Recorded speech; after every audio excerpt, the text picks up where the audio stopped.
Stingray Music app and listen wherever you go. Have your sports curiosity cured. Field range. They want to get 7. They can use the clock. Williams throwing. And it's caught for the touchdown by DJ Moore. Forget about the clock. Just take the lead when you can. A veteran of the sports reporting game for over 25 years. Sky Moore again. Little tricky. He's thrown it before. Going deep in Caffrey. Touchdown 49ers, but there's a flag. Wait. Breaking down Edmonton's favorite teams. Drysdale wins the face-off. Bouchard 5-on-3 for the Oilers. They're 2 for 3 and 5-on-3s this year. Bouchard twists one over McDavid. Nugent up, it's McDavid. Shots.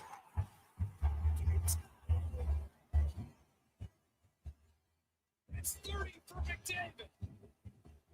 And perhaps just as importantly, the Oilers will remain on the power play with a chance to take the lead. This is Sports 1440 and the Kevin Karius Show.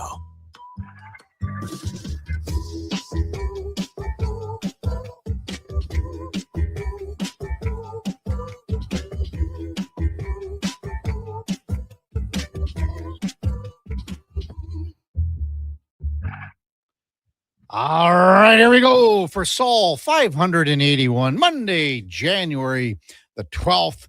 Good morning. Welcome to the Kevin Karius Show on Sports 1440 on your AM radio dial on your morning drive into work or wherever you're heading out. Hope you had a fabulous weekend, man. The weather was outstanding.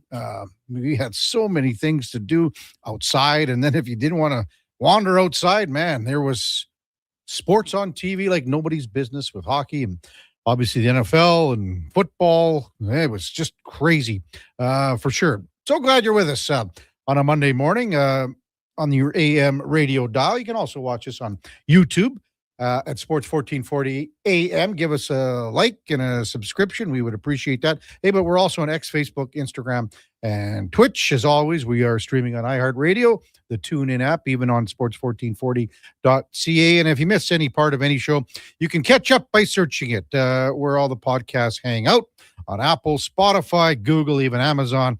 Subscribe there. It's free. Select the auto download. You'll never miss a second of the show. Man, oh man. It is game night for the Oilers in Chicago after losing to the LA Kings on Saturday night, 4-3 in a shootout. But the Oilers are now off to Chicago where they'll take on the Blackhawks.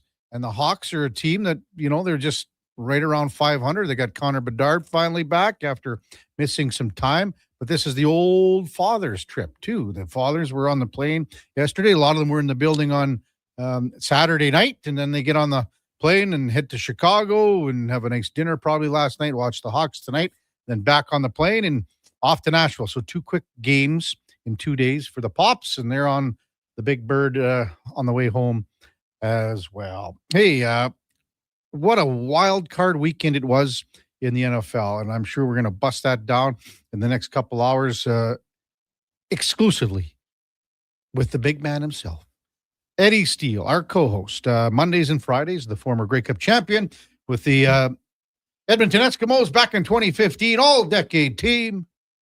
You know him, you love him, you can't live without him. Eddie Steele, good morning, Eddie. Good morning, KK. How many football games you brought the heat with that one. Yeah. How many football games did you watch? Tried to get my eyes on most of them. Yeah. Never full disclosure, didn't watch a single game all the way through. Yeah, it's hard. I wasn't able to. It's a commitment, man. You got a young family. Yeah, man. Had a lot going on this weekend, too. Birthday parties, this and that. So I mean, I would imagine a toboggan hill was beckoning. Oh, toboggan hill and a sheet of ice. Oh, there you go. Oh, you're kicking up on the ODR? Oh, getting my puck touches. Well, you got a lot of touching to do, Eddie. Learning how to turn left and skate, left crossovers. Left and skate, yeah. And those backup turns, right? You know, man. I didn't even attempt to, the back. Oh, my God. I call it backpedaling, but skating backwards. It's more about that transition because almost, at a level after, you know, when you're not at the NHL level, you know, you have to basically start forward and then turn. You know, the guys that are great skaters can probably start and generate that momentum right from a standing position almost and get backwards quite quickly. It is that transition. You're right, Kate. Get the hips around. Absolutely. We'll work on it with you, Eddie. We'll work on it. But yes, I didn't watch any game fully through, but I'm well aware of all of them. There was some great games, and then a dud last night. Yeah, our text line 833-401-1440. Oh, there it is, 702. I knew MTR was going to be texting in. Triple C, where's Triple C? He'll be coming. Oh, man. MTR? MTR would be just unbelievable. Full credit. Unbelievable. Do you want to start with that game? Yeah, that was a heck of a game. I mean, Jennings with that pass. It's unreal. Clutch moment. Well, that's the game right there. In the fourth quarter. That's the game, the play call, everything. I mean. The catch, everything. But you're right. It begins with the play call. Yeah. Like the cojones from Shanahan. The confidence to dial that one up. And then there was roughing the passer too, right? Right. One of the very few roughing the passer on a non-quarterback, right? Yeah, that was a big win, man. There's so many things, and I'll tell you what, we've talked about before we give all San Fran its props again, and they lose George Kittle. Unfortunately. I mean, they're going to be in tough this next week in Seattle. But real quick before we bust it out in the direction you want to go, MTR, let us know what your thought is on the conspiracy, because he's well dialed. We know that he's well dialed with the San Fran beat. What's the conspiracy behind that power plant behind the field in the electrical energy it puts off? Because San Fran is a highly injured team, and there's a power plant right behind their field, like right next to it. So they think there's conspiracy theories out there saying that the electrical waves, because they're very highly injured. Well, interesting stuff to hit you on a Monday morning with. I never even heard about it. Again, so San Fran just finds a way. They find a way with all these injuries, and we've talked about it all year. I always, you think with the Eagles, and you think about A.J. Brown spouting his mouth off all season long, really, not being a good teammate. And then when the chips are down, what happens? That's what happens. Yeah. That's what happens. So you talk about the outside force. Yeah, that's karma right there, baby. Yep, that's the football gods. That's karma. That's exactly it. That's Odell Beckham in the receiving corps going to Miami on a boat cruise before a playoff game. Mm-hmm. You come out and you play terrible. That's exactly what that is. That type of karma. And it comes back always. In a guy like A.J. Brown, who's so boisterous all season, and he did it earlier too. He had a game where he was very vocal that week, and then he had a bunch of drops that game. So this is the second time. In the playoffs, though, and then to get in a fight with the head coach, a big spat on the sideline, not a good look. No. Sirianni run down the sidelines. I mean, as a head coach, I don't think you need to do that either. Nope. But as a player, get your butt off the field before you get cost the team a penalty. Yeah. That's why he was running down. Get off the field, man. What you doing? Selfish. So I wouldn't say that that's exactly why they lost, but it's a part of the reason. How's that sound? Well, it's exactly what Philly has been all season, KK. The drama, right? We can talk about the on-field and the lack of production from Jalen Hurts, but there's always something else happening. The drama, the overall drama. Big Dom getting in the middle. It's just that drama. Something in Philly. Something's weird. You know what I mean? Something's just off about the team. Yeah. We might as well just do a couple quick breakdowns here in the NFC too. So the Bears-Packers game was I would imagine that most people had turned their tellies off and thought there's no way Chicago could come back again. That was incredible. That one throw on fourth down, where kind of like Michael Jordan-esque, where he had to split his legs open wide. That's going to be one of Caleb Williams' signature moments in Chicago. And just, again, they had so many games where they came back in the final couple of minutes all year, and they did it again. And they did it when they were down, basically almost by 3 touchdowns entering the second half. If I stand corrected, KK, it was 25-6 going into the fourth quarter, and they outscored the Packers, I believe. 24-6 maybe? Yeah, 24-6. Yeah, right in there. And they outscored the Packers essentially by the same margin to take the victory. It was unreal. In the fourth quarter. Yeah. To see where the Bears are from a year ago, and no one picked them to win the division. And now here they are, they're looking pretty good. Really good. And ahead of schedule, might you say? Yes, I would say, and they got Dunzy come back, and he was a big part in their defense. We all know about the takeaways there. So they're a dangerous team. They really are. And with all these comebacks, you can say it's fluke, this and that, but there's something to that. I was just going to say, so Eddie, if you're doing that, all of a sudden, some teams don't have that. They lose their confidence. But when you keep coming back, it's safe to say you never lose your confidence. You've always got it. You do, because you often see with a juggernaut when they're blowing teams out and then they're in a close game, they don't often, know how to handle that type of pressure because they're so used to being up big. Chicago, every game they're in is a close game. So these guys, they truly don't flinch. And it starts with Ben Johnson. Like coming over from that Dan Campbell regime in Detroit, brought that nasty attitude. And the guys obviously believe and buy into what he's selling. Do you think because he's so excited, never been in a position like this before as a head coach, and when he blew off LaFleur with the handshake at the end, is that overblown? Nah, it's overblown. Is it? It's a rival. Man, you played this. What? Well, don't you want to just maybe all he needs is one more second. Two more seconds. He could have extended the hand more. Yeah. He could have a flyby. Yeah. Might as well have been a flyby fist bump. But then, there's these things in social media. You just never know what to buy with it. But there's a bunch of videos that I see on social where LaFleur has got this thing where he always wants to tap Johnson on the back. And Ben Johnson wanted to avoid being tapped on the back, maybe getting sunned a little bit. So who knows? But at the end of the day, I'm not mad at that. Yeah. I like the coaches having a little bit of a beef. I really do. Just before we bring in the Duke, and we're sort of running a little shorter of time here, stay with the NFC, and we'll do the AFC a little later. Rams and Panthers was a hell of a game. That spread, huh? Well, absolutely. Chuba Hubbard had 2 TDs for the local product. Amazing to see that. Now, I needed a little bit of help on some research on. I saw him do a post-game interview.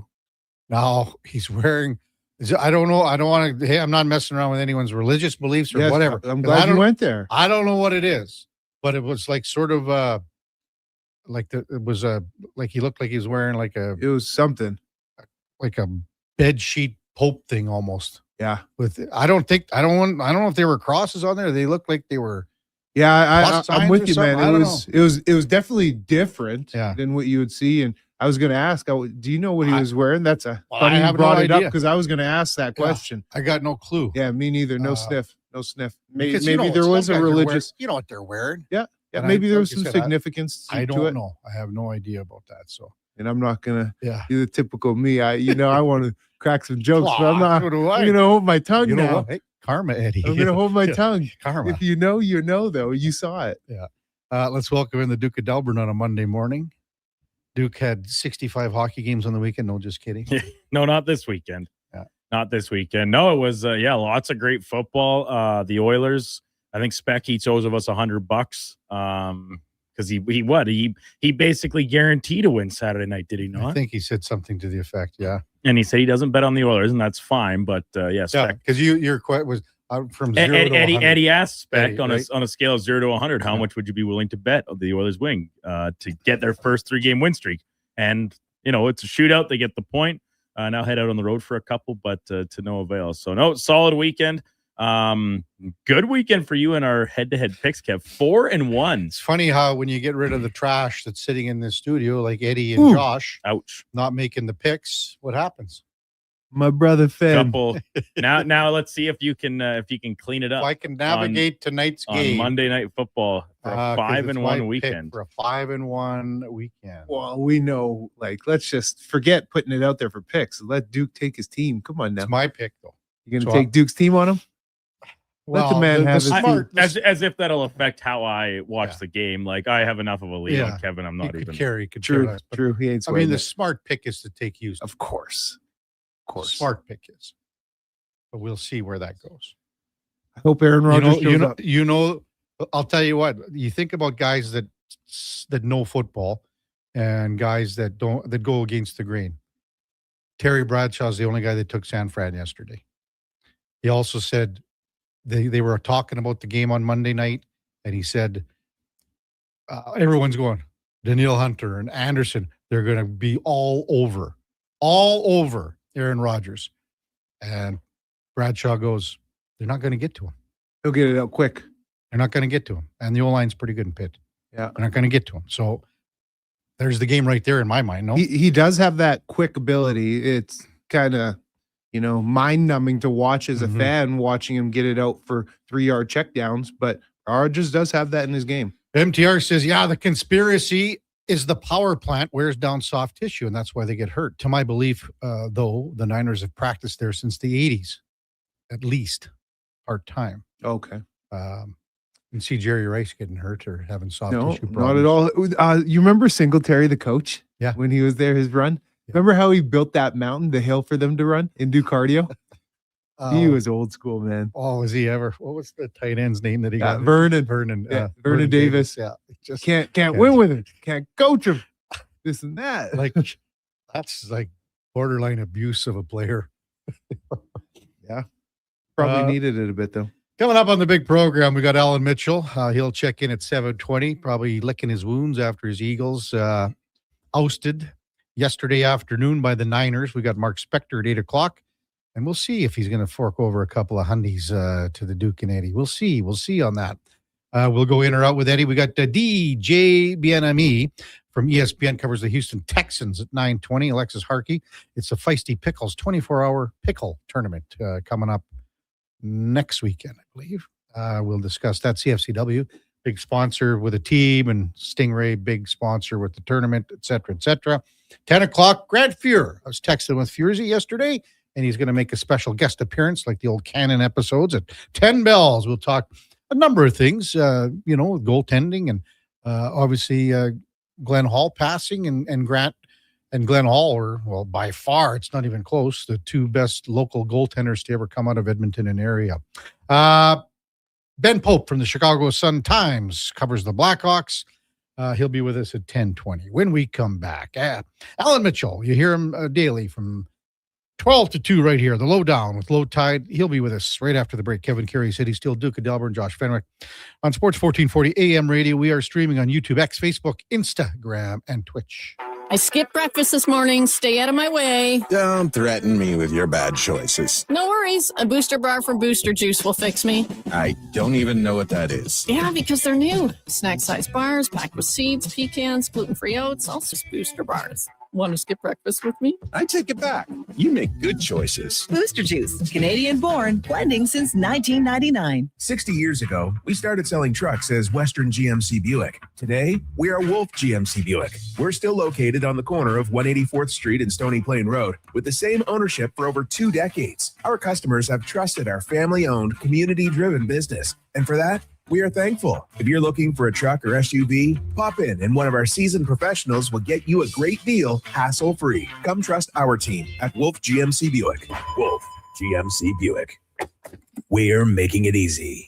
I'm Grant Fedork from Leading Edge Physiotherapy, and sadly, some people think orthotics are just glorified shoe cushions. But I've seen a runner drop 8 minutes off her marathon, a grandmother ditch her painkillers, and a 12-year-old nail her long jump, all thanks to custom foot orthotics. So if your feet are screaming for help, flat, high, or funky, that pain's heading to your knees, hips, even your lower back, our professionals will assess you and, if indicated, custom fabricate a pair of orthotics made just for you. Happy feet make a happy person. Feet shouldn't hurt. LeadingEdgePhysio.com. This is Andrew Walker, host of the postgame show on Sports 1440. After every hockey game this season, tune in and chime in as we talk about the game. It's all sponsored by Legacy Heating and Cooling. Don't get left in the cold. Visit legacyheating.ca. Heard of Uline? You know, the have-it-all in stock, ready to deliver shipping and industrial supply specialists.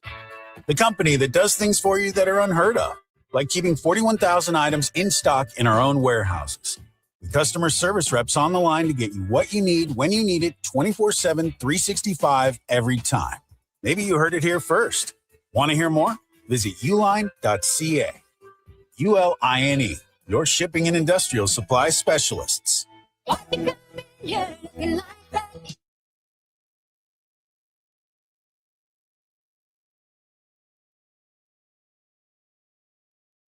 Just in time for the morning skate. This is the Kevin Karius Show on Sports 1440.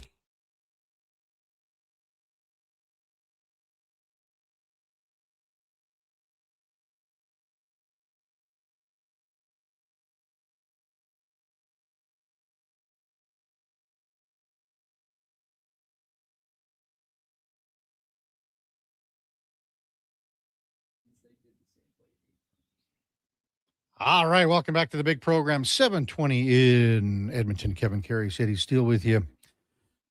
Duke of Delburne and Josh Fenwick on Sports 1440 AM radio. We were talking about Eddie's ODR weekend, being out on the ice, especially after the game Thursday night with the Critters in New Sarepta. King of Fort Nasty texts into 833-401-1440. Good morning, boys. From what I understand, reverse crossovers are easier in short shin pads. Is this true, Eddie? They're supposed to be, but no. Apparently they are, but I didn't feel so. In case you missed it, Eddie's shin pads were about 4 inches too short. About 4 inches. I was at my son's hockey on Saturday morning, and I was talking to a dad, and I was asking him because he played at Nate, and I was asking what the deal. I told him, yeah, okay, look, the shin pad, they were above the tongue. They were.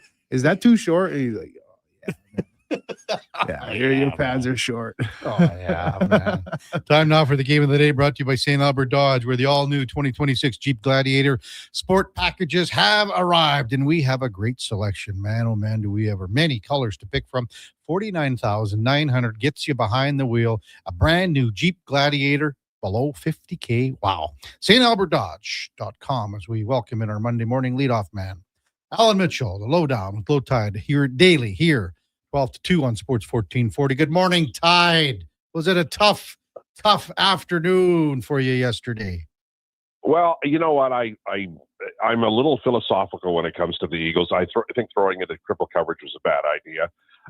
But, you know, kicker doinks the first PAT, and you have to give credit to San Francisco, a good football club, right? And I felt all year there was something a little off. Winning the Super Bowl gives them, I think, like a 5-year window. I can't get mad at the Eagles for 5 years.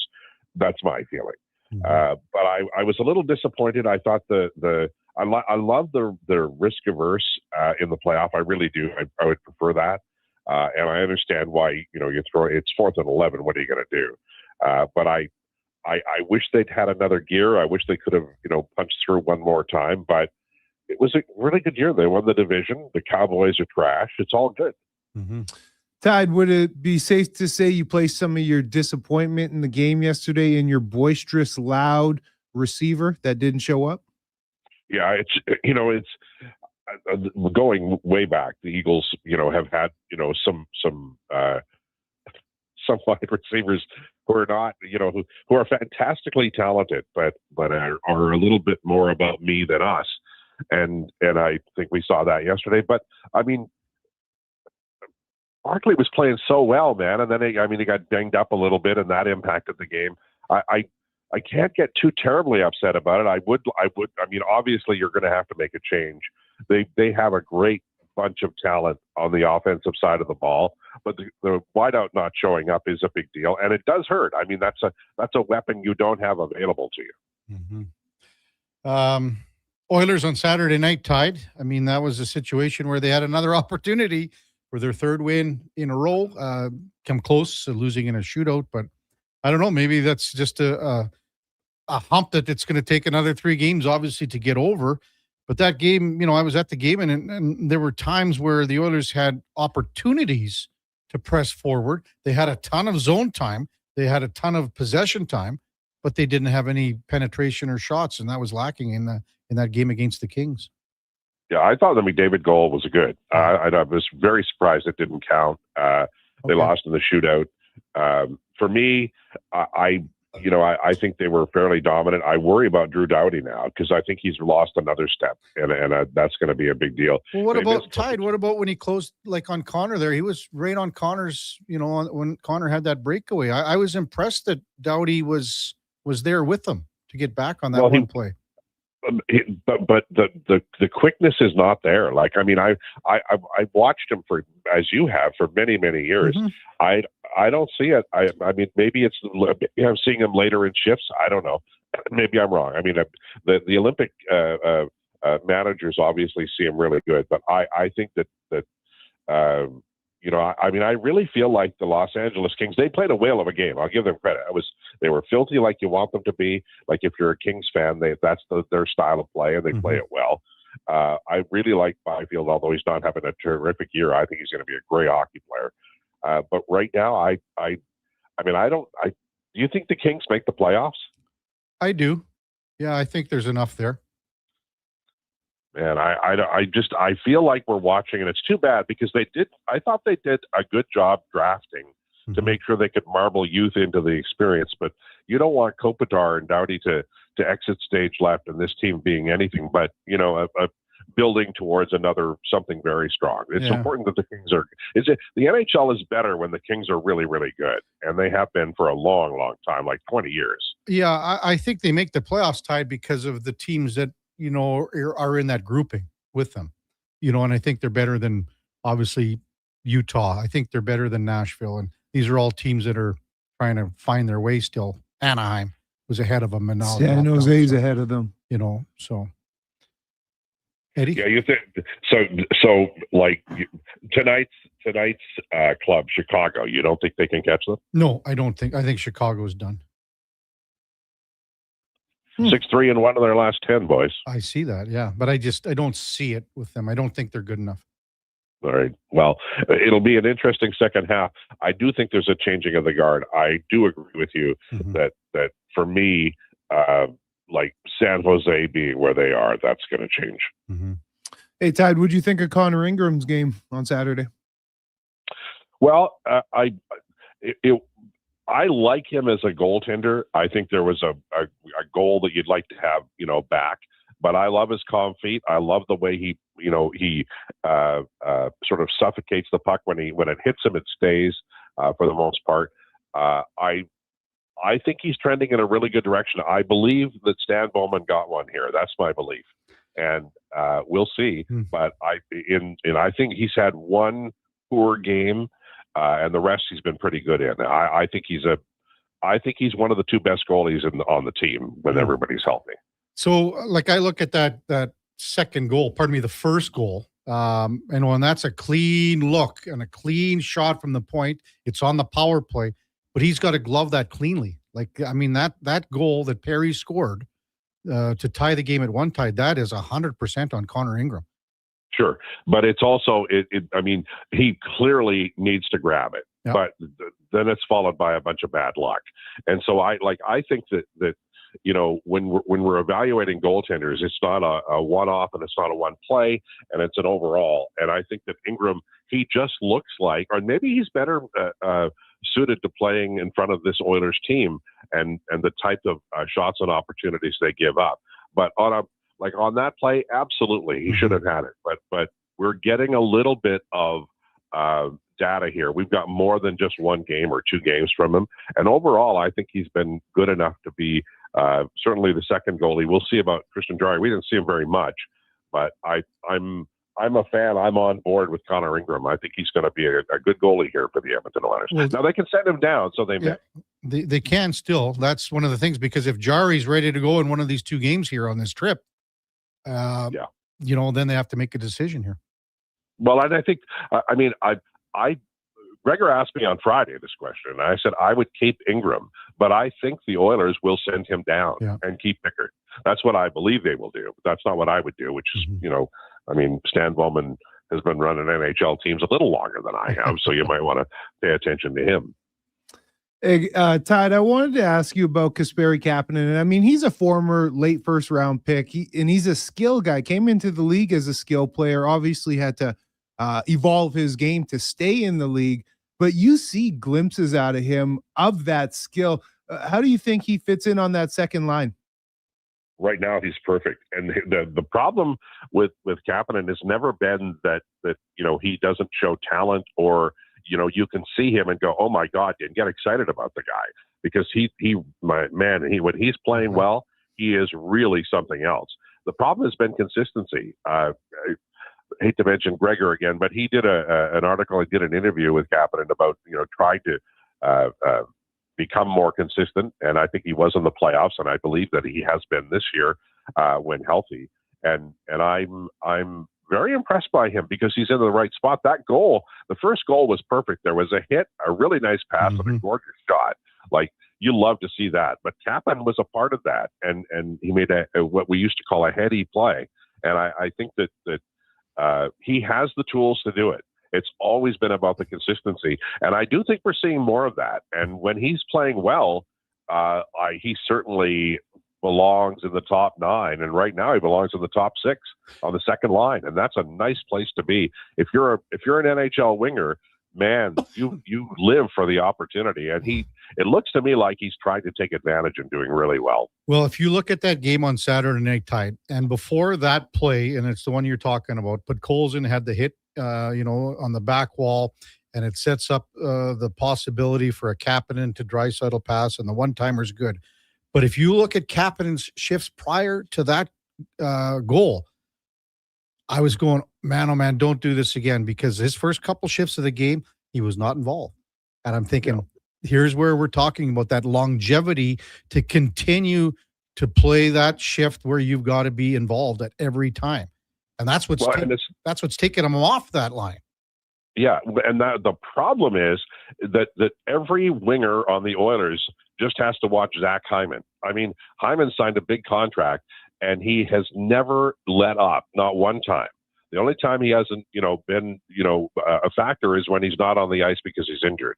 So there's, the Oilers are effective when Hyman's playing at his best, and that he always gives you that. So just keep doing that. Be aggressive on the forecheck. Don't give up on a play. Contest every puck. And I think he has the skill set to do it, because Kapanen's not a big guy, but he's big enough. He's strong. He's a strong guy. Yes, exactly. So use the gifts that God gave you. Good foot speed. Can play it that he can play that aggressive style. So he's just got to keep doing it. But I mean, all eyes are on him, so he can't take a shift off. You're right. Yeah. This is the dad's trip too. A lot of them were in the building on Saturday. They go get on the plane yesterday. Always play better when your dad's on the trip, right? Right, Tide? Yeah, for sure. And by the way, just speaking of a dad moment, if you're worried about your shin pads, what you do is you lay the cardboard flat, and then you just cut it, right? Because we're still using cardboard, aren't we, boys? Well played. Well played. Just a quick sidebar too. Because we were in New Sarepta on Thursday night, and to be honest with you, Eddie's shin pads were getting a lot of the flack. But if the Duke, he'll remember this too. There was a defenseman, and Eddie might think too, a defenseman on the New Sarepta team that had shin pads that were like Craig Ludwig's. They were massive. They were. I went up to him too, and I said, "Hey, Craig Ludwig called. He wants his shin pads back." Yeah. Those Ludwig Remember that pads, dude? Remember that guy? Yeah. Those Ludwig pads. Oh my God! You could put, it was like a bus. You could put 5 people on that thing. They were amazing. Exactly. Well, the Hockey Hall of Fame phoned him to get his shin pads. Did you hear that? No, I didn't know that. Yeah, they phoned Craig Ludwig and said, "We want to have your shin pads for the Hall of Fame." He says, "Absolutely, as long as I'm coming with them." Not bad, man. Yeah. Not bad. Have you guys been to the Hall of Fame? It's awesome. Yeah, it's unreal. You could spend a week in there, right? Yeah. I was there when they had a special Bernie Perrant display, and it was incredible. They had some old Bruins jerseys. The Bruins jersey that they had on display had been repurposed. Somebody from the 40s had worn it, and when he got to Boston, they just gave him the same uniform from the back room. So it was an old, but they never changed the logo, right? So it was an old jersey that he was wearing, and then it had a little note that it had originally been worn by, I don't remember, some Boston Bruins goalie from the 40s. Crazy stuff. Mm-hmm. Alan Mitchell with us on Sports 1440. Well, so you mentioned Chicago. You like Chicago. You think that they are going to get in. What do you think of this team that the Oilers are going to face tonight then, Tide? Well, I think they're playing better. I don't think they're I'm not going to, call them a powerhouse or anything like that. They're not the Colorado Avalanche, but they are playing better. They've got some things figured out, I believe. They're right there. Everybody's right there. It's not like the Eastern Conference, but it's getting that way. And I feel like they're on the uptick a little bit. I'm not suggesting that they're going to blow the Oilers out or anything, but as you know, that's a hell of a barn to play in. Like, it's loud. Mm-hmm. And so I think it'll be a good test for the Oilers after a game where, I'm not saying they were playing terribly poorly, but they came up against a rough fairly fierce LA Kings team, which you would expect them to play, and they didn't get both points. So this will be a good test for them. I think Chicago's a better team now than they were earlier in the year. They're coming on a little bit. Tied right now, excuse me, in the Pacific, San Jose, they have 49 points, and Anaheim, they're sitting with 45 points. Out of those two young teams, which do you think has a better shot? Right now, of course, San Jose is in a playoff spot. Which of those two teams do you think will make the playoffs? If there's a chance both don't. For sure. But who do you like more, Anaheim or San Jose? Well, you've got 37 games if you're Anaheim, and you have to overcome, like, this is Bettman's NHL, so you got to get 3 or 4 points on LA, or in the case we're dealing with here, San Jose. So I'll pick San Jose simply because they've got 49 points, and that's a hell of a lead in today's NHL.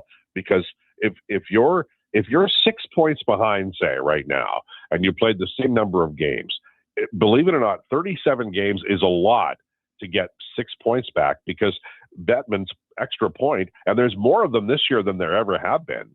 I'm not saying anybody's going to end up with 25 ties like they used to when Karius was a little baby, but there's going to be a team with 20 ties this year. So I think the easier route is San Jose, even though I don't think that they're playoff caliber. I mean, I'd love to play them in the first round. But I think they've got a better chance than Anaheim. Tide, good stuff. Who's coming up on the show today? We have Rachel Krychak at 12:40. We're going to talk. I'm going to ask her. The big question I'm going to ask her, boys, is this one. The Oilers. I'm watching the Florida Panthers play, and I don't think they're taking power, saws out there and skill saws, but they're doing everything else on the ice. They're hitting from behind without a penalty being called, or a minor penalty when it looks like it should be a major in a couple of games. Talking about that Carter Verhaeghe checking from behind. So, yeah. So do the Oilers have to, fire up the wagon again here? I mean, I feel like if the Oilers with Savoy on the wing and with Howard on the wing and all the undersized guys, if they play against Florida in the final, it's going to be a massacre. Do the Oilers have to, maybe grab a 6'5", angry guy, and maybe you saw him in New Sarepta. Maybe they need to sign a free agent out there. But I'm feeling like the playoffs, if the regular season in Florida is this violent, then the playoffs are going to be, a game that the Oilers may not be able to play. Mm-hmm. Tide, good stuff. Have a great show. We'll talk to you next Monday. Boys, I always enjoy your show. I love listening to the radio when I'm in bed. It's fantastic. I don't want to picture that. You got that good, sweet Karius voice coming in. Oh, yeah.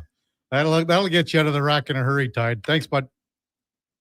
Or he uses my singing as an alarm. Oh, could you imagine? That waking up to that, huh? Oh.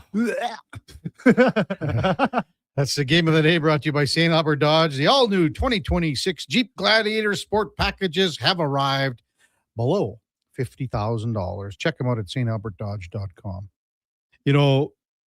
We had Speck and Gregor both, I think, at the same time. I can't remember if it was together or not. Have written off Winnipeg. Most people have. They've won 2 in a row now. They're still away. I mean, they got to climb over 8 teams here. Yeah. But if there's a team that can do it, that can string off and win 4 out of 5, 4 out of 5, 4 out of 5, it's Winnipeg. Yep. They're 9 points back of a playoff spot. Like Tide says, it's hard, but it's very doable. It is. They've got 38 games left. And again, you've got to string some together. Yep. First, what you got to do, you got to catch St. Louis and Calgary. That's what you do if you're Winnipeg. And then you go, okay, now it's not as crazy as looking from the bottom. Anaheim's lost 5 in a row. Duke's Ducks. Oh, boy. Look at him. He's just beyond himself. When it comes to Winnipeg, something that I'm just happy about, a good little feel good, is Jonathan Toews producing in those 2 wins. Goals in each of those. So because he's been bad. He has been bad. You know what? I was out taking some lights down on Saturday afternoon, and you do that? Get out of here! You pay someone. Come on now. Can you do mine? 27,000 lights, Eddie. Wow. Jeez. Yeah, I guess you do have the deep pockets to be able to fund that power bill. It's LED. The power bill's virtually non-existent. But anyway, so the TV's on in the garage, and I'm in and out and whatever, and I'm watching the Rangers and Bruins, and all of a sudden, then I was out for I don't know, less than 5 minutes. Come back and what the hell? It's like went from 3-1 to 6-1, and then come back again. Now it's 8-1 or 8-2, and I'm like, they just pound. Filling it up. Rangers are just in big trouble. Hey, get your text in 833-401-1440. A couple texts coming about Ludwig's shin pads. We'll get to those when we come back. Kevin Karius, Eddie Steele, Duke of Delburne, Josh Fenwick on Sports 1440 AM radio. We're also streaming on YouTube, X, Facebook, Instagram, and Twitch. Whether you're a craft beer connoisseur or more of a wine aficionado, there's always something new to discover at Sherbrooke Liquor, a unique, family-owned, independent liquor store. The selection? Incredible. The non-alcohol section is also very impressive. Sherbrooke Liquor, expert, knowledgeable staff with a passion for unique finds. More than just a liquor store, we're a community. Alberta's best, the one and only Sherbrooke Liquor. Wine, spirits, and oodles of beer. Visit SherbrookeLiquor.com. Silent Ice Sports and Entertainment is an innovative market leader across Western Canada. Properties include the Spruce Grove Saints, the Junior Prospects Hockey League, Silent Rides Charter Company, the Hockey Super League, and the newly launched Female Super League. Silent Ice also owns the Western Hockey League Seattle Thunderbirds and operates the Morinville AAA Arena. The Silent Ice Center, a new state-of-the-art entertainment facility in Nisku, features 2 sheets of ice, a 1,600-seat arena, as well as Summit Restaurant. Learn more at silentice.com. Wing Wednesday at First Round. Whether you're coming for the first round, the last round, or a few rounds in between, they've got you covered. With half-price wings every Wednesday night. Half-price wings. Over 35 delicious flavors like Cajun salt and pepper, maple bacon, and Inferno wings. Now half price every Wednesday night. Wash them down with a cold pint of Canadian or Coors Light for only $5.75. Half price Wing Wednesdays at First Round in West End and now downtown. First Round, burgers, beer, sports. You matter. Your mental health matters, and you're braver than you think. Not Alone is an organization focused on creating a space of acceptance and support through tough, meaningful conversation.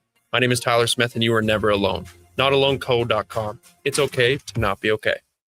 It's Andrew Walker, host of the postgame show on Sports 1440. After every hockey game this season, tune in and chime in as we talk about the game. It's all sponsored by Legacy Heating and Cooling. Don't get left in the cold. Visit legacyheating.ca. Hey, sports fans, we've got a clear choice for you. At Crystal Glass, we provide customers with the perfect glass for any job. From home to auto and even commercial, installation or repairs, we're your team. Call 310 Glass or visit crystalglass.ca. Crystal Glass.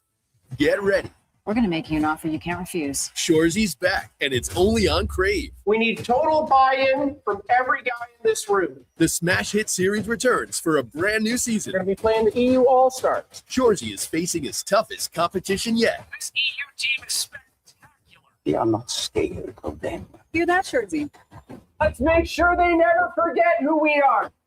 Shoresy, new season, stream now, only on Crave. Subscribe at crave.ca. Diablo Boots sells only Canadian-made work and biker boots made by Canada West. No American or boots made in China, so no tariffs. All of Diablo's boots have replaceable soles and heels for longer life. Sizes 6 to 14 EEE. Buy quality, buy Canadian. And support Canada West and Diablo, the 2 best names in the boot business. So save on boots by Save On Foods. That's Diablo Boots, 3340 Gateway Boulevard on the east side of Save On Foods. Buy Canadian. They're terrific.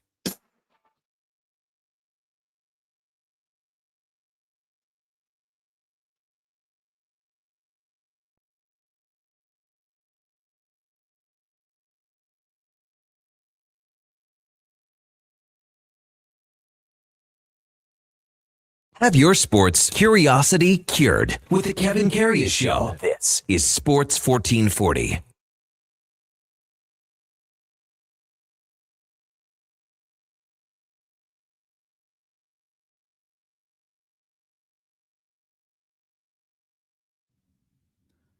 All right, welcome back to the big program, 744 in Edmonton. Kevin Karius, Eddie Steele, Duke of Delburne, Josh Fenwick with you here on Sports 1440. Text line 833-401-1440. Bikes or Beaks, one of them says, I used to say that it looked like Ludwig's shin pads were trying to digest a small animal. Got a possum in there. the real Duke, and this is a good one, and I'm going to reach out to Kelly today. Good morning, team. Heartfelt congratulations to Kelly Chase on being inducted to the St. Louis Blues Hall of Fame today. So that'll be like similar to what the Oilers have on their, Ring of Honor. The ring, yep. I mean, Kelly Chase has been battling like a son of a gun man with cancer. He was going to come on the show about maybe 2 months ago, 6 weeks ago. I texted him and got a text right back, and it was his son. And he said, Dad's just in the hospital right now. He's not doing the very best. Had a little bit of kind of problems here in the last couple of days, but I've seen Kelly do some media work in the last week or so, and he's looking better, feeling better. So, congrats, and we'll get Kelly on here in the next little bit. Got a porcupine plane. You betcha. Yeah. I had a little tussle with him. Did you? Yeah. 1984. How'd you come out? How do you think? Think he tuned you up? Yeah. That's just a wee bit. That's why I don't say it was like, I just say it was a tussle because it was over in a hurry. How's that sound? Yeah. It wasn't fun. How's that sound? Fair enough.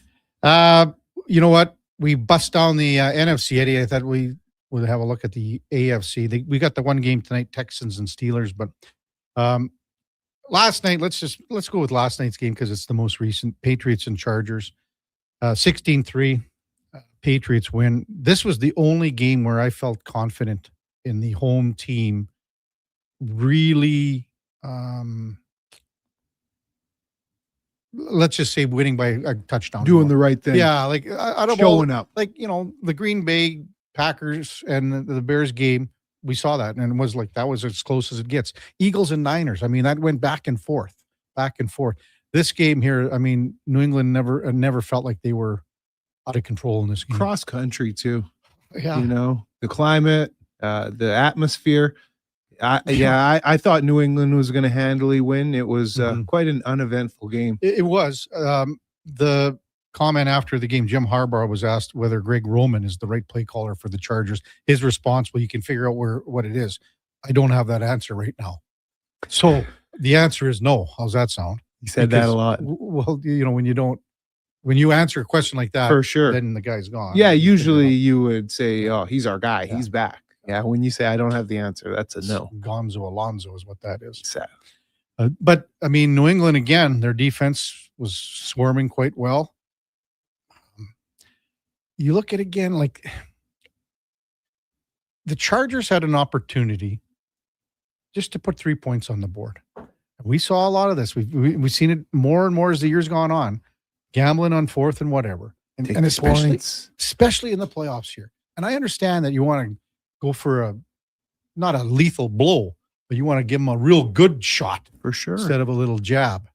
Points, but at this time of the year, can't leave them on the board. Mm-hmm. Can't leave the points on the board. It's timeouts too. These coaches sometimes questionable decision making. Hey, well, even like think about San Fran. They had some questionable timeouts. Yeah, they did. End of the half. Yeah, the management. Yeah, but New England right now, I mean, they're sitting nice. They're going to have another home date next week. They got a good squad over there. Don't exactly know who they will play yet. They have a really good squad, and the NFC, it's going to be Niners. They get a home playoff game now, correct? They're going to Seattle. They're going to Seattle. I forget. Yeah. So on Saturday, and I mean, you heard, I think it was Shanahan saying, well, hopefully the NFL does the right thing and puts us on a Sunday. From what I'm seeing, it's San Fran at Seattle on Saturday. So that's one day less. That's 1 day less for the Niners. And then also it's going to be Buffalo at Denver on the Saturday. Sunday, we're still not sure exactly where things are with the Steelers in Houston, obviously. That day to me, of course, the rest is everything as a player, but it's not that big of a deal ultimately. And if you want to complain about that extra day, you don't lay an egg in the game where you could have won against Seattle to get that number one seed. That's the perks of being the number one seed, man. Yeah. And so on Sunday, the schedule is Rams at Bears, and then it'll be either Pittsburgh or Houston in New England.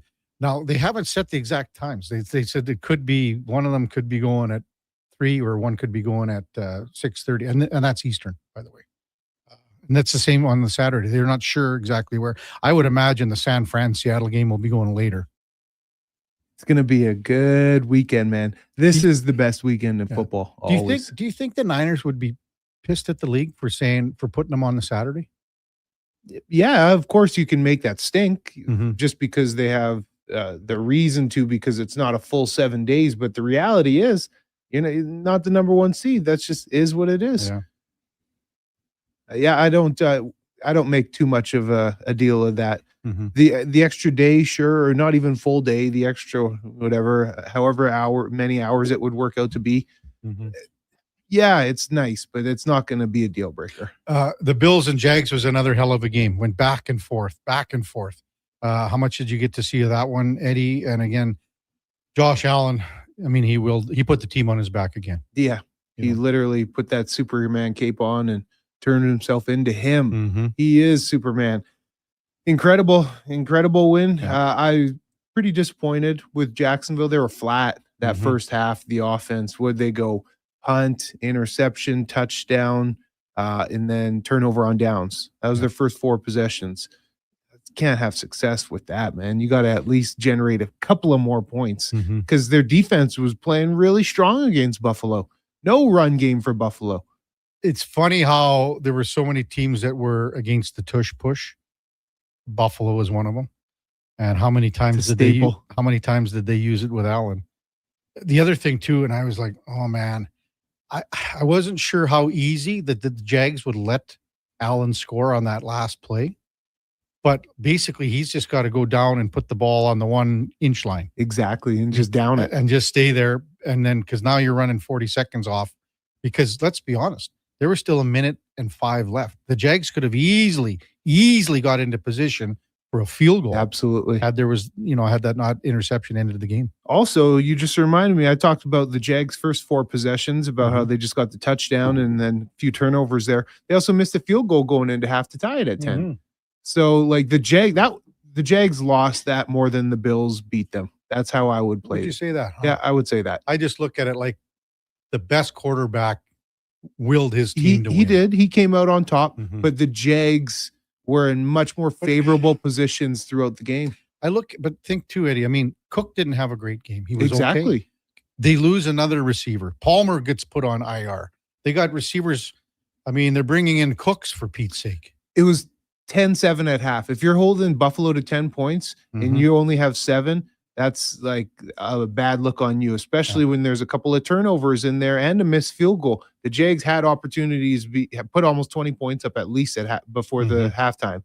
So, and this was one thing I noticed, but sort of forgot to mention. We're talking about timeouts. Chomsker's text in, if Philadelphia doesn't use the timeout on 4th down, because they did, yes, then they get the ball back with a 3-and-out. Because they can use all 3 of their timeouts. I don't know how much time would have been left, but they still. Tide said that, winning the Super Bowl gives you a 5-year window. I think in Philly, that window is going to be a little shorter. Nick Sirianni, yes, he's had success as a head coach, but he's also just had a lot of weirdness as a head coach. More weirdness than you would see in other organizations with coaches that don't get fired. I'm just wondering, with the 2 big names in Harbaugh and Stefanski out there, and now it's looking like LaFleur is going to stay in Green Bay. That's what they say. But they also said McDaniel was safe in Miami. Harbaugh hits the market, boom, fired. Yeah.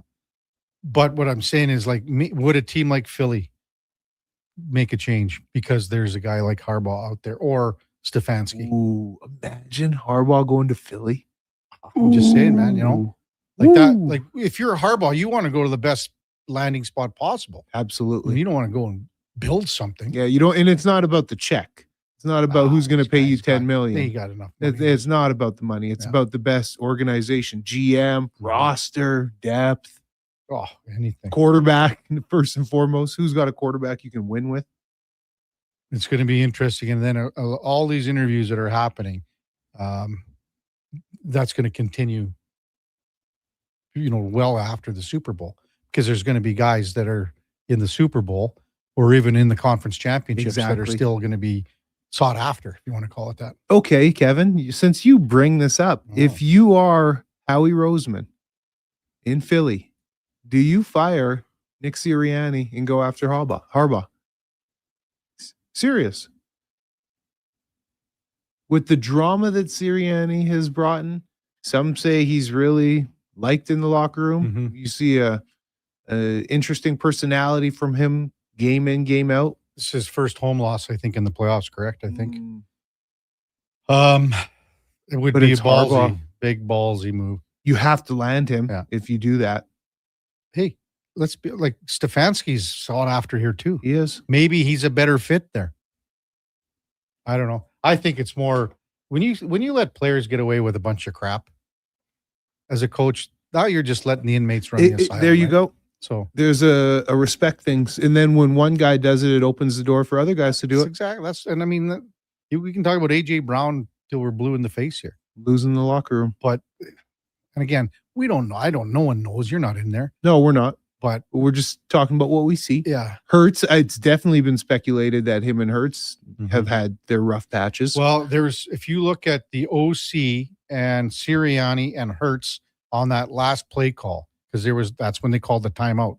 It looked like the three of them had never spoken to each other in 10 years. I know. It was like everyone's looking at each other. Like it should be a little more cohesive, a little more, this is what we're doing or whatever. Yeah. But you look at the three of them and their reaction to each other is like, you're right. Who are you? What's your facial what's your day expressions? In there, yeah. Oh, we're going to call play. Oh, whose decision is this here? Yeah. You ain't going to catch Kyle Shanahan acting like that. No. Top of the hour, we got Mark Spector from Rogers Sportsnet. Before that, time now for a Sports 1440 update brought to you by Loca Quality Market. Every fresh chef-crafted gourmet meal is handcrafted from scratch with fresh ingredients. It arrives at your door fully cooked and ready to heat, eat, and repeat. Order at meals.loca.ca. Here is the Duke. This is the Sports 1440 update.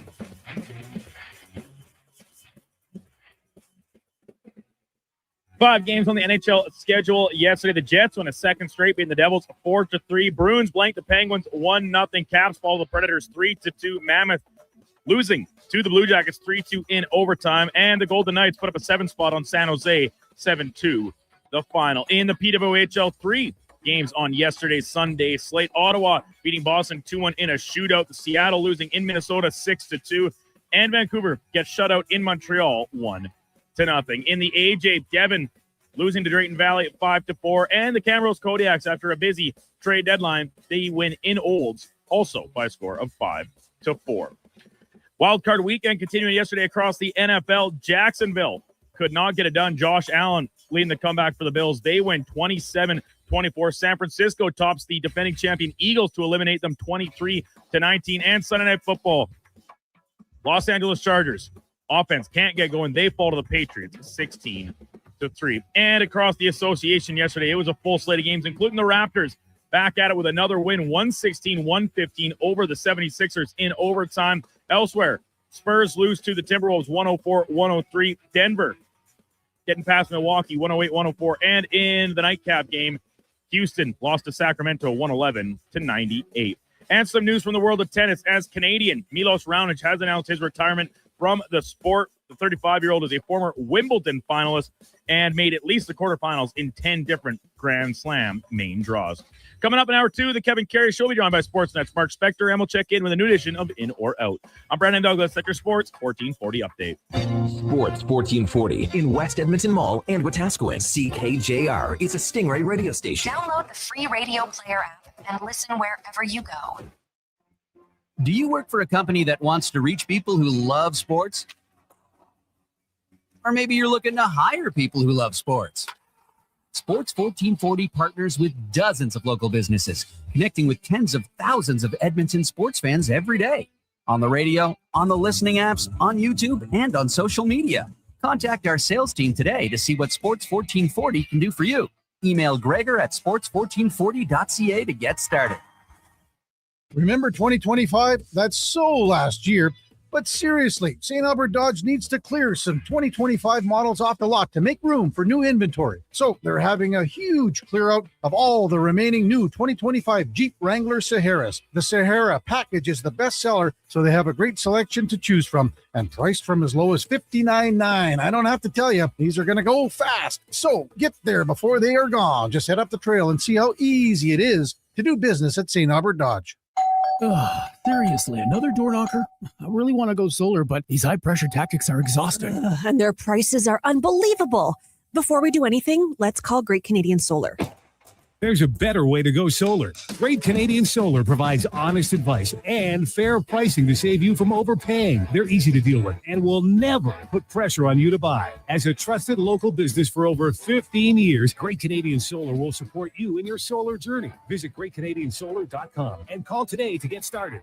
Vinny and Don in Hockey are dedicated to skill development for all hockey players. If you know a student athlete interested in growing as a person and a player, register for a free shadow day. Beginner or experienced, this program develops a student athlete skill in a supportive environment. It's a great opportunity for prospective student athletes entering grades 3 through 12 to see what Vimy and Donnan have to offer. Visit vimyridge.epsb.ca or donnan.epsb.ca for more info and to sign up.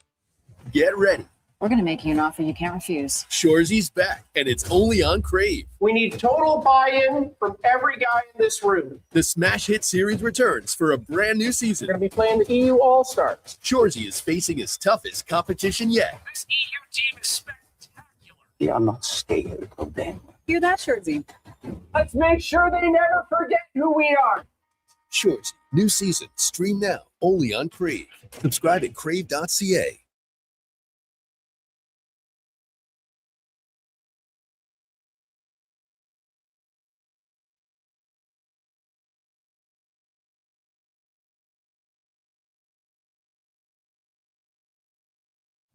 Stories, guests, and insights. This is Sports 1440 and the Kevin Karius Show.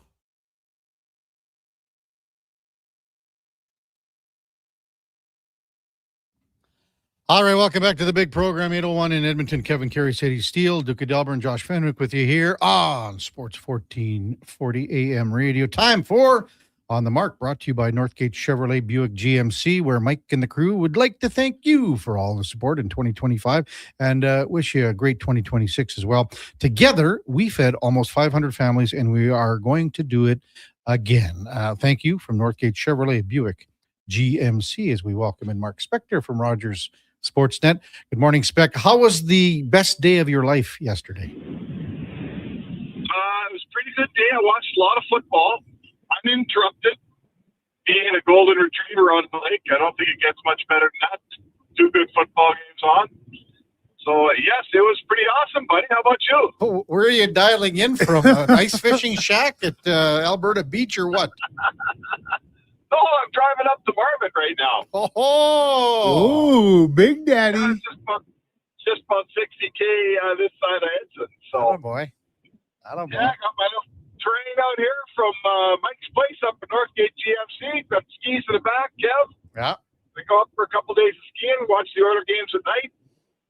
It's a pretty sweet gig. Who are you going out with? You going out solo, or you got the wife with you? All by myself. Whoa. I'm driving west. The sun's rising. The sun's rising in the west for you? I'm not seeing anything. The sun's rising in the west for you? What the heck? This is unbelievable. I love it. Wow. So this is like the summer, like the summer of George. This is the winter. Yeah, he's going off. Yeah, well, gotta thank Shelka for that. He said, go skiing for a couple days. I gotta watch the Oilers on TV anyway. Must well watch them from Jasper. Are you a Black Diamond type of guy? Yeah, I might ski the odd Black Diamond, a little warm up first, but I wouldn't mind. Everything's open up there right now. Marmot apparently got 18 centimeters in the last 24 hours. So you're on the T-bar, man. Come on, you're on the T-bar. As long as I don't break a hip, I should be okay. Yeah. Well, just remember our little trick at night when you want to order a pizza, Spec in Jasper. I know your stupid trick. I'm staying right downtown. I don't need a pizza. I don't need a ride home. Well, we talked on Saturday. Well, it was funny. You and I was, in the second period there, you had your computer going with the Bears and the Packers game. It was right during an Oilers power play. And thankfully there were a lot of whistles on that power play, right, Spec? We were watching the computer more than the ice, it seemed. Yeah, we were cheating a little bit watching the Bears play. That was a fantastic game. Yeah. You know what? I mean, I think what it tells us, you guys, when you get obviously only the best teams are left in the NFL. And the games we watched this weekend were, up until the very last one, they all went right down to it. In the end, I thought, Eddie, the offenses, were having their way in the fourth quarter with the defenses, which is, I think, better entertainment. That league is in the right place. Like, it's going right down to it's kind of CFL-like. It's going right down to the final play in all the important games. I think the NFL's in a pretty good place right now. It really is. It seems like, and you mentioned with the offenses, it seems like there's moments in the game, especially late in the game, that on either side of the ball, the offenses seem almost unstoppable. Hey, fellas, like they just continuously make big plays. I know you're a Chicago, you're a Cubs fan. Are you a Bears fan too then, Spec? Yeah, I'm a Bears guy for sure, yeah. Like, how about Caleb Williams? And like, how about the fourth down pass that he had, that he completed, rolling out, getting hit? Oh my goodness. That was such a superstar moment for him.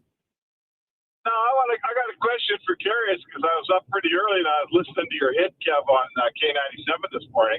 Yeah. And I think you instructed those guys to bet the Bears, except when I was sitting with you, you said you had money on the Packers. So what kind of game are we playing here? Okay, well, here's what it was. Like, those guys asked me for all the picks, like all six, bang, bang, bang. And then Duke and I, we do our own. So what happens is we pick game by game. And the Duke had that game to pick. So he took Chicago. That's why I was saying I needed Green Bay there. Oh, so you're telling people to bet Chicago, but you're betting Green Bay. I get it now. They asked me for all six at once, right? So he's fence jumper here. Oh, that's how it goes. And hey, any guy that is dabbling in the gambling in NFL has opportunities where he's looking at, and in fantasy, it's the same thing. You might be pulling for a guy and not pulling for a guy, pulling for a team, not pulling, because there's so much crossover. Let's be honest. Hey, speaking of gambling, isn't there some money owed to us, huh, Duke? Oh, yeah. There's some money owed to us here, Spec. Do you remember this, Spec, or not? I think I remember saying I don't bet on the Oilers game. Yeah, you said, if I had $100 burning in my pocket, I'd bet 100 on the Oilers to beat the LA Kings. I'll tell you what, like, I don't know how a team sits right near first place in their division and hasn't won 3 in a row all year. It is crazy. I guess it tells you that nobody in the Pacific is going on any kind of a run whatsoever. But I mean, I guess if you win 2 out of 3, you play 67 hockey, and that's pretty good. That gets you the playoffs, right? It does. But holy cow, at some point, you got to string something together, don't you? Well, you would think so. And again, right now, they are 3 points back of Vegas now. And Vegas all of a sudden has won 4 in a row. And that's the reason they're in that position. And Vegas also has a game in hand. So. Yeah, but I mean, I guess look at it the other way. So they didn't win 3 in a row, but they got 5 out of 6 points in those 3 games. They did, yeah. Right? So, you know what? If you get 5 out of 6 points, if you get 4 out of 6 points, right? Every 3-game segment, if you get 4 points, I mean, what does that add up to? You're probably a playoff team. We talked about it earlier too with Low Tide, Spec, about the loser points and how they seem to be more prevalent this year. Like Low Tide mentioned, there'll be a team with at least 20 ties here getting those points. Yeah, that's Vegas right there. They got a whole bunch of them. Every year there's a team like that. So, you know what? Whatever. I don't mind the Oilers game. I thought they were a little sleepy on Saturday. And a lot of that, you know what? That Kings play that style. We do this every year. We talk about the Kings, and they're backing up through the neutral zone. They're really hard to play against. And their style works in the regular season because you play them once, and then you don't play them again for 3 months. And no one's really prepared to dig in and do all the work and play the right way. That they usually, I know this year they've been no good at home, but usually they have a great home record because they're hard to play against. And then when the playoffs come and you dig in on that crappy style they play, and you get dedicated to beating it, the Oilers beat them for fun every year. So, you know what? I don't know what the Kings are doing, but they're traditionally, and they were on Saturday, they're a tough team to play in the regular season. That style is hard to beat. Well, but look at the difference in the team that they iced as well, that the Oilers had been looking at in seasons prior, especially in the playoffs, and especially down the middle spec, because you're looking at a very good player, Hall of Famer, and Anze Kopitar, who didn't play last night, and he's at the end of his line. But Phil Deneau, in years past, when he was in LA, was a really good player against the Oilers. You know, he would always be up against Connor or Leon. Those two guys, like what they were running down the middle on Saturday night, way different than what we've seen in the past. Yeah, and Doughty's aging. You know, we all love Drew Doughty, but Brant Clark is their best offensive defenseman at this point, in my opinion. And listen, even if Kopitar is playing, Kev, he's their first-line center right now, right? Kopi's not a first-line center on a good team. He's playing above Byfield. So that tells me Byfield's not getting it done. We had Lowtide on, and he was talking about Doughty in the Olympics, and he said, he noticed he's lost a step. Well, do you remember that one when Connor had that breakaway, Connor McDavid? It was a partial breakaway, and Drew Doughty closed on him, and he was with him as much as he could possibly be, and more than I thought he would be. Do you remember that play, Spec? Yeah, I do. Yeah, I do. So, he hustled back in a straight line. He was good. But listen, how old's Drew Doughty? What's his age? 36, I think. Yeah. So, and a ton of playoff games and Olympics. A lot of miles. A lot of miles on that guy. I love Drew Doughty. I got no problem with him playing on the Olympic team because he'll give you for that 2 weeks, he's going to give you everything he's got left and more. Yeah. But there's only so much left. Father Time is undefeated. The great Drew Doughty isn't as good as he used to be, and that's just a fact. Mm-hmm. And I heard Lowtide, and I often don't agree with him, but I think the part where he said, they've been such a good team for such a long time with that group of players, eventually you fall off. And, hell, they were winning cups. When did they win their cups, guys? 12 and 14, I think? Yeah, 12 and 14. Kopitar and Doughty were mainstays on that team. Yeah. And that last cup was 12 years ago. Mm-hmm. And those two guys that we're talking about the first line center and the power play quarterback today in 2026. That's not a team that's evolved. Yeah. It's funny when you mentioned Doughty and Kopitar together, on After Hours. Drew Doughty was on After Hours with Scott Oak and Louis. Yeah, I missed that. I'll bet you that was good. It was really good. Well, the one thing that Doughty said, next year at camp, I don't know what I'm going to do. Because, I've been going to camp with this guy since, for 15 years plus. It's going to be weird. Yeah. Now, the other part that was really good, and they had the video of it, you'll have to try to find it, Spec. So apparently Drew Doughty's mom is kind of a firecracker as well.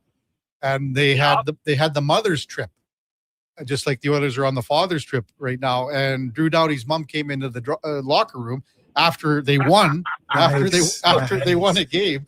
And she said, well, I'm glad you guys finally pulled it out in the third period because you really sucked in the second.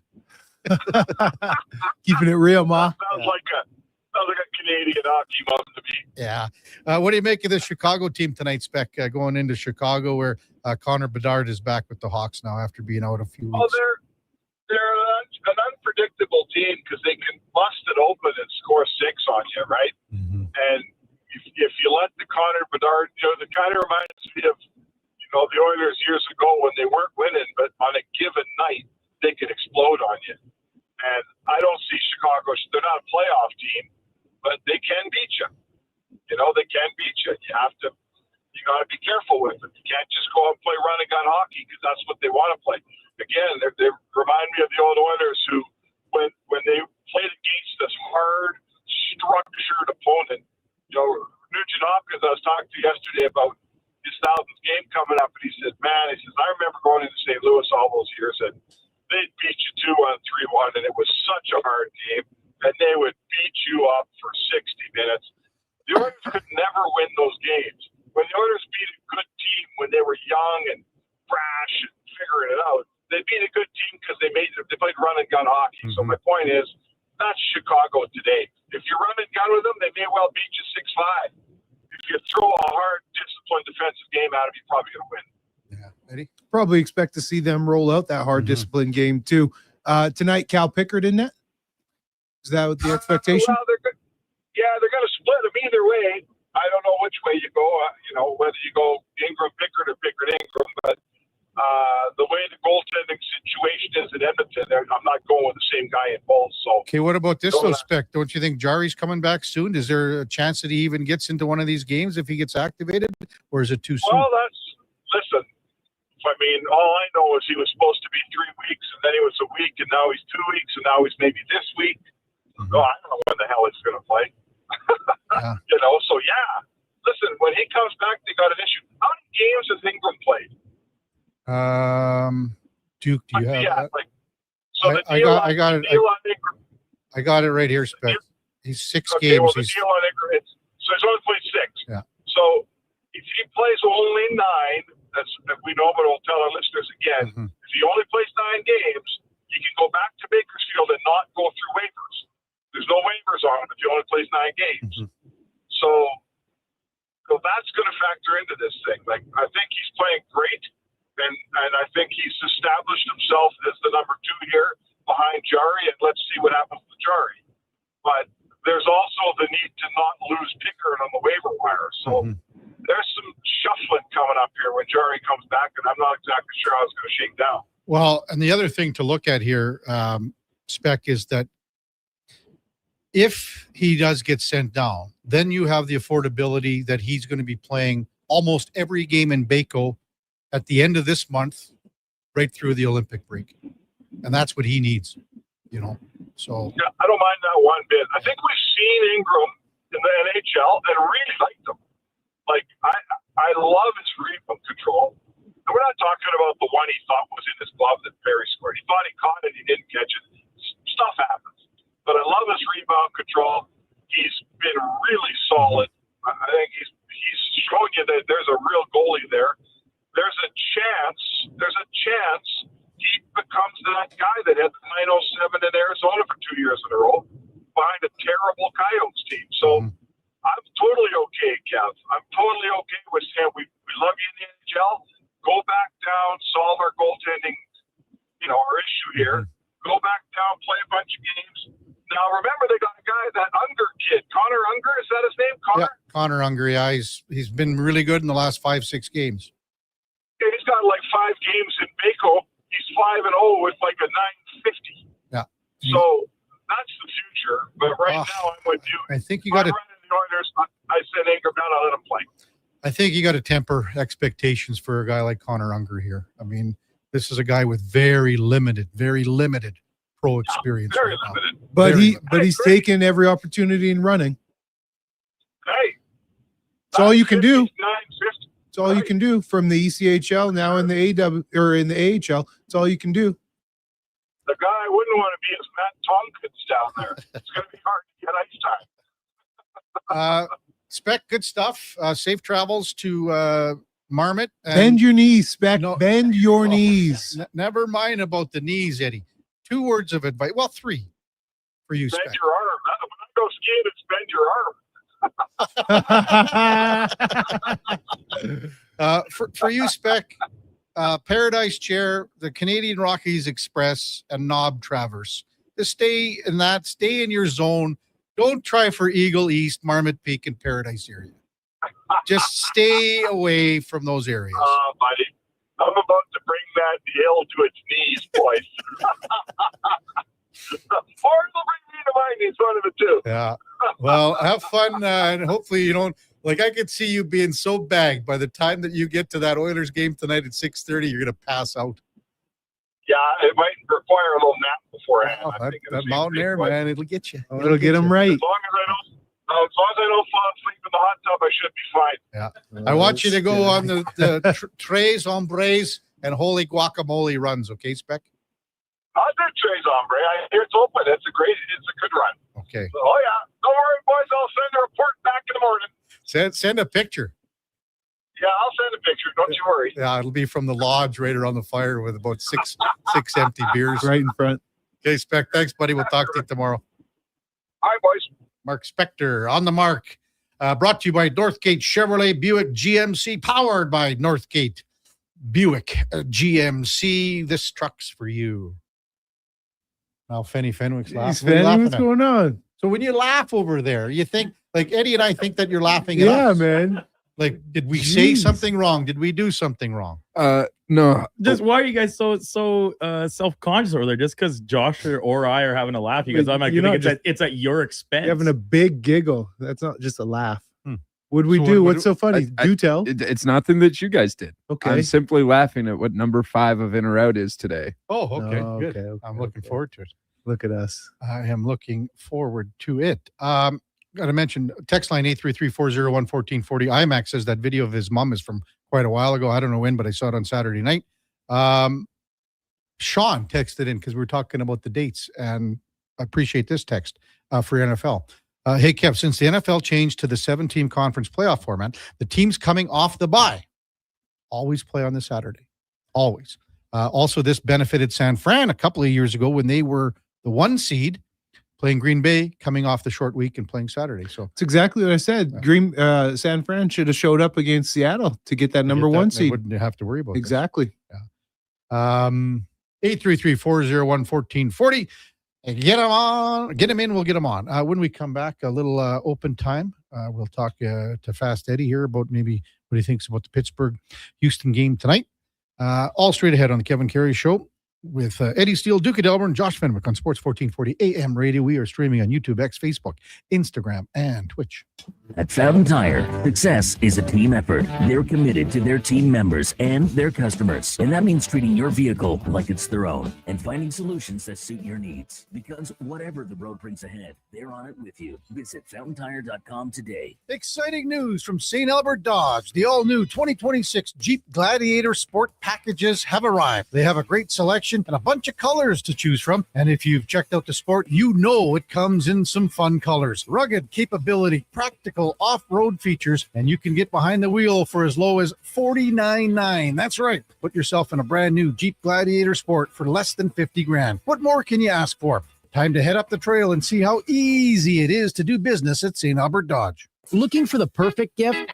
Give the gift of great taste with a Loca Quality Market gift card. Redeemable at any Loca Quality Market or Loca operated restaurant. It's a treat for food lovers. Ready anytime. Grab yours today at loca.ca. When the ground freezes, you wonder how anything can get done. And instead of staying outside in temperatures that would make a polar bear cry, you head inside where it's toasty and warm. But that's not what GS Construction does. Because while the ground freezes above, we plan below, rebuilding and revitalizing the systems that keep our communities working year after year. Now, don't worry. GS Construction promises to do everything safely and efficiently, and we'll wear our extra warm clothing outside. For more on what we do, visit gsconstruction.ca. Made for some rough roads, but it means trails are now packed and ready for action.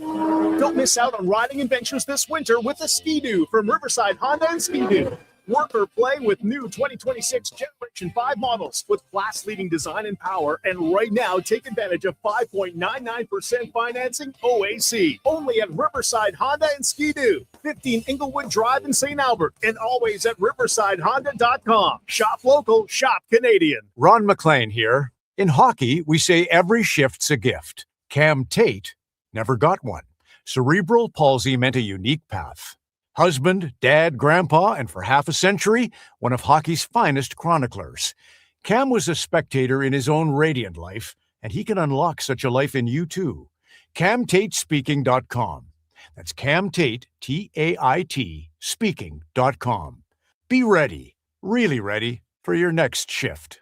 Welcome to Uncommon, Welcome to Subaru. Engineered for Canadian winters, built for real-life confidence. Tackle the ice and snow with Subaru's symmetrical all-wheel drive, delivering the power, control, stability, and grit you need. And when the temperature plummets, you'll cruise in comfort with heated seats and heated steering wheel. All this plus peace of mind with Subaru's top safety pick status for 19 years running. This winter, it's time to get you into a Subaru. Visit Subaru.ca today. Escape the cold and catch the hottest sports action at Selly's Sports Bar and Lounge. Not a bad seat in the house. All the games and tons of big screens. Plus, Selly's menu has something for everyone, along with game night food and drink features. And this January, Oilers watch parties continue. So bring your friends and cheer loud and proud. Selly's Sports Bar and Lounge at all 3 Century Casino locations: Edmonton, St. Albert, and Century Mile. Every day is game day at Century Casino.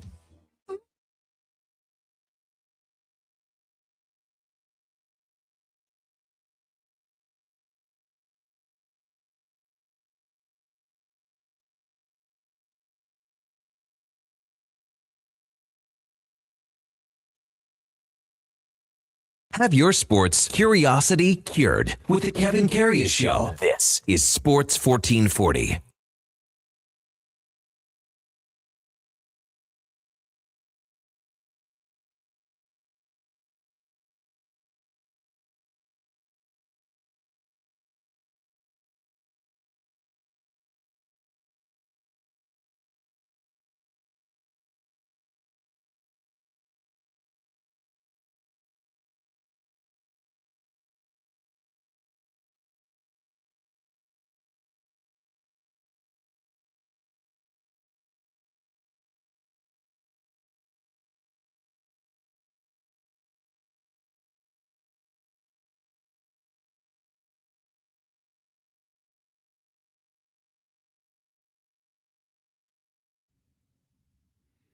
Oh, what a tune. Good one, Duke. Welcome back to the big program. 8:26 in Edmonton. Kevin Karius. Eddie Steele, Duke of Delburne, Josh Fenwick with you on Sports 1440. The two young punks over there, Eddie, were laughing and giggling. Trying to clown us. I don't know what they're going all out. Oh, and they are. It was about number 5 question, I believe, for in or out coming up. Have you had a chance to look at it yet? Yeah, I had a chance. Did you? Oh, yeah. I have my answer. Yeah, I don't know if I'm probably out on this one too.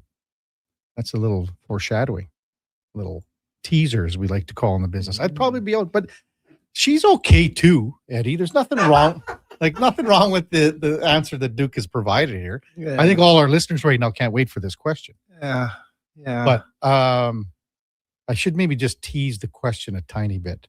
Just saying, today is Kiss a Ginger Day. Now people can think about it what they want.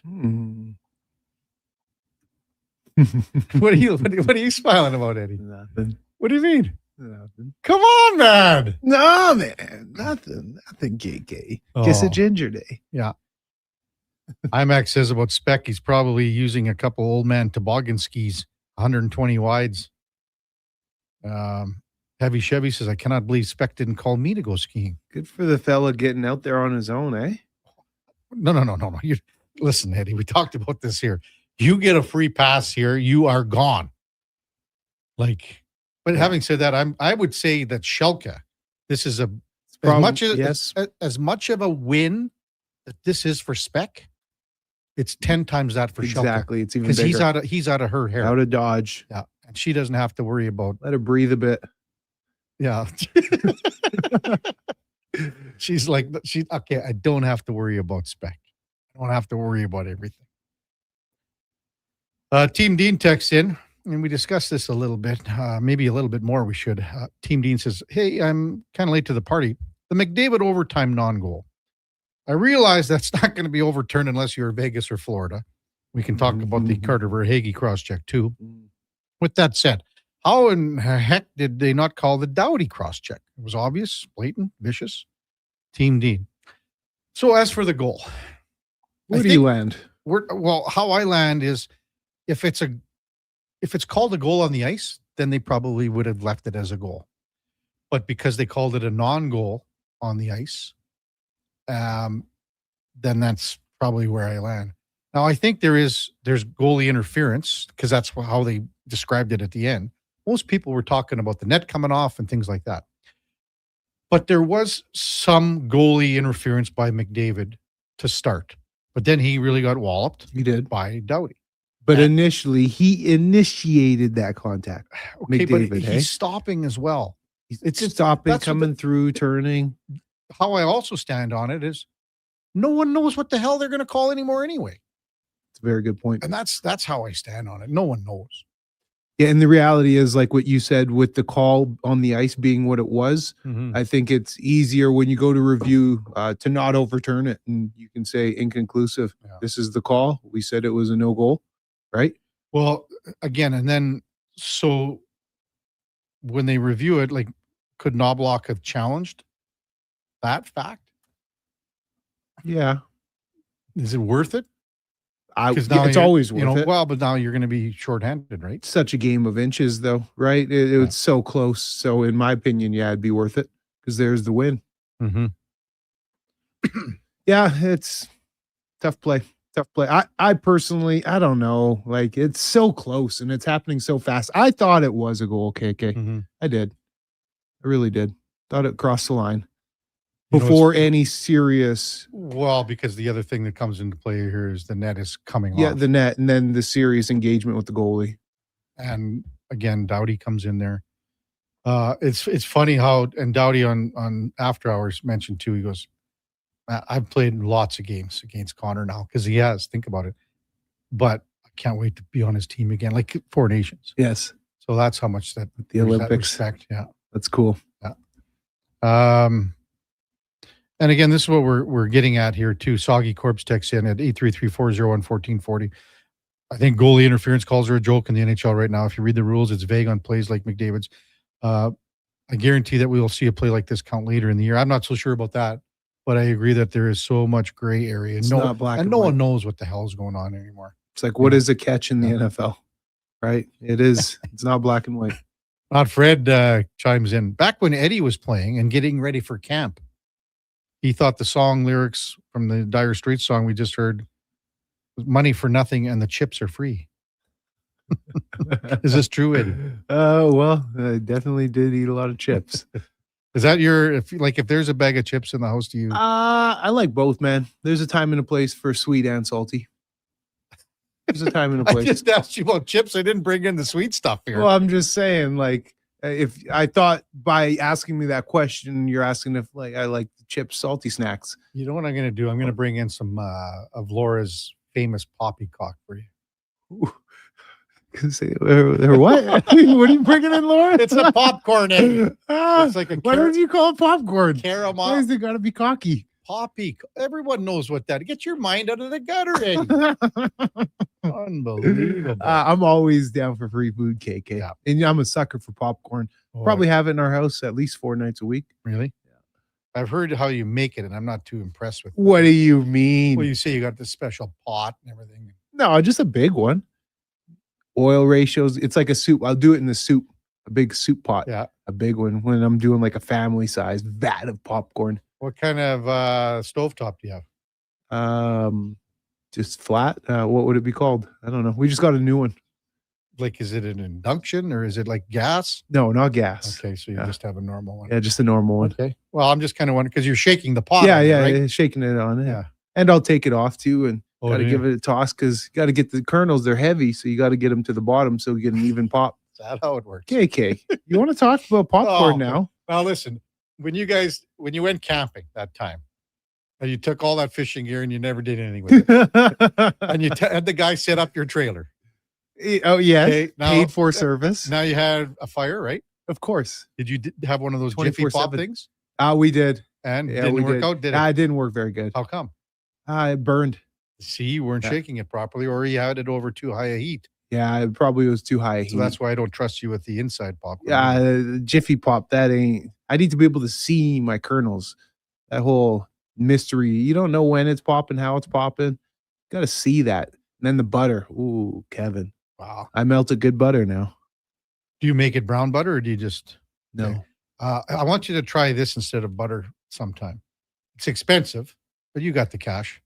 Go to the Italian Center and buy truffle oil. Ooh. And you put it in a spray. Yeah. We do have a What pump. are you looking at here? But I get truffle oil from that Evolution. Okay. You know what I'm Evolution? saying? Yeah. But that's fine.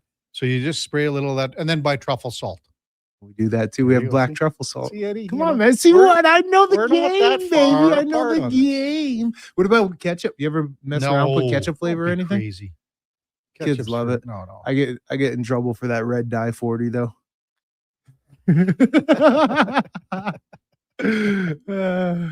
RBS, hey, we got to say this too. RBS says, game day, fellas. Come on, KK. Just pick the Steelers. Don't be a coward. So that's the Yes, man. That's what I'm Steelers, so saying. Pick the Steelers. I land there too. Pick the Steelers. Don't be a coward. Duke's team is the Texans. Let him roll with his team. See, old man Baker had the pick last night. Well, actually, he had first pick from the night games, and he took Houston. So I said, well, thanks very much for the gimme. I also jacked the line up, the line on the Patriots. I moved him to -4.5, and that scared him away. And you taking Scared advantage him of the away fella, huh? like a little Jeez. girl. And I pounded him with that one. So he's got Houston tonight at -3. Duke wants me to take Pittsburgh, obviously. So honestly, what is your take on this game? I really do feel like Pittsburgh, it'll be a tight game. I don't trust Houston's offense. I think Aaron Rodgers has the capability, the experience to keep it a game. He really does. What Terry Bradshaw said in regards to that pass rush that you talked about earlier with Will Anderson, Daniil Hunter, I really think that there is some merit to that, Kevin, that as vaunted as Houston's pass rush is, I don't think they're going to really get much sniff of Aaron Rodgers because he is so intelligent in getting that ball out quickly. It sucks to watch as a fan sometimes because it's like you're passing it as a run game, essentially, passing it for 3-4 yards at a time. But I think that's going to be how they march their way down the field. I'm trying to think that game where Rodgers hung onto the ball too long and got walloped from behind. I don't remember. But do you know what the play I'm talking about? I do. Because he got his bell rung pretty good. But I thought that was on him, that play. I believe. I just don't know if, and again, I agree with you with Houston's offense. I'm not totally sold on Stroud. Their running game is hit or miss. Yeah. I mean, they have a really good receiver. I don't know why they don't use him more in Nico Collins. But their defense is so good. And then you bring in, we're just talking about the two teams on the field. Now let's X factor in Mike Tomlin and Monday Night Football and the stats and never lost on Monday Night Football. Look at Duke, just like he's there's some DeMeco merit to Ryans that. has won more playoff games last year than Mike Tomlin has in the last 10 years. Hey, I'm not talking about playoff. I'm talking about Monday Night Football. Oh. Now- Every trend's meant to be broken at some point. and we haven't set the line yet either. Not officially. We're going to do it here in the next break. Yeah, I'm thinking, we are. Okay. I think the line should be 3.5. Oh, I was going to say, if we're going to do it this way, and if Kevin is going to be forced into taking Pittsburgh, let you take your home team. You got to give up at least 2 points, Duke. If you're going to take your team, the Texans, you got to give up 2 points. It's not my pick. Kevin can pick whatever team he wants. But the line has to be what the line is, and the line still is -3, correct? Correct. I think the line for this one should be -3.5. Well, go work for Sports Select or Play Alberta or ESPN or any other book and set lines then. But currently you have this job where that's not your role. All right, Duke, $50 right now. For what? Just straight up on the game? No, you got to give them the points. You got to give them 3. 3 points? Well, Eddie, is that what you're saying, or 3.5? Give me $20, dude. 20 $20. He went from 50 to 20 in 5 seconds. I could just see Steph on the listing going, Eddie, quit gambling on money. Let me get 20 on that, Duke only. All right. I'll take that action for 3 points. Yeah. Okay, so Duke and Eddie are going 3 points. 3 points, and Duke's got the Texans. Eddie's got Houston, Pittsburgh. I mean, I'm just tired of this cowardice over here. I love it. This is good. Someone's got to step up. When we come back, we're going to go in or out, and we'll discuss this even further. Kevin Karius, Eddie Steele, Duke of Delburne, Josh Fenwick on Sports 1440. AM Radio, we are Streaming on YouTube, X, Facebook, Instagram, and Twitch. The new double cheesy melt at McDonald's. We're talking 2 juicy, mouth-watering 100% Canadian beef patties, 2 slices of cheesy goodness, with even more melty, cheesy sauce on top. Topped with pickles, then crispy and grilled onions. The way it all comes together, you don't just eat it, you melt into it. The double cheesy melt, only at McDonald's. For a limited time only at participating McDonald's restaurants in Canada. Mr. Rooter goes skiing. Sick gear, Mr. Rooter. Are you ready to hit the slopes? Not yet. I need to report a possible crime. Oh no, what's happening? I saw a bunch of hooligans discussing shredding the half pipe. As a plumber, I've taken the Hippocratic oath to do no harm and act in the best interest of all pipes, whether PVC, copper, or otherwise. It's made of snow, Mr. Rooter. Snow? Things are worse than I had feared. There's no better plumber than Mr. Rooter. Looking for the perfect used ride? Now's the time. Drive away for as little as $25 bi-weekly. Go Auto has over 7,500 used vehicles in stock with something for everyone. From budget-friendly cars and road trip-ready SUVs to powerful work-ready trucks with around 70 locations across Canada. Your next vehicle is closer than you think. Whether you're upgrading, downsizing, or buying for the first time, we've got the right ride at the right price. But don't wait. These deals won't stick around forever. Start shopping today at goauto.ca. Summit Restaurant, located in the heart of the Silent Ice Center and just minutes from South Edmonton Common. Summit is your destination for exceptional house-made pizza, delicious entrees, and expertly crafted cocktails. Experience the perfect blend of flavor and ambiance in a modern setting. Join us for a straightforward yet elevated dining experience where our commitment to quality speaks to every bite and sip. Make Summit Restaurant your next night on the town. It's Andrew Walker, host of the postgame show on Sports 1440. After every hockey game this season, tune in and chime in as we talk about the game. It's all sponsored by Legacy Heating and Cooling. Don't get left in the cold. Visit legacyheating.ca. Hey, Edmonton, did you know a local Play Alberta winner scored over $500,000 on Mega Jackpots Ocean Bells? Think about the season tickets you could lock down with that kind of cash. From major casino winners every hour to jackpots worth millions and hundreds of popular games to money that stays in the province, there's never been a better time to sign up for Play Alberta. Download the app today to get started with casino, sports, and lottery all in one app. Must be 18 plus to play. When you gamble, use your game sense. Across rural Alberta, volunteers and community groups work hard to make life better for their neighbors, creating new playgrounds, better rinks, and gathering places that bring us together. Vision Credit Union is proud to lend these local heroes a helping hand. Apply today for a Helping Hand grant up to $10,000 to support your community's next big idea. Let's make great things happen together. Applications are open until January 31st, 2026. Learn more at whatsyourshare.ca.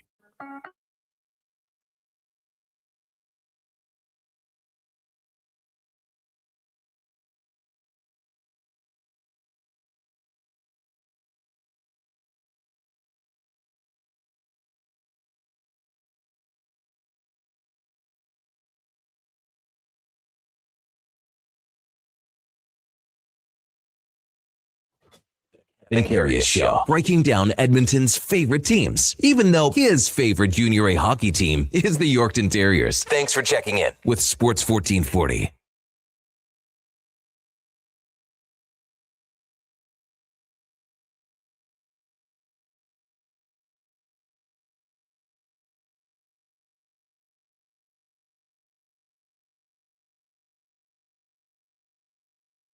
Welcome back to the big program. 8:43 in Edmonton. Apparently, Chris Johnson reporting that James Reimer has signed a 1-year, one-way deal with the Senators for prorated $850,000. Manitoba boy. Yeah.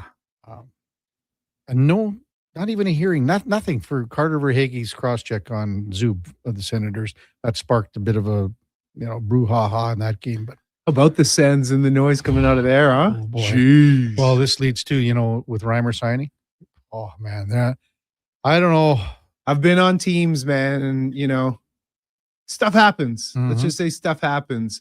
And, I believe some truths to some of the rumors. I don't know. All I know is that rooms can get wrecked in a hurry. Very quickly. And it could be something, a little thing, and that just festers. And it could, this could be whatever the things that they're saying, it could be something else. Yeah, it could be. But how it gets handled too. Yes, that's telling. How it gets handled is telling. Time now for Are You In or Out? Okay, you know what? Moving too fast. Bottom line, are you in or you out? In or out of what? No time for questions, just action. In or out? Well, then I'm out. I'm sorry, Jet. Actually, you're already in. Are you in or are you out? On Sports 1440. I thought you would go, I'm in, Bob. We would have had a really cool moment, but you kind of ruined the whole thing. All right, Duke Letterbuck. The Edmonton Oilers lost Saturday night to Los Angeles, continue to chase that elusive 3-game win streak. They're right back at it tonight in Chicago, and Riley Stillman was reassigned to Bakersfield going back to over the weekend, and seemingly saying that the return of Jake Walmont is not very far away.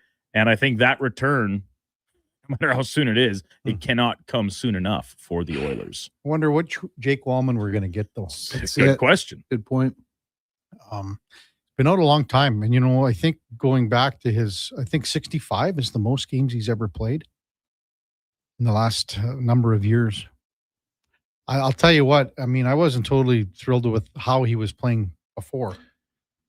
But having said that, he's better than Regula, obviously. And because we saw another better than Ty. We saw another experiment on Saturday night, right, with Ty Emberson playing alongside Darnell Nurse, and I don't think anything was egregious, but they were outchanced. The metrics were not on their favor during the game in terms of possession and moving the puck. Regula had that pinch about 3 shifts in. I'm like, come on, man! Just don't even think about it. Is that what you felt of me watching with the Critters with that pinch? Because I got that one pinch and I gave up the breakaway. There was more than one, Eddie. You said, "Don't worry about the pinch, Eddie." It's crazy to say right now, Duke, that because Darnell Nurse takes a lot of heat. There's no denying that. Oh, for sure, he takes a ton of heat. Is it crazy to say that the Oilers' third best defenseman right now is Spencer Stastny? I don't think that's that's not crazy to say. It isn't. And we go back to the game previous where Spencer Stastny was playing with Darnell Nurse. And listen, the overall game was fine, but there's just a couple mistakes that stand out and lead directly to goals against, right? And it just feeds into the narrative that being partnered with Darnell Nurse is where your game goes to die, really. And we've seen it. Like Amberson, like I said, there wasn't anything super stand out, at least to my eyes on Saturday night, but the numbers say that they weren't a very good pairing. We saw Regula struggle alongside there, but listen, his own game playing a big role in that in recent weeks, certainly. And then even Spencer Stastny, who's been lauded for the most part since coming over from Nashville. He spends one game in that second pairing role, granted on his offside, and he doesn't have a very good night out. So at a certain point, there is something to be said about it. So to think Stastny's the team's third best defenseman, I don't think is outlandish or out of pocket at all. Well, it's between him and Nurse, correct? Yep. I guess. Has to be. Yeah, I mean, with this question, with getting back to Jake Walman, I'm totally in agreement with KK, which Jake Walman will come out to play, because even before the injury, it was very mid, as you would say, Duke. And we've seen. Why would I say that? youth. I don't think I qualify into the youth category. Maybe just you two old timers, but outside of that, probably not. Them youths, boy. Yeah. For the Oilers, tonight's opponent, the Chicago Blackhawks, Connor Bedard made his return back on Friday. Team Blackhawks in general playing pretty well right now over their last 10 games. With Connor Bedard in the Hawks lineup, I do believe they are a playoff team, even if it is a wild card, one of the last couple spots in. Without him, just black and white, they're not. He's the team's best player, and the lack of talent down the rest of the lineup is really evident when he has not been playing the past few weeks. I'll be out. I just don't think even with him in the lineup, they're a playoff team yet. Okay. Next year they are. Sure. I don't think they're a playoff team this year. They're close. Bedard has had a wonderful start to the season before he got hurt. I still think he should have been on the Olympic team. Really? Yep, I still do. I would rather him, been on the team and been whatever a 13th forward than not having him on right now and waiting for someone else to get hurt before he gets added. I said that the day the team was named. So I just don't think that they're close enough. Frankie Nazar's on IR, I think, right now. I think they're close, but they're not a playoff team yet. So. Yeah. Even despite him having if he's in the lineup. Yeah, I'm with you on that too, KK. Over to the gridiron, wild card weekend in the NFL. We are 5 games into it so far, and it's a little crazy to say because I don't think this many people would have had this on their bingo card going into the weekend. But the best game of these first 5 was actually the very first we saw between the LA Rams and Carolina Panthers. I'm fair. I can go in on this one, Duke. I can because of how the game was played. Like the Bears-Packers game was just 2 halves. Yeah, exactly. This one was back and forth. But for the entirety. Back and forth. Yeah. And so were the Bills and Jags. They were back and forth too. You can't put the Chargers-Patriots in this one. And the 49ers-Eagles was sort of a slogfest for much of the game. A couple great plays. the McCaffrey play, again, we talked about it over the course of the morning. Absolutely incredible. But if you're talking about pure entertainment going back and forth and the Panthers going ahead late and just couldn't get that stop. And Rams are the better team. For sure. But the Panthers played with them. 10.5 point spread. Get out of here Come with on, that. man. In a Come playoff on now. game? It's too many points for a playoff game. Too many points. Yeah, Duke, I'm into because I really want to say the Green Bay game just with how it ended, but it was a tale of 2 halves, right? They were mollywhopping them in the first half, and Chicago came back and did what Chicago does. For the entirety of a game, though, for pure entertainment, yeah, that was the best one, the Rams and Panthers. Yeah, like the highest scoring game, 4 lead changes in the fourth quarter alone, back and forth, and then the game-winning score coming off of the likely MVP finalist, future Hall of Famer. The Rams kind of entered the playoffs as a lot of people's Super Bowl pick and one of the headliners. Panthers gave them all they could handle. They beat them already this season, and we talked about that going back to Friday. I was wildly entertained watching this game, definitely more so from start to finish than maybe we saw in the other ones, even though some of the other ones were still close, entertaining all the same. Like when the Panthers were down, I think it was maybe 10 at the time, and then they muffed that punt. I was like, they're dead. Like this is over. Yeah. But then all of a sudden the Rams kind of create a few issues for themselves as well. Nakua drops what looked like a surefire touchdown. Really good game. You got to give credit to the Panthers. And even, the Panthers even if were they were a huge sub dogs. 500 team. You have to keep in mind too, the Panthers were huge dogs. And everyone's cheering for the dog. Exactly. So when the dog keeps it close against the number, what everybody's thinking, they're not the number 1 seed, but everybody's thinking LA is a really strong team to go deep with. Matt Stafford, probably MVP. So to have had the game they had, that was exciting. Yeah, watching that, I was glad that they got in instead of the Buccaneers. Because the Buccaneers probably would have been a bummer in this game if the last 2 months of the season told us anything about that team. And again, you can see some steps go in the right direction with Carolina. And so with Bryce Young, to just stick on them for a moment, like the team has to decide if they're going to pick up his 5th-year option. I think they did, Duke. Oh, did they officially? Yeah. I might have missed that. My apologies. But either way, like it seemed like an inevitability regardless. Like I don't know if Bryce Young is ever going to be top 10 quarterback in the league, but he certainly looks like he can be a guy that can win. Like that can win games. It's not a matter of week to week you're thinking about benching him or replacing him. We've already seen that in his very short time in Carolina, his young career. But at this stage, I feel confident saying like he is a starting quarterback.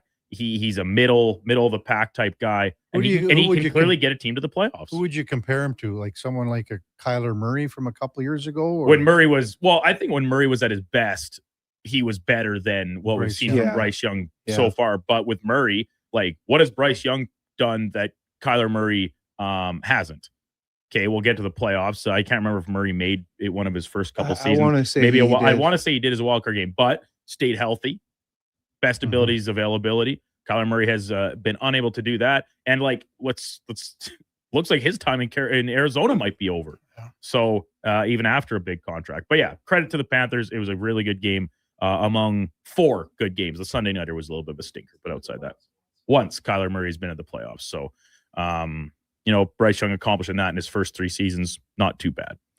First round of the NFL playoffs wraps tonight in Pittsburgh. We talked about it last segment. Time to put pen to paper on it. We'll get Kevin's pick. I don't know if I can do it right now. I might want might have to wait. Well, listen, I'm saying my Texans, the Texans, they are the better team. I don't care about intangibles, whatever. Tomlin, the Steelers, Aaron Rodgers, to hell with it all. Texans win this game, and they cover the 3 points. I wish it would be 3.5. I really do. If it were 3.5, and I got to go. Well, I wish it was 2.5. I know you actually, I don't, because I think the Texans win this game easily. Easily. Yeah. Where are you at with their offense, Duke? So is the Texans offense great? No. Is it serviceable? And can it get into rhythms enough to put together scoring drives? Yes. And what do we know about the Texans? They only need to score like 18 points to win a game. And I think they're very much capable of that against the Steelers defense that has the 3rd most passing yards allowed on the season across the entire NFL. They got some guys up front, but the Texans have a good enough game plan, I think, in place between play action, and their run game doesn't knock anybody's socks off, but they don't go away from it, even if it isn't successful early in the game, which can be serviceable with the play action later. So I'm comfortable enough, at least in this game, with the Texans offense. CJ Stroud, 2 playoff wins already under his belt. He's been here before. He's seen it. Now he is on the road this time in a hostile environment. We'll see if that plays a role. DK Sir Slap-A-Lot is going to have a game. Yeah. He's back. He's back. Yeah. He's just got to keep his hands to himself. Yeah, exactly. If I agree with Eddie, then I'm agreeing with Eddie, though. That's the problem here.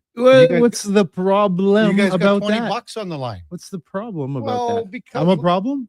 No. Like, look what happened you did 3 picks for me while I was gone, correct? Correct. Went 0-3. And what has been your record all season? Well, right now, if I win this weekend, I'll be 5-1 this weekend, which knocks up a real. Kevin's record on the year is 16-20-1. Ugh. And that's with 2 wins this weekend. And you're worried about me. I am. You want the pit. I do want. And Eddie actually only went 0-2. Josh went 0-3 the week previous. Yeah, thanks, Josh. Yeah, 0-5 here. Really looking good. Go with guys. the pit. Take the pit. I'm going to reserve my pick for later. I want to do a little more. I want to check on a couple things. Check on a couple Plus, things. the line might move. Yeah, maybe. Maybe it'll move down to 2.5. Oh, well, then I know who I'm picking. Okay. But you're on the Steelers, Eddie? Hey, man. They got a $20 bet for you. Well, yeah, but he could flip-flop here, and then he can root for both sides. We didn't shake on it, but okay. Yeah, it is recorded. How's that? Yeah, it's on in video. audio and video format. Lastly, today is Kiss a Ginger Day, as Kevin teased or spoiled earlier in the program.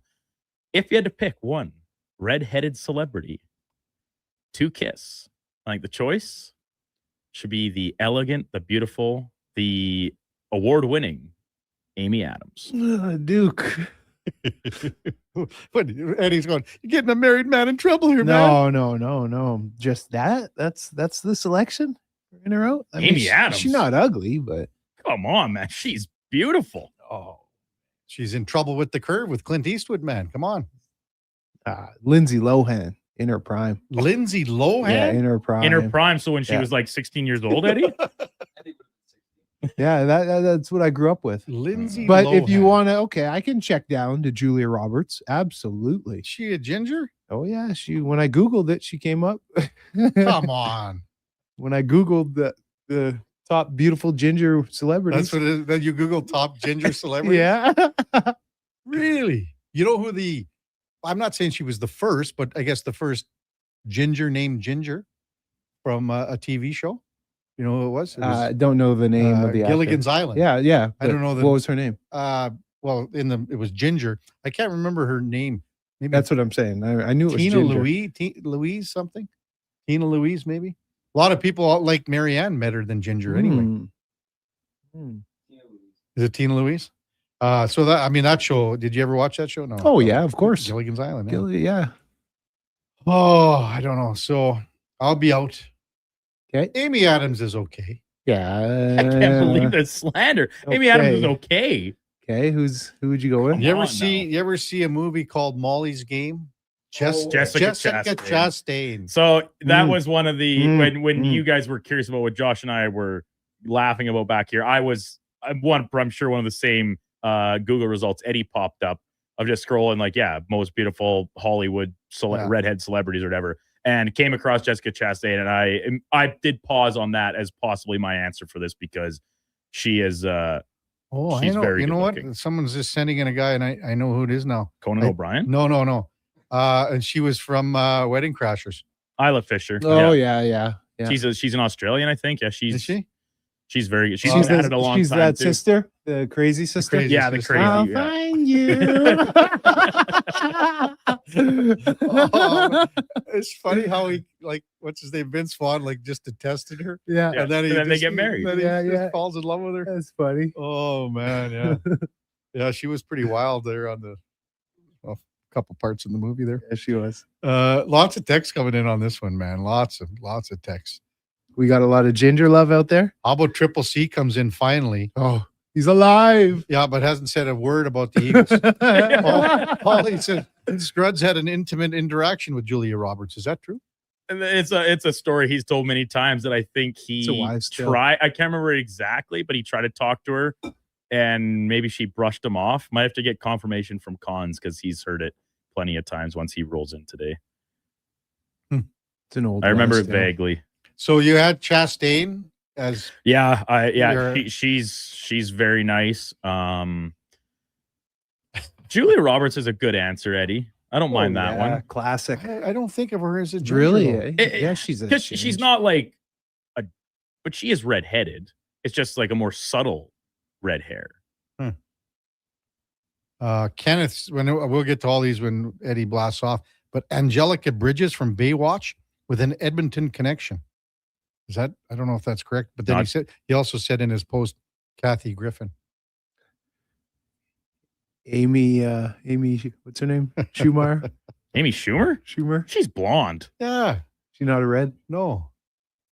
I'm not saying she's attractive. either. So Josh's answer, and I'm surprised I haven't seen a single text in yet. Oh, there is one here. Emma Stone. Yeah, Yes, slam dunk yes, number that's- one. Yeah, that's like, a really good one too. like the 1-1 pick for sure.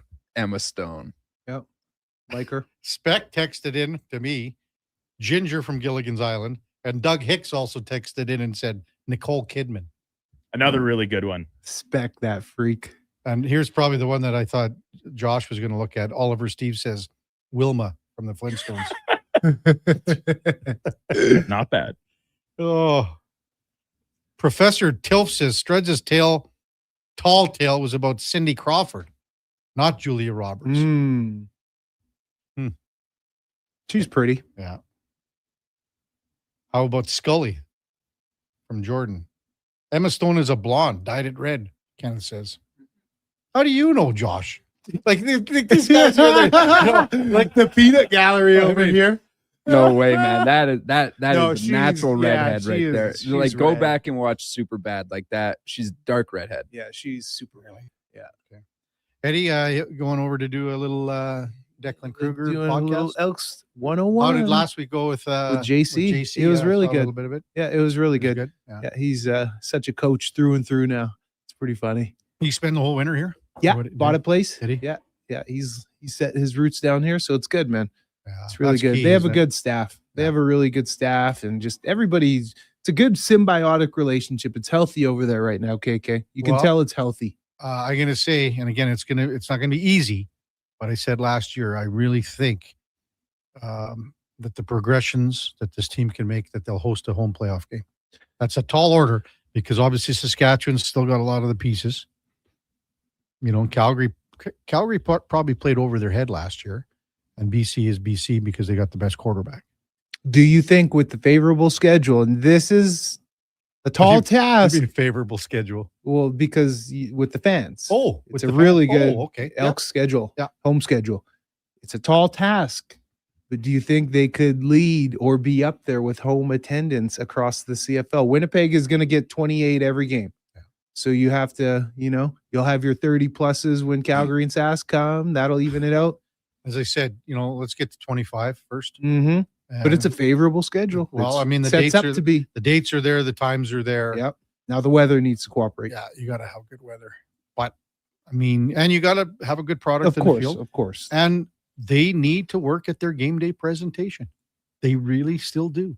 And how many times have I said, Eddie, you get that marching band, and it doesn't have to be a marching band. You get a high school band in that facility with 300 kids in the corner of the end zone, playing between breaks and playing all the great rock and roll songs, but with the horns and the drums.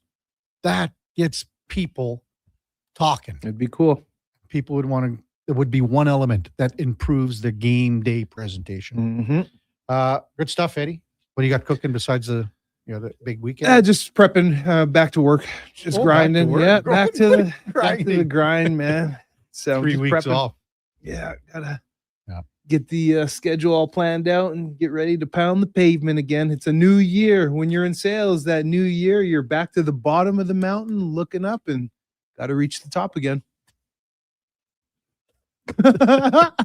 just so inspirational. Thank you. Yeah. Thank you. I Thanks, hope Eddie. you all are motivated. Good show. Have a great week. We'll see you on Friday. Okay, see you, man. Tons of texts coming in about the ginger, and man, oh man, are there. This is a very popular topic, is it not, Duke?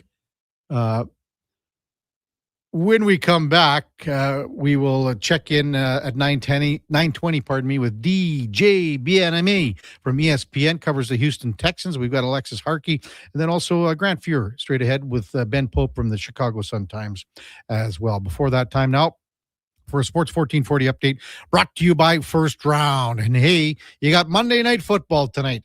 You got the Steelers, you got the Texans, and then you could win an NFL jersey at both locations. Plus, you get 50% off boneless wings. First Round, Edmonton's NFL headquarters. Here is the Duke.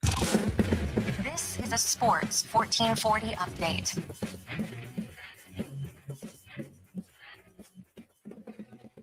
Five games across the NHL yesterday. The Jets beat the Devils 4-3 of their second consecutive victory. Bruins blanked the Penguins 1-0. Caps fall to the Preds 3-2. Mammoth losing to the Blue Jackets 3-2 in overtime. And the nightcap at the Golden Knights putting up the touchdown and the extra point. They beat the Sharks 7-2. Off the ice, James Reimer expected to make his contract with the Ottawa Senators official in the immediate future. Was just on a AHL PTO contract over the weekend. From the PWHL, 3 games yesterday, Ottawa beating Boston 2-1 in a shootout, Seattle falling in Minnesota 6-2, and Vancouver blanked by Montreal 1-0. In the AJ, Devon lost to Drayton Valley 5-4 in overtime, and Camrose winning down in Olds also by a score of 5-4. Wildcard weekend in the NFL. The Jacksonville Jaguars could not hold on. They lose to the Bills 27-24. Niners beat the defending champion Eagles 23-19. And Sunday Night Football, offensive stalemate. Patriots take it 16-3 over the Chargers. From the association yesterday, full slate of games, including the Toronto Raptors, beating Philadelphia 116-115 in overtime. Coming up in hour 3 of the Kevin Karius Show, we'll be joined by DJ BNME of ESPN covering the Houston Texans. I'm Brendan Douglas at your Sports 1440 update. Sports 1440, a Stingray radio station broadcasting on Treaty 6 territory. Download the free iHeartRadio app and listen to CKJR wherever you go. Weekly NFL giveaways, drink specials, huge screen TVs. The hits keep coming at First Round, Edmonton's NFL headquarters. Watch NFL football at First Round, and you could win a trip to your favorite NFL city for a regular season game next season. Catch NFL action Thursday nights, all day Sunday, starting with the Pro Bowl brunch from 10:30 to 2. Then Monday night with half-price boneless wings after 6 p.m. First Round, burgers, beer, sports. Downtown and Bourbon Street, West Edmonton Mall. Today on Hey Culligan, how smart is your water? Here's Tracy. Hey, Culligan. I think my water might be dumb. Good news, Tracy. Your water's not dumb. It's just not talking to you. You can make my water talk. No, but the new Culligan Smart Drinking Water System can talk to your phone to tell you when your water filters need changing and help you meet drinking water goals. Now that's some brilliant H2O. You said it, Tracy, and we're already on the way. Let us help you out with a free in-home water test from a local Culligan water expert at culligan.ca. The job won't wait. Why should you? At AWS Welding Supplies and Repairs, conveniently located in Nisku, we've got everything you need to get it done. From product sales to servicing and calibrating machines, we're your one-stop shop. We're a proud, locally owned and operated business, committed to serving our community with a proven track record of customer service. Don't let a broken tool slow you down. We offer fast repairs and free same-day delivery of in-stock items to Leduc, Nisku, and South Edmonton. AWS Welding. We make it happen. New Year's resolutions. We all make them. We all say we're going to start eating healthier or going to the gym or starting that new hobby. But at GS Construction, we actually follow through on our New Year's resolution because it's the same every year. We promise to set the groundwork, literally, for another year of progress and growth. And we've stuck by that resolution since 1974. So start that all-you-can-eat diet. GS Construction is going to start planning right now for the year ahead. For more on what we do, visit gsconstruction.ca. This hockey season, before every game, check out the pregame show with Andrew Walker on Sports 1440. It's brought to you by Titan Supply, your only source for rigging, lifting, and hauling products. Visit titansupply.ca. Across rural Alberta, volunteers and community groups work hard to make life better for their neighbors, creating new playgrounds, better rinks, and gathering places that bring us together. Vision Credit Union is proud to lend these local heroes a helping hand. Apply today for a Helping Hand grant up to $10,000 to support your community's next big idea. Let's make great things happen together. Applications are open until January 31st, 2026. Learn more at whatsyourshare.ca. Welcome to Uncommon. Welcome to Subaru. Engineered for Canadian winters, built for real-life confidence. Tackle the ice and snow with Subaru's symmetrical all-wheel drive, delivering the power, control, stability, and grit you need. And when the temperature plummets, you'll cruise in comfort with heated seats and heated steering wheel. All this plus peace of mind with Subaru's top safety pick status for 19 years running. This winter, it's time to get you into a Subaru. Visit Subaru.ca today.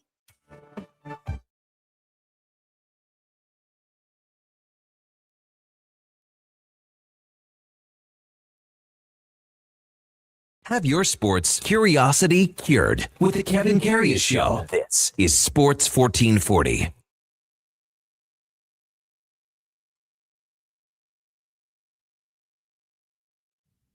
All right, welcome back to the big program 911 in Edmonton. Text 833-401-1440. Quite a few people texting in about the Duke's question in or out that we just had. It was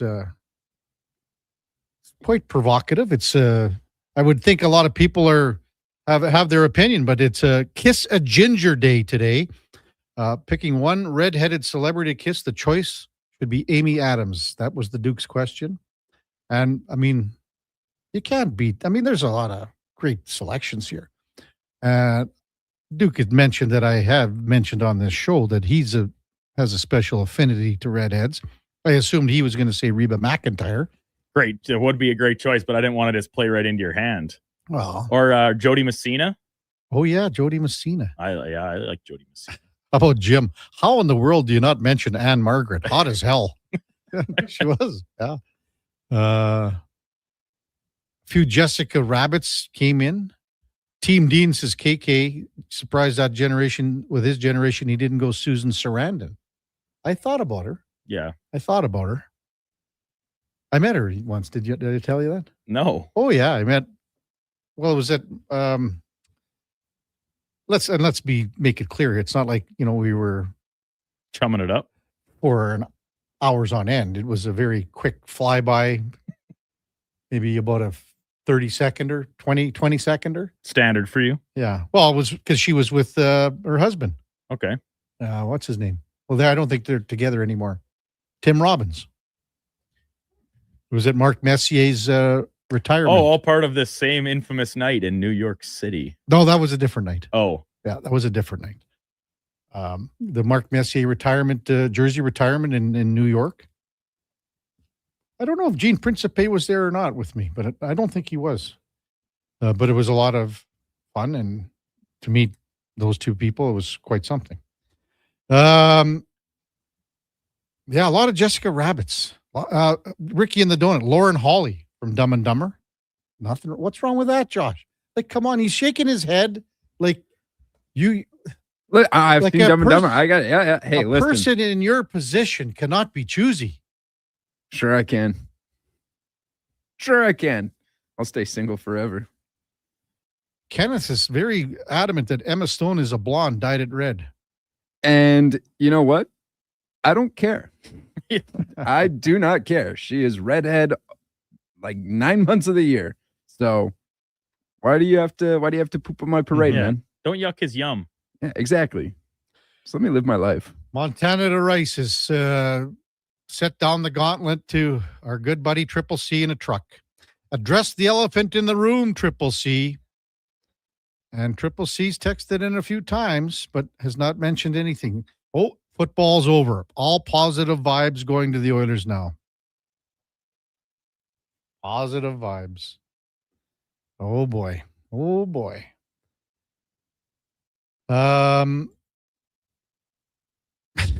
No, Guy, I didn't meet Susan Sarandon when you mentioned what she was doing here.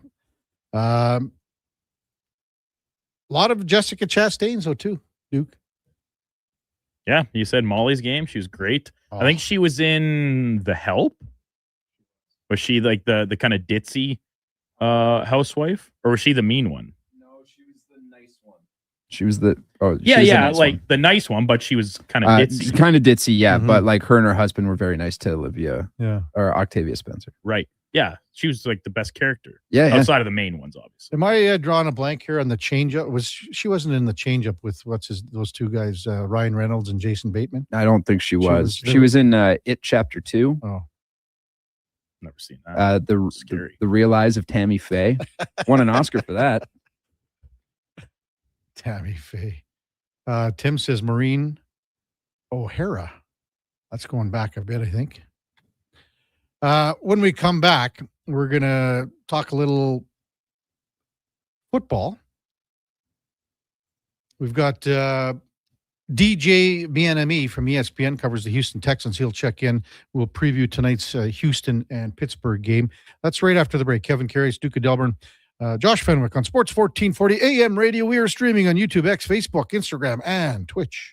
At Fountain Tire, success is a team effort. They're committed to their team members and their customers. And that means treating your vehicle like it's their own and finding solutions that suit your needs. Because whatever the road brings ahead, they're on it with you. Visit FountainTire.com today. Come for Canada's largest trade shows, the biggest names in entertainment, exhilarating sporting events, and more. And stay for the experience at the Edmonton Expo Centre. Looking for the perfect place to host your next big event? From trade shows to galas, meetings, and concerts, the Edmonton Expo Centre has the space, event expertise, and service to make your next event unforgettable. With over 522,000 square feet of flexible event space, in-house catering, and operational expertise, they bring your biggest vision to life. Learn more at EdmontonExpoCenter.com today. The new double cheesy melt at McDonald's. We're talking 2 juicy, mouth-watering 100% Canadian beef patties, 2 slices of cheesy goodness, with even more melty, cheesy sauce on top. Topped with pickles, then crispy and grilled onions. The way it all comes together, you don't just eat it, you melt into it. The double cheesy melt, only at McDonald's. For a limited time only at participating McDonald's restaurants in Canada. Top quality flooring, locally owned, and Canadian products from Beaulieu. Yeah, that's CFI. CFI what? No, CFI, Custom Floors Inc. From free estimate to professional installation, contact Custom Floors Inc. at customfloorsinc.ca. When picking a New Year's resolution, try to avoid things you have no influence over. Like bringing home the cup? That would be awesome. But completely outside your control. Instead, pick something you can control, like bringing home some Wilhauk beef jerky. That would also be awesome. But what if we brought the cup home to Canada and it was filled with Wilhauk beef jerky? Okay, I'll allow it. Wilhauk beef jerky, only available in Leduc. Get yours today, because you don't win cups with salad. From the first face-off to the final whistle, Sports 1440 is your home for hockey talk. With live coverage, expert analysis, and pre- and post-game shows, we bring you closer to the game. Tune in 24/7, only on Sports 1440, Edmonton's sports station. Hi, Mike here from Northgate Chevrolet Buick GMC. Happy New Year! I just wanted to take a moment to say thank you. Thank you for everything in 2025. With your help and your support, we fed almost 500 families. We donated to various charities in the Edmonton area, and we're going to do it again in 2026. Please stop in and see us today, 13215 97th Street, or visit us online at northgategm.com. You're in Northgate country. Hey, Gary, is that your dad? No, this is Evan, the new sales rep I hired. Oh. First impressions matter, but when hair loss takes over, it can feel like you're not being seen for the maverick you truly are. Hi, I'm Dr. Vance Elliott. At Advanced Hair and Skin Surgery, we know that hair loss is more than just a cosmetic issue. It's personal. Let's discuss all the cutting-edge options available so you can make a great impression every time. Book a free consultation today at drvanceelliott.com.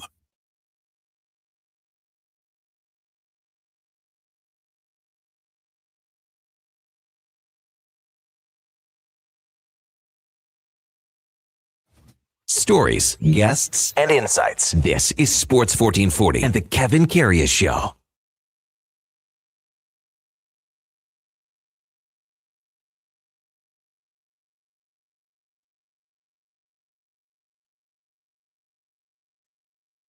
All right, welcome back to the big program, 9:20 in Edmonton, and time now for the headliner of the day, brought to you by Mr. Reuter Plumbing, the plumber to call when the toilet mysteriously breaks after your jalapeno pepper popper fueled game night with the fellas. That's mrreuter.ca as we welcome in DJ Bien-Ami from ESPN, covers the Houston Texans, and they are in Pittsburgh tonight to take on the Steelers. Morning, DJ. You're with Kevin Carey. Thanks for jumping on Sports 1440 this morning. Really appreciate it. Hey, how you doing? Yeah, we're doing great up here. Looking forward to this game to close out what's been a really incredible wild card weekend with some really thrilling games. When you look at the overall picture of this game, DJ, do you think this one really comes down to that offense that the Pittsburgh Steelers will try to employ with Aaron Rodgers and the pass rush and that defense that the Houston Texans have?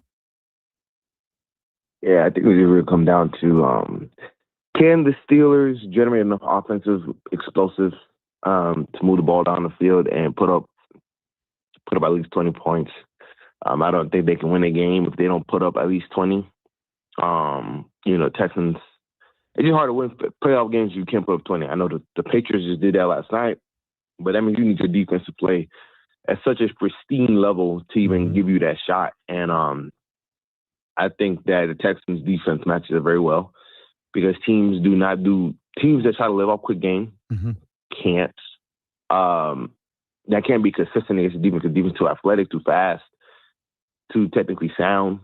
So I would say that they're going to have to be able to push that ball down the field, but that requires you to hold the ball a little bit longer. And the Texans DBs are sticky in coverage, which means you're going to take some chances. And we know it's not really Aaron Rodgers' thing at this point of his career to take chances per se down the field. Yeah. But that's their best shot. And they don't do that.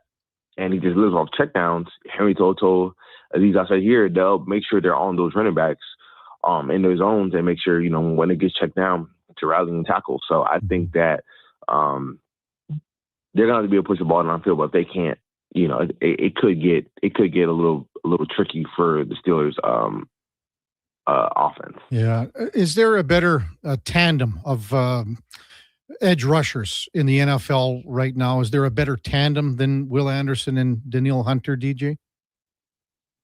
I would say no, because you got basically two All-Pros. I mean, how many teams have two All-Pros coming off the edge? Yeah.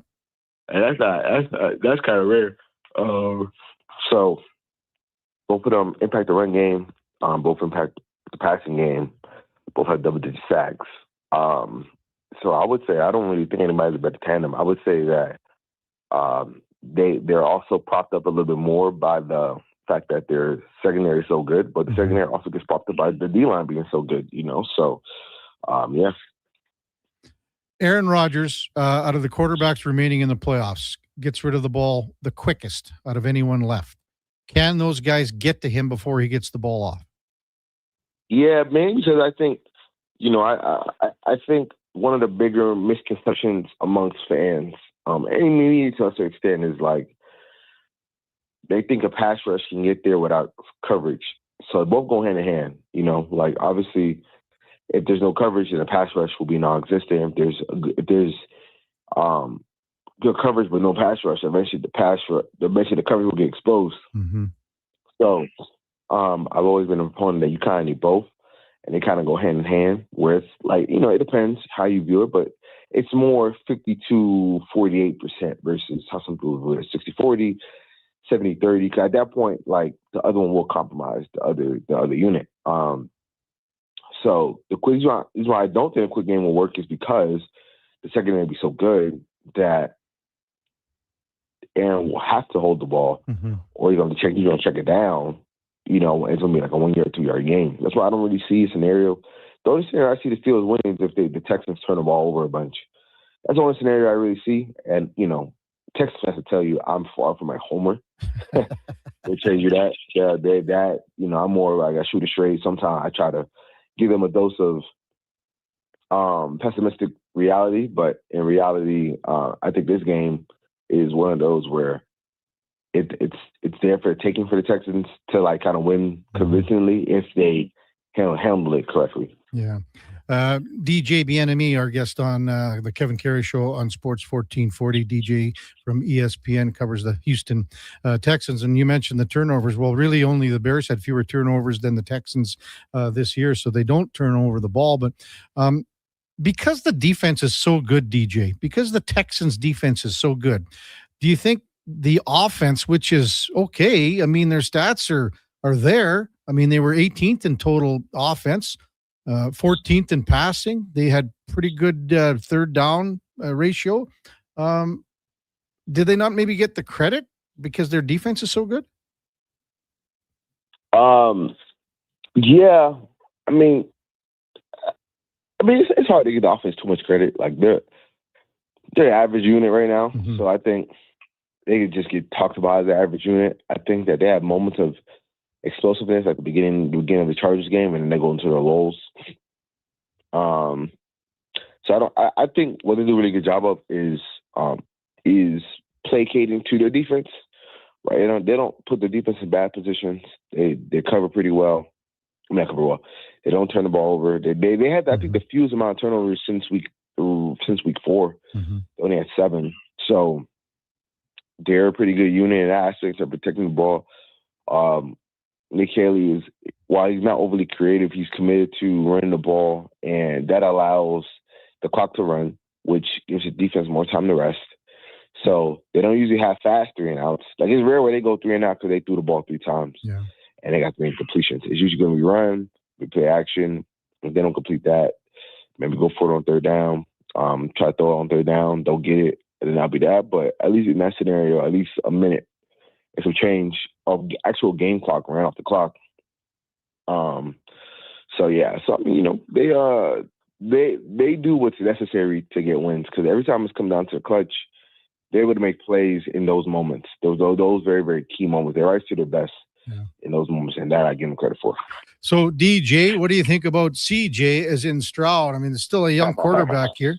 He's got wins in each of his first 2 seasons, already Houston's all-time leader for postseason victories. But can he get it done on the road tonight? Yeah, absolutely. I said, I think they're going to win. Should win convincingly. I think that if they can protect the ball, hit on some explosives, it should be. Now, I can see a scenario where this kind of gets out of hand quickly, where it could be like a 17-0 first quarter output, and still kind of clawing to get back in it. But I just don't really see a scenario where the Texans lose because they just match up so well against the team. Like the Ravens are a little different, but they're playing the Steelers. Like what the Steelers want to do to move the ball, just isn't that play keys very into what the Texans want you to do. The Texans want you to try to win via a quick game because they know that's not sustainable. They know how much they go eventually happen, and to complement a quick game, you got to be able to run the ball also. When a quick game isn't working, you got to be able to run the ball to offset that. to then be able to take advantage of quick game again by getting in those passing lanes. And the Texans have a top 10 run defense. So, yeah. Good luck to the Steelers. What have you thought about Woody Marks this year taking over the number one role in the backfield? Yeah, I would say that he's been a promising piece, one that you want to build with, but not necessarily one you want to build around, if that makes sense. Like, one is like, okay, he could be a piece of this offense and we can add somebody else so they can both share the load. But I think it was a good find in the 4th round to get Woody Marks. Good, he's a good young player. You need pieces like that. He kind of reminds me a little bit of Kenneth Gainwell to an extent. So obviously they'll show the field today. So I think it was a good find for the Texans. What kind of year do you think Nico Collins had for the Texans? I think he should have been all pro. Yeah. I don't know why he wasn't. In all honesty, I don't get why he wasn't all pro. I think he was top 6 in receiving yards. And he just wasn't. I just don't. I think with Nico, what hurts him a lot, fair or not, is the fact that he plays on the Texans. The Texans don't have a big media presence. Like they just don't. Unfortunately, like you don't get that. Like Chris Olave made it over him, which is kind of crazy, but yes. Is it the receiving touchdowns, DJ? You think is just having 6 of them? Maybe, but like Chris Olave and Nico had similar numbers, and Nico had way less volume, right? Like Chris Olave finished the season with 1,100 receiving yards, 9 touchdowns. He had 100 catches, but he received 156 targets. Nico played in, I believe, 16 games. He missed 1 game with a concussion. Had more receiving yards on. Granted, it was only by no, actually, he had less. He had probably like 3 less touchdowns, but he had it on 36 less targets. And he didn't play the last game of the season. Like he didn't. Yeah. So he only played 15 games, while Chris Olave played more. Chris Olave played 16 games, so 1 less game. And Nico had, did just as much in less targets. So it's like, well, imagine what he would have did with the same amount of targets, So I think, unfortunately for Nico, he kind of gets overshadowed. Say he plays in Houston. Yeah. ESPN's DJ BNME, our guest on the Kevin Karius Show on Sports 1440. What about just playing in Pittsburgh tonight? That place is going to be wild with the terrible towels, how the fans are really vocal. How do you think the Texans handle that? I think they'll be fine. They played in a lot of places.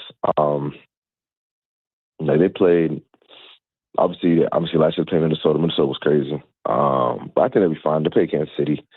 They handled that well. I think what helps them is because they commit to running the ball.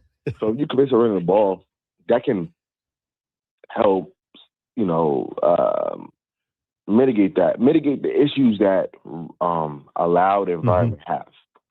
You know what I'm saying? Because, you just kind of more or less identify the mic and turn the ball off. Or if you want to change a whole play or change a audible play or a hot route somebody, it's a little bit hard to communicate that in a loud environment. But a lot of environments, I don't think necessarily bother them too much.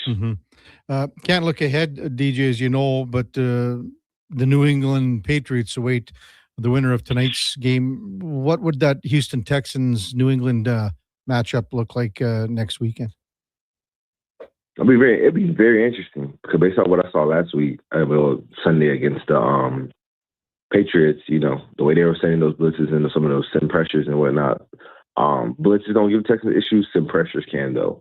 So simulated pressures can. So that's gonna be that one. I'll be interested to see. But I guess another matchup that the Texans have a favorable matchup mainly because Texans, I feel like they'll be able to hold up against the receivers. The only difference is Drake May will push that ball down the field. And I think that the Texans do a lot. They need a lot of guys on islands that could allow some explosives. Yeah. Hey, across the league in Wild Card Weekend, was there a game in particular that you went, wow, like watching this one? Probably the Niners and Eagles. That one had a lot of back and forth. Mm-hmm. You know, you had trick plays. You had, you had trick plays and whatnot. Like, that was fun to watch. Rams and Panthers was pretty good too, even to start things off. Oh yeah. Yeah, like the Panthers Rams, that was good. I think all the games have been good. You know, Buffalo, Jags, all the games have been good. Only game that wasn't good, even though it was, you know, competitive, was Patriots, Bills. I don't mind low scoring, but I think it has to be low scoring with, like, you're moving the ball and then, like, you might miss a field goal or a team intercepts you or you go for it on fourth down, you don't get it. Like, I think that's better, but, like, it was basically a punt off between the Chargers and Panthers. It was Chargers and Patriots. Yeah. Hey, DJ, thanks so much for your time this morning. Enjoy the game tonight. And I would imagine you're like a lot of people thinking that Houston's going to win this one and move on to the next round. Yep. Appreciate you coming on. Thanks, man. No problem. That's DJ BNME from ESPN on our headliner of the day, brought to you by Mr. Reuter Plumbing, the true goat of local plumbing. That's mrreuter.ca. I actually kind of motioned over to the Duke. I said, you got anything for old DJ? And I thought, you know, Duke. You covered all the bases, Kev. All things I was curious about, you got around to them. So, but you're the Texans fan. You know, you're the Texans fan. I thought maybe you had something that was out there or something. You know? No, I'm just excited for the game. I don't have any like deep dive type question. That's I agree with a lot of what DJ said about like matchup wise. It favors the Texans a lot. That's partially why I am pretty confident going into this game. You know, making a little wager with Eddie. You still haven't made your pick yet for head to head. You want to leave me dangling? And listen, if you pick the Steelers to cover 3 points, or if you pick the Steelers to cover 3 points, then that's easy for me. And if you pick the Texans, well, like, I'm not going to be rooting for the Texans just to win by 2. Right. Just for the sake of it. Like, they're my team. I'm going to be rooting for them to blow them out, which I think is a very realistic possibility. You know, the one question that I did ask him, Duke, about, like, their offense is right in the middle, like they're 18th. Yeah. You know, so they don't get the credit of being an average offense, because I would say people think of the Texans offense as bad. Below average. Yeah. And it is very middle of the pack, and it doesn't have like a single element. Like, you talk about, you know, teams that are known for their dynamic passing, and maybe it's through the quarterback or centered around a singular player, like a Josh Allen or a Justin Jefferson, when Minnesota's offense has been at its best. Like, Nico Collins is a very good wide receiver, as DJ said. In his mind, maybe he should have had an All-Pro nod this season. CJ Stroud.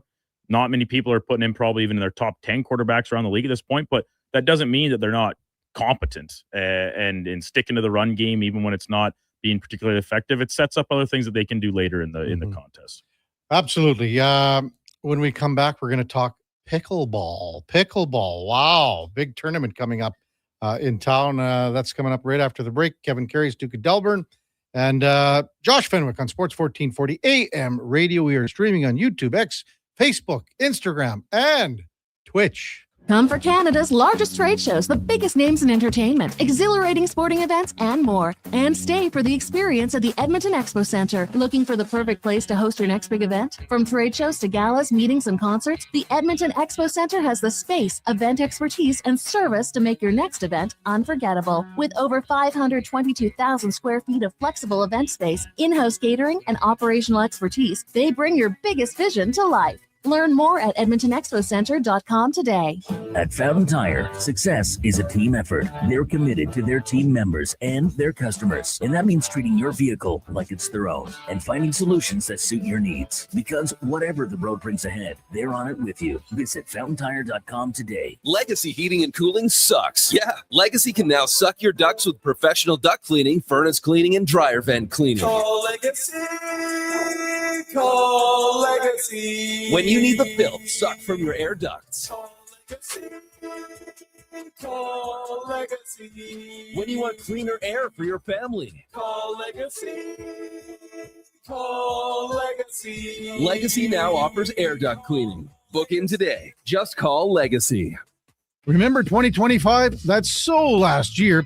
But seriously, St. Albert Dodge needs to clear some 2025 models off the lot to make room for new inventory. So they're having a huge clear out of all the remaining new 2025 Jeep Wrangler Saharas. The Sahara package is the best seller, so they have a great selection to choose from and priced from as low as $59.9. I don't have to tell you, these are going to go fast. So get there before they are gone. Just head up the trail and see how easy it is to do business at St. Albert Dodge.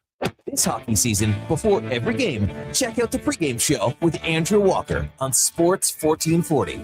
It's brought to you by Titan Supply, your only source for rigging, lifting, and hauling products. Visit titansupply.ca. Winter in Alberta doesn't mess around. And neither does Titan Supply. For over 50 years, we've earned the trust of our customers across a variety of industries. Because we lead with integrity, honesty, and respect. I'm Joe. And I'm Brent from Titan Supply. When the weather hits hard, we're fully stocked with rigging, lifting, and hauling gear that works as hard as you do. Titan Supply. Built on trust, driven by safety. Serving Edmonton, Grand Prairie, Red Deer, and Calgary. Let us help you face the weather the Titan way. Visit titansupply.ca. Across rural Alberta, volunteers and community groups work hard to make life better for their neighbors, creating new playgrounds, better rinks, and gathering places that bring us together. Vision Credit Union is proud to lend these local heroes a helping hand. Apply today for a Helping Hand grant up to $10,000 to support your community's next big idea. Let's make great things happen together. Applications are open until January 31st, 2026. Learn more at whatsyourshare.ca.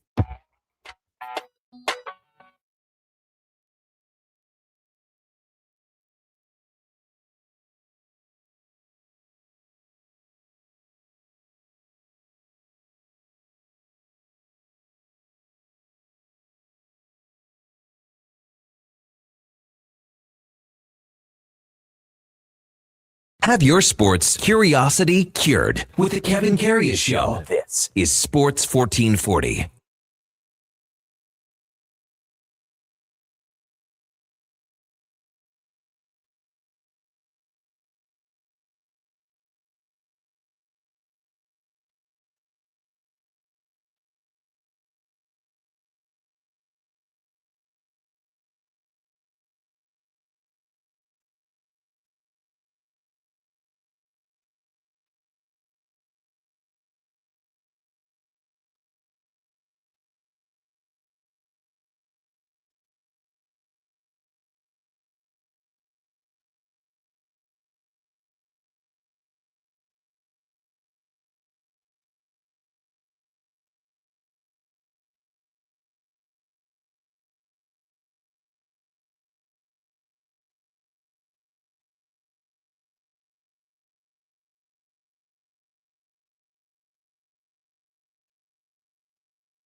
All right, welcome back to the big program, 941 in Edmonton. Kevin Karius, Duke of Delburne, Josh Fenwick with you on Sports 1440 AM radio. We're also streaming on YouTube, X, Facebook, Instagram, and Twitch. Well, for the second time, we have a beautiful young lady in the studio to talk a little pickleball. She came in, was last year. Yeah. Alexis Harkey is joining us in studio. Welcome, Alexis. Good to see you Good to be again. here. Yeah, and it was last year, and we were out front last year. Yes, exactly. Yeah. And now we've moved into the back here. So anyway, pickleball, as I think most of our listeners know, continues to grow and grow and grow. I mean, before we get to the tournament, as I say, I mean, I live in Laurier Heights, and I see everyone playing on the outdoor rink and Right. stuff, and in the summertime, and they always say, come and play. And I'm like, I'm good. You should. I know I should, Alexis, but I just haven't got into it yet. But I'm going to in the near future. I'm guaranteeing that. If you'll need a lesson, let me know. Oh, really? Oh, boy. Oh, that would be great. But maybe just before we get to the tournament in a couple of weeks here, what has the growth continued to be in pickleball, especially in Edmonton? It just seems to continue to expand. There's new pickleball courts happening all the time. The folks at Edmonton Sports Center, they have an amazing facility. Yeah. But yeah, there's 7-8 courts popping up all over the city. Crazy. So the tournament is this year. It's coming up. It's the 23rd and 24th at the Edmonton Sports Center. So maybe just touch on last year, how it went. And Well, we didn't have last year. that's right. Remember, happened 48 then? hours prior, the venue closed its doors. So we had to scramble, and we were really lucky. We had Emily and Christine from Kindle by KMG. They're our event planners. And so, about 5 hours around some cocktails and pizza around my dining room table, we decided we were just going to postpone. We were not going to not hold it. So maybe that's why I didn't know about it. yeah, it just went to a quiet moment there. But yeah, we planned it again for this couple weeks from now. All of the teams except one are back, and the only reason they're not back is because they're a family team, and most of them are going to be away. Okay. We've almost reached our fundraising goal. We're just a little short of the $100,000 mark. So we just want people to come out, watch these players. We do need some volunteers. You'll fall in love with the sport. This is the best venue in the city. We got the Big Dill Lounge happening. I love the Big Dill Lounge. Oh, yeah. Big Dill. Big Dill. Not deal. Dill. Nope, Dill. Because it's the Feisty Pickles tournament. So, exactly. Yeah. So what's this lounge all about? Well, it's I don't want to give too many secrets away, but the folks at Sea Change and Jameson Whiskey, you got to have your picklebacks. And Alley Cat, they have stepped up. I mean, the whole community has stepped up to support us. So yeah, you'll be able to have a cocktail. You'll be able to walk around, watch everybody, doing their thing to survive 24 hours. Alexis Harkey in studio with us, Feisty Pickles pickleball tournament, and for Alberta Lung. Yes. So maybe touch on that and how important that is because it's such a great cause. It is. I mean, they do amazing work in itself. But this tournament is the benefactor is the Breathing Space Capital Campaign, which is a new home away from home for lung transplant patients. Lots of exciting things coming up in this year, 26. We hope to be breaking ground sometime in the next 60 days. We should be able to announce our big development partner. Some folks have stepped up big time to help us, and all of these funds are going to go towards that facility.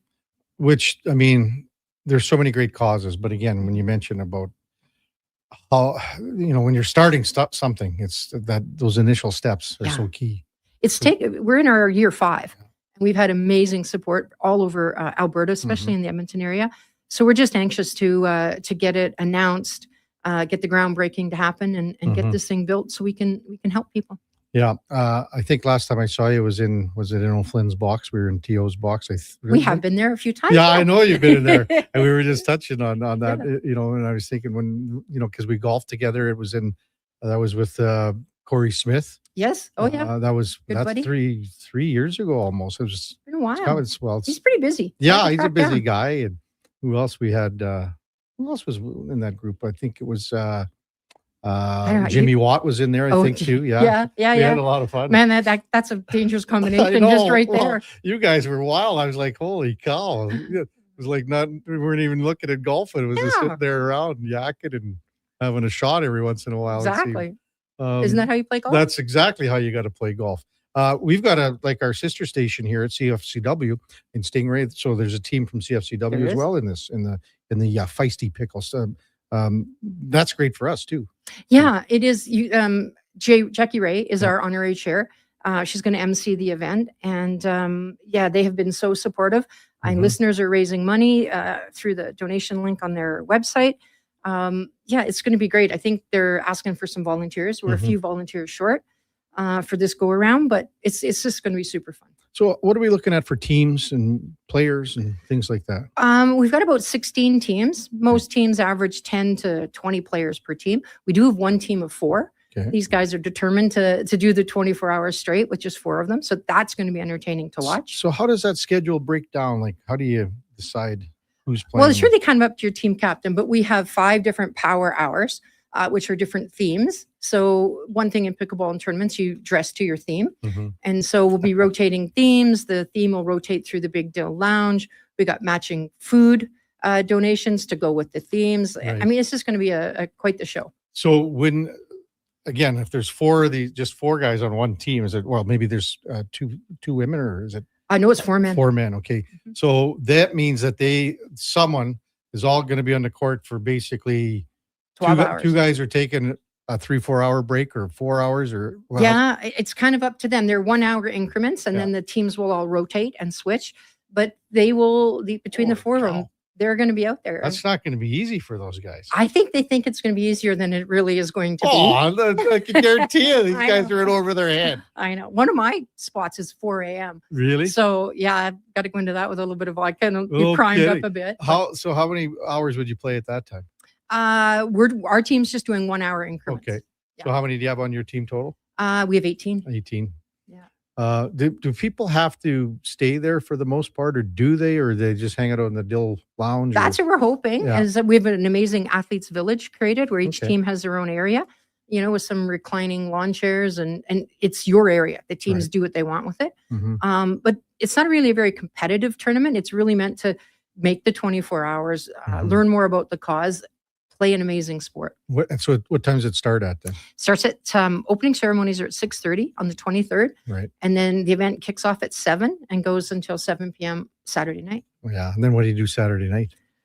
Well, after we clean up, we'll probably have a few more cocktails and nurse our wounds. Oh man, there's going to be so many. Like, you probably have to have a therapy staff on. We do. We've got some folks from the massage college coming out to help and be there to support the athletes. And we've got all kinds of food and beverage, not just alcohol, Mhm. for the athletes in their wellness zone. And it's Mhm. going to be a great event. What got you involved in this?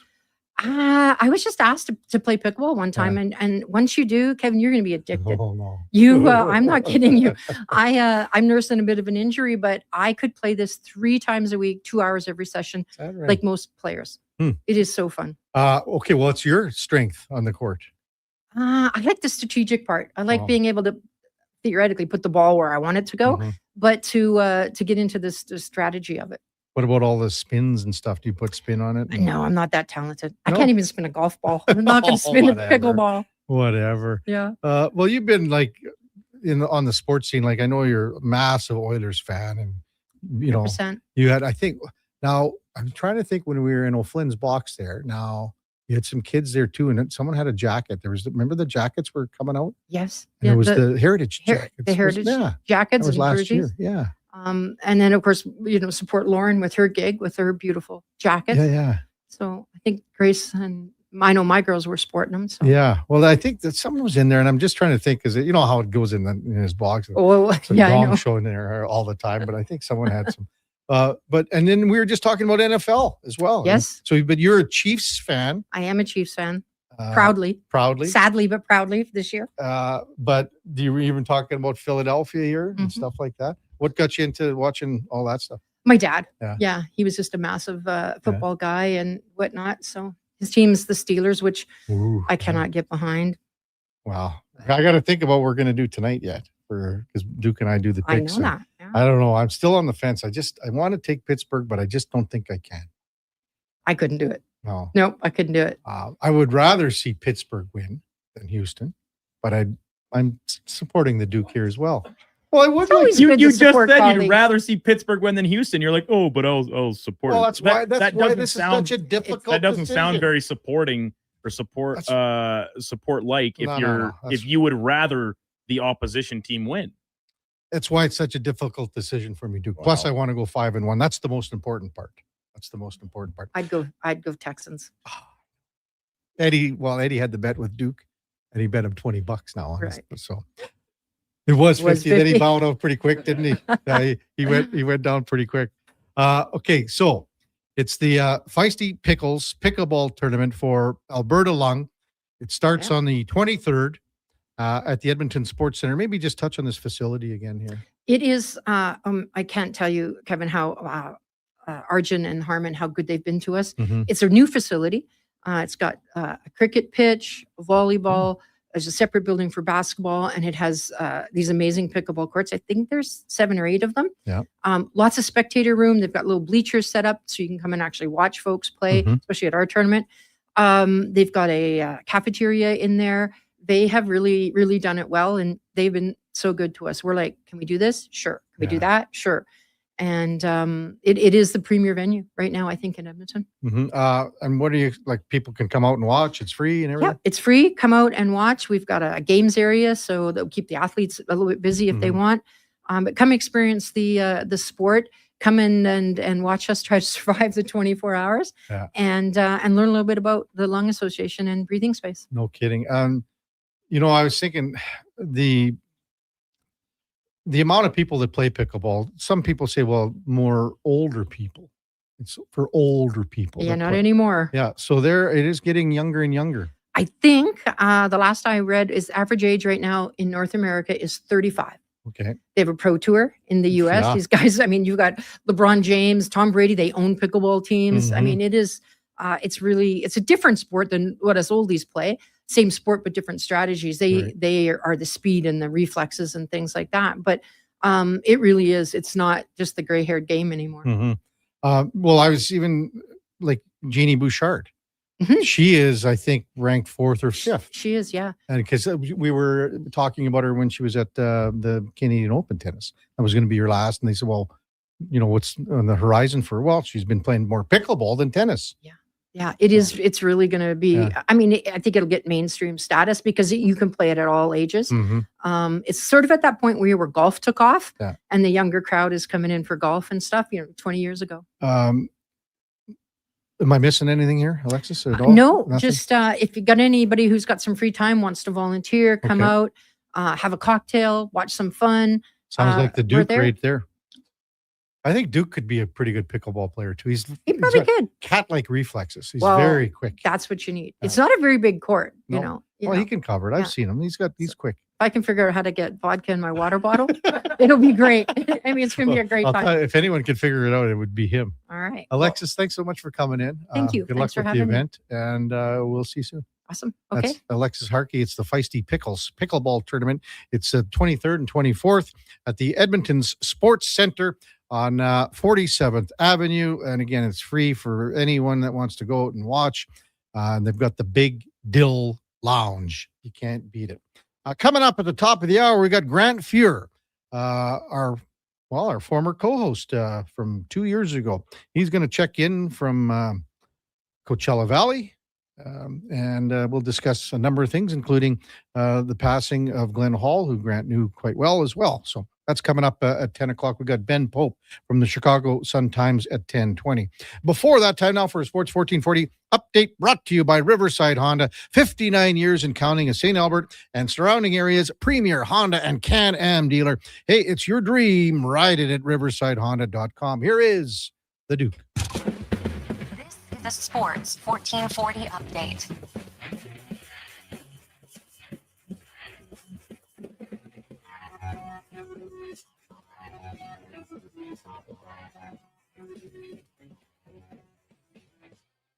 Game day for the Edmonton Oilers as they head to Chicago for the first of a back-to-back against Central Division teams.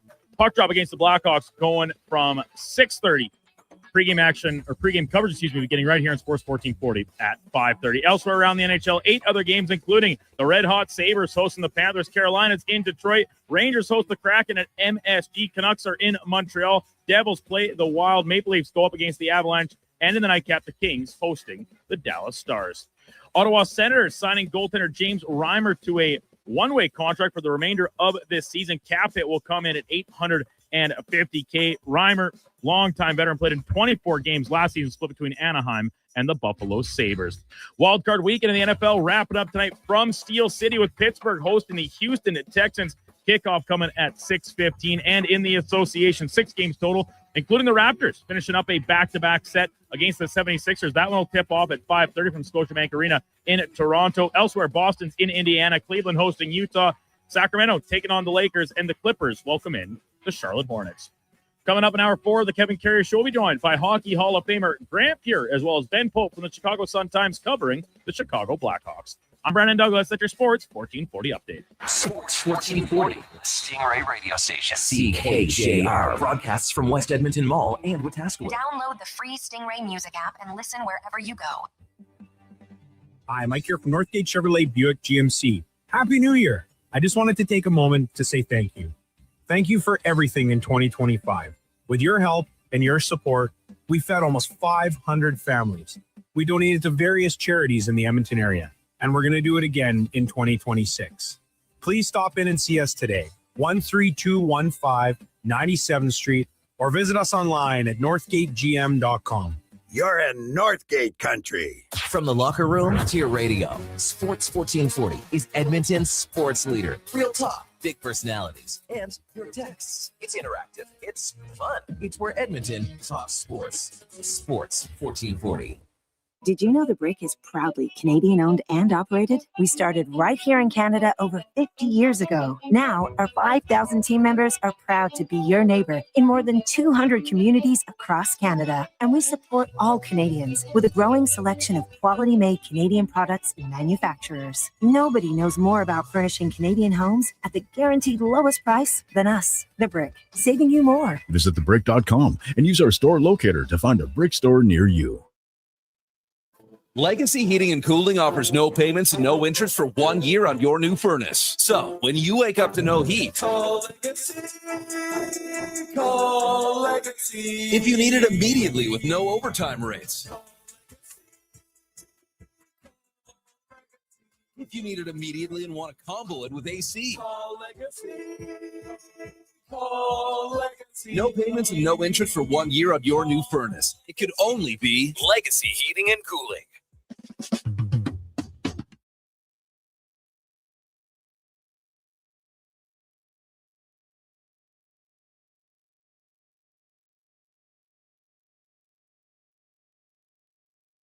Just in time for the morning skate.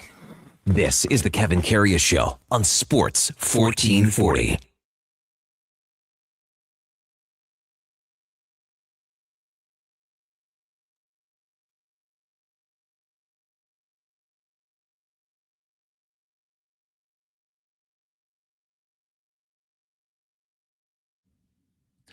All right, welcome back to the big program. 10 o'clock in Edmonton. Kevin Karius, Duke of Delburne with you, as well as Josh Fenwick on Sports 1440 AM radio. Time to welcome in an old buddy and a former co-host of Sports 1440. He helped launch things a couple of years ago as we welcome back Grant Fuhr to the show. Morning, Fuhrzy. How you doing, big guy?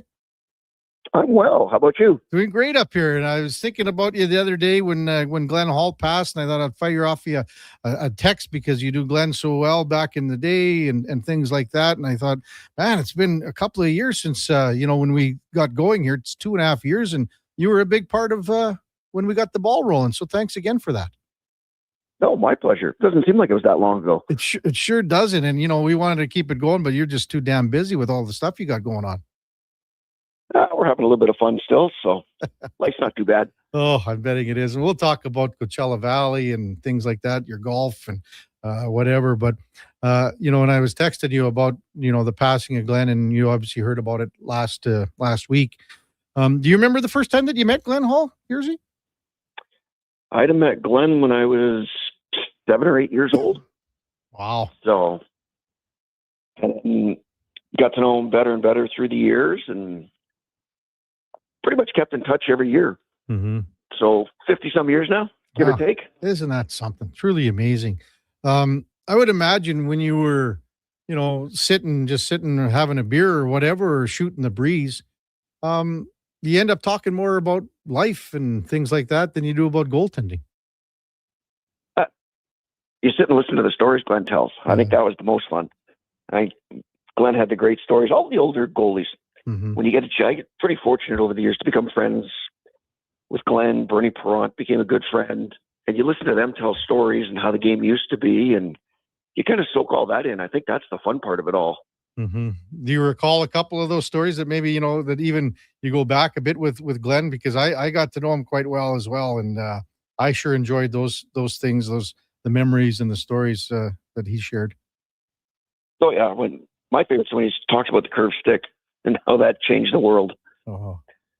But no, all the different things. You talk a little bit about goaltending, but it was more about how everybody enjoyed the game. Mm-hmm.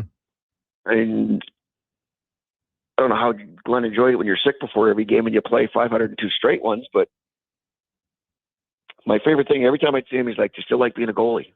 And I'm like, "Yeah, I still like it."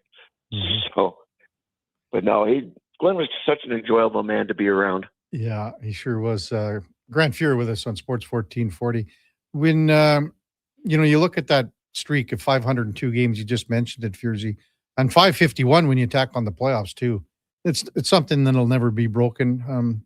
But you were a workhorse too. But when you think about 502 and 551, what goes through your mind?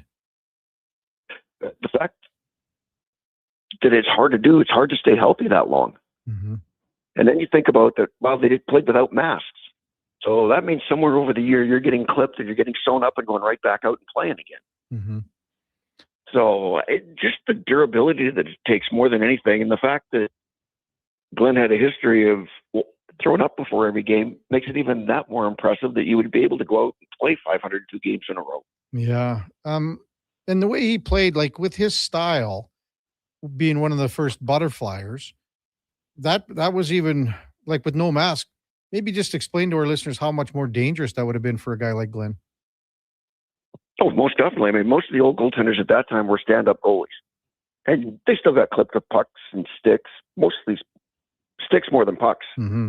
But now when you're a butterfly goalie, you're down on your knees, which lowers your face into more traffic and obstacles. So the odds of getting clipped in the face probably went up 20 or 30%. Yeah. But it's funny, if you look at the game now and you look at when Glenn played, the game's starting to change back where goalies have to be athletic again. And Glenn was one of those first athletic goalies. Yeah, that's a fair comment, like a Dustin Wolf kind of thing. Yeah, you don't have to be big anymore. Now you've got to be athletic again. And I think you're going to see a trend where it's not going to be so much about being 6'5", 6'6". It's going to be, can you move? And that athletic ability is going to come back into goaltending. Yeah. When you were mentioning about the curved sticks and things like that, what did Glenn say? Like, I mean, I couldn't imagine like guys like, Bobby Hull and all those guys.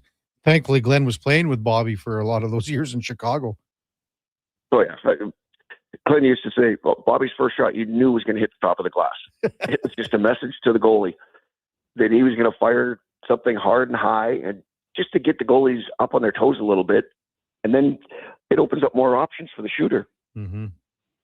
Yeah. For you, Furzy, I mean, you ended up playing, 79 and 73 when you were in St. Louis. You had some big numbers in Toronto, even one year here, I think 75.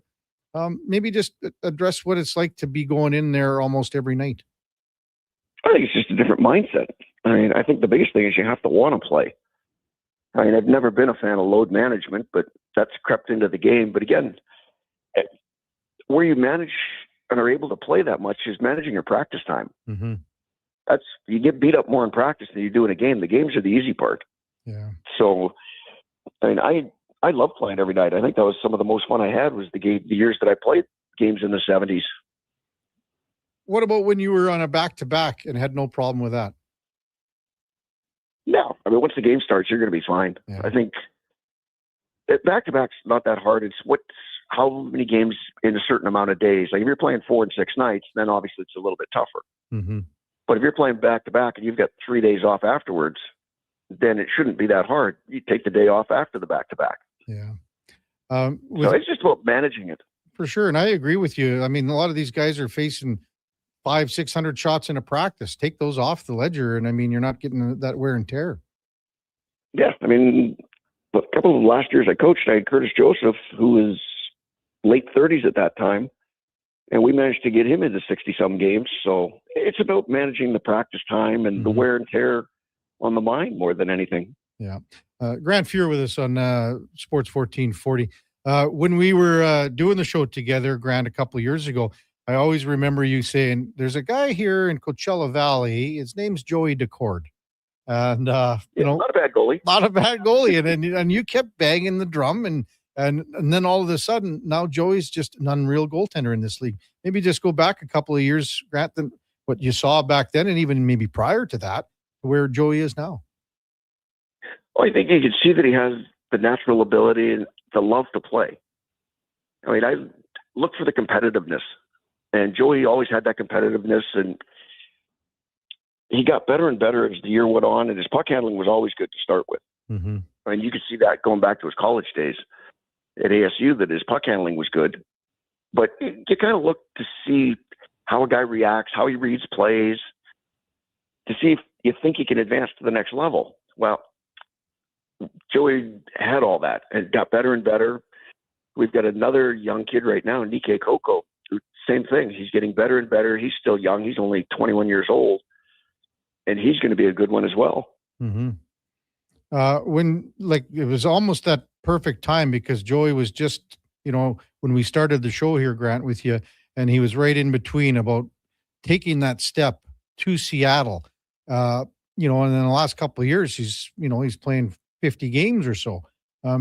Was there something that you saw in him in Coachella Valley that you went, this guy's going to be, he's going to be a 50 game plus in the NHL? I think it was the love of the game more than anything. He wanted to play every night, and guys that want to play every night have that little bit of a mental positive. Mm-hmm. That you could have a tough night the night before, but you want to get back in and play right away.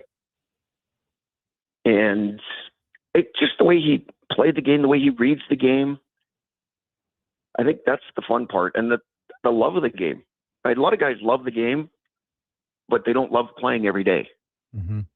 And certain goalies, when you talk to them and you're around them, you just get a good feeling that they want to play every night. They want to be a difference every night. Yeah. Maybe talk about this Nicky Coco guy. And he's a bigger body, isn't he? Yeah, he's a young Finn. Nicky's 6'4", give or take, but extremely athletic. And again, one of those guys that wants to play every day and has the love of the game. And the way he moves, the way he sees the game, he's getting better. Last year, you could see some steps where he was starting to grow. This year, he's become the starter.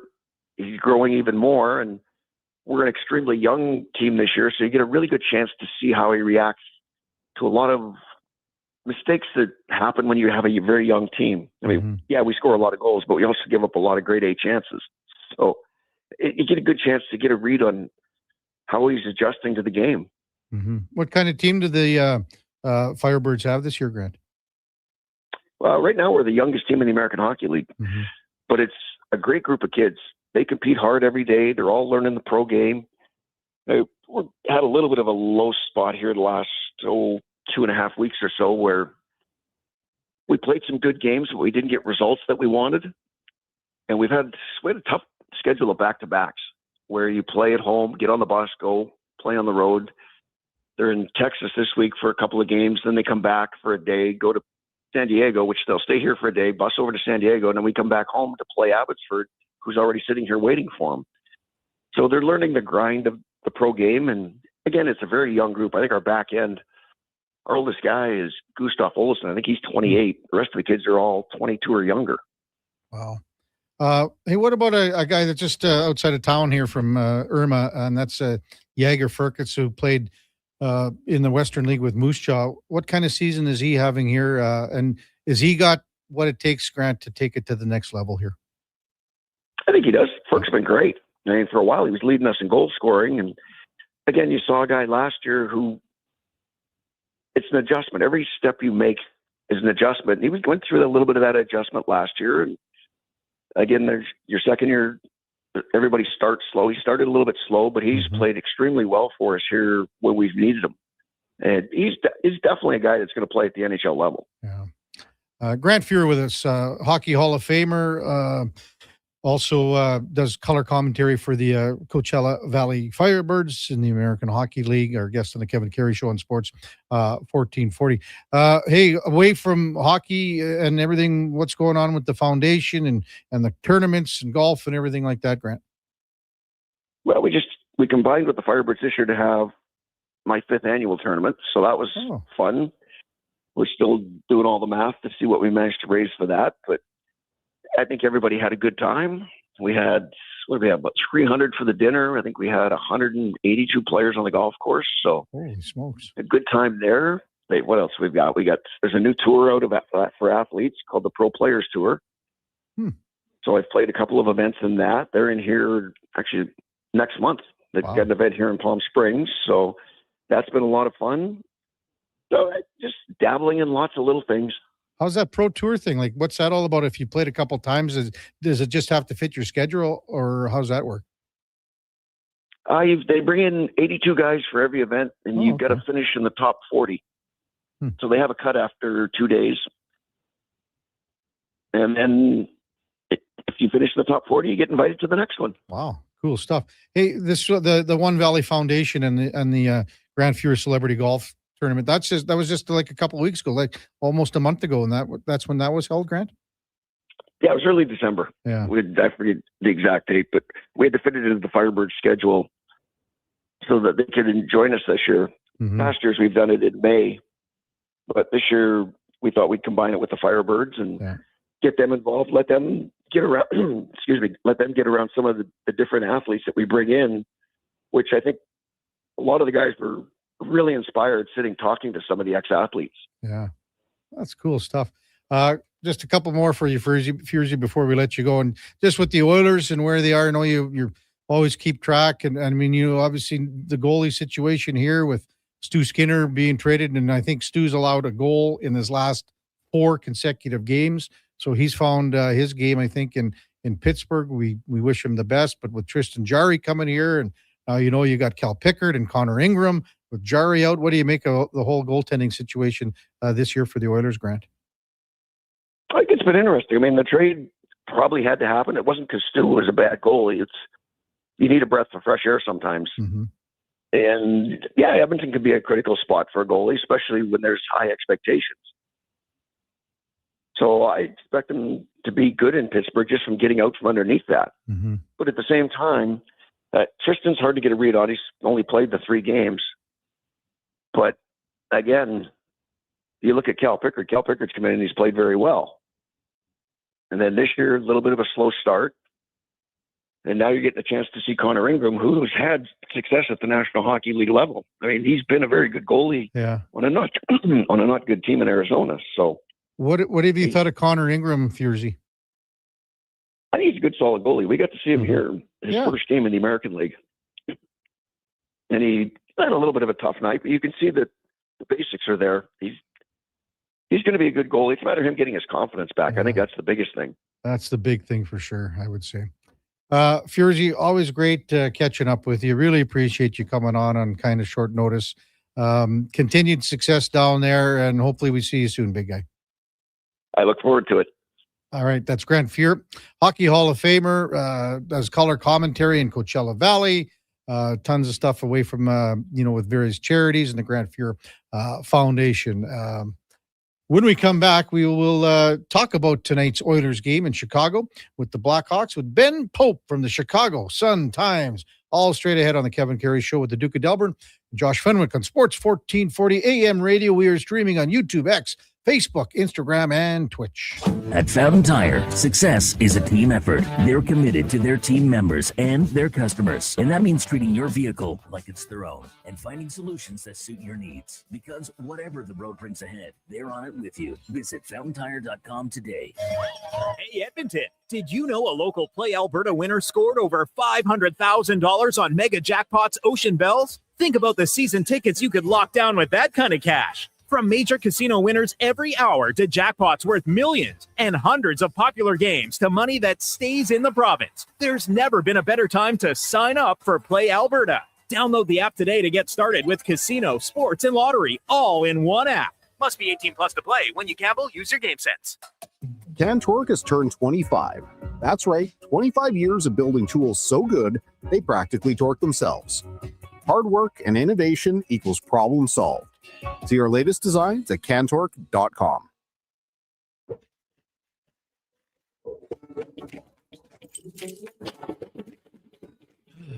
Oh, Canada. Jiffy Lube is here to keep you moving through mornings like these.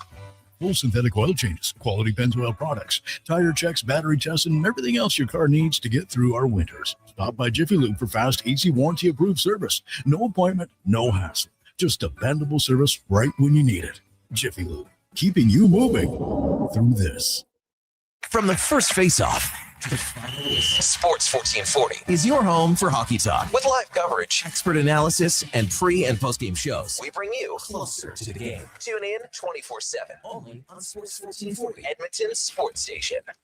Welcome to Uncommon. Welcome to Subaru. Engineered for Canadian winters, built for real-life confidence. Tackle the ice and snow with Subaru's symmetrical all-wheel drive, delivering the power, control, stability, and grit you need. And when the temperature plummets, you'll cruise in comfort with heated seats and heated steering wheel. All this plus peace of mind with Subaru's top safety pick status for 19 years running. This winter, it's time to get you into a Subaru. Visit Subaru.ca today.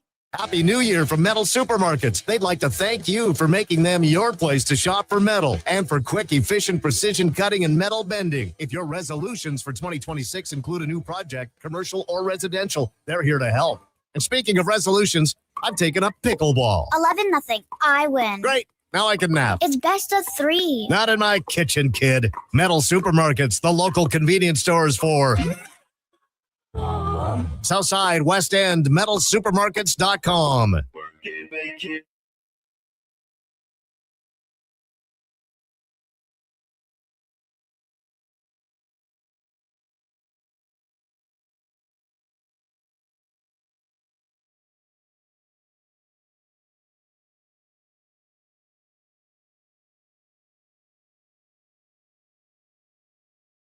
Have your sports curiosity cured with the Kevin Karius Show. This is Sports 1440.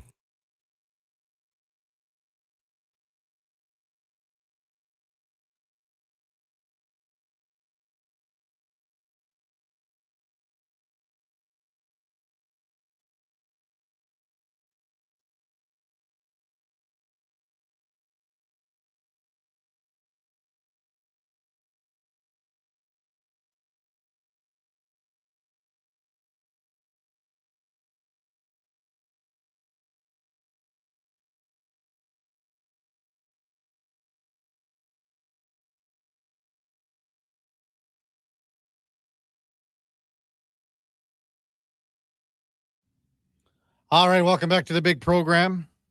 10:20 in Edmonton. Kevin Karius, Duke of Delburne. Josh Fenwick with you on Sports 1440. Hey, before we get to Ben Pope, who's just in the Avail right now with the Chicago Blackhawks as the Oilers get ready for the Hawks. I have to mention about the Raptors' big win, with old Fenny Fenwick. 116-115. Did you watch the big game, Josh, in overtime? I had to go back and watch it, didn't you? But Scotty Barnes intentionally missing a free throw at the end to burn the clock. Yeah. Nick Nurse did not seem very pleased. Oh. But 31 points, right, for Barnes? Yeah, him and Colin Murray-Boyles, Scotty was incredible, and really what set them over the top and let them come back in the way was this pairing of Scotty Barnes and Colin Murray-Boyles, which by the numbers is the best defensive pairing in the league. So they're starting to find their stride with RJ coming back and what he provides to the lineup and all these things. I hope they just don't make a dumb trade here. Well, you never know. This is the NBA. This is the land of trades. Some of them, most of them, I don't understand. Oh, well, hey, you know what? I'm not the only one. You and I are both scratching our head about the Trae Young trade from last week. Paul was scratching his head on Saturday. He's I don't know what this means for anybody. I don't know either. It was just a net zero for everybody. But, I understand if you're building and things like that, but the way the Eastern Conference is, again, no one scares you. No. I agree. Maybe the Knicks scare you, but I think that's the only team because they have postseason success. But the Pistons are young. You look at the Raptors, it's what they have going right now is nice, but it's not going to equate to some success. The Sixers are always hurt.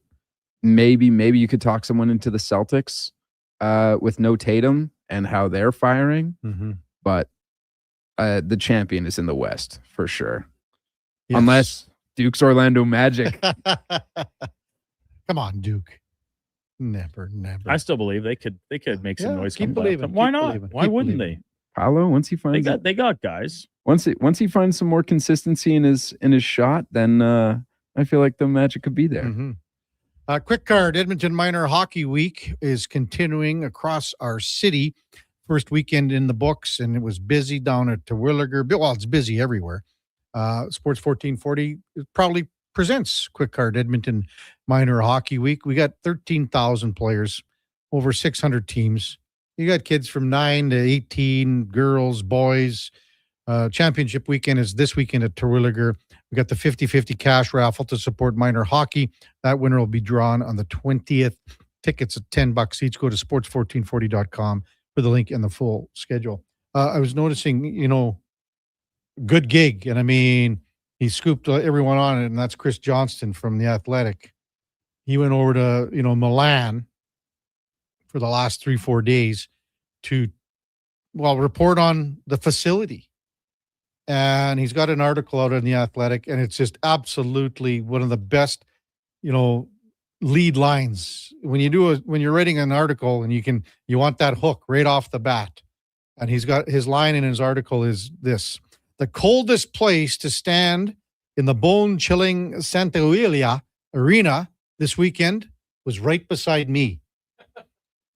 Because he goes, the next line is, organizers didn't exactly warm up to a visitor from Canada who made the trip over to lay eyes on the still under construction primary hockey venue for the Milan Cortina Olympic tournament. Particularly after calling attention to a 5-minute plus delay in Friday's opening test game with that hole on the ice. I think you've probably seen a lot of the pictures. They need so much work done here yet for the locker rooms, the dressing rooms, everything else. Check that article. I mean, again, this is a guy that made the trip over there and saw it for himself and went on to basically see what everyone else wanted, the eyes on the building, and more so if you look at all the pictures from inside with, there's studs on the wall, like steel studs, drywall. I mean, and Speck has said this many times when he went to Italy and covered the games back almost 20 years ago. I mean, he said there was drywall dust everywhere still. So they've got a situation here where, they still got a lot of work to do. I think what will happen is the women's games, the first 3-4 days, maybe call it that. That's when they'll iron out a lot of the kinks. Still awaiting Ben Pope from the Chicago Sun-Times. Oilers in Chicago tonight. Oilers come in 22-16 and 7. The Hawks are a 500 team at 19-9 and 7. The Oilers' power play continues to roll. It's operating just under 34%. But you know what? Chicago's PK unit is pretty darn good, 85%. So maybe that comes into play. The Oilers' PK at 79.5. The power play for Chicago operating at 23.3.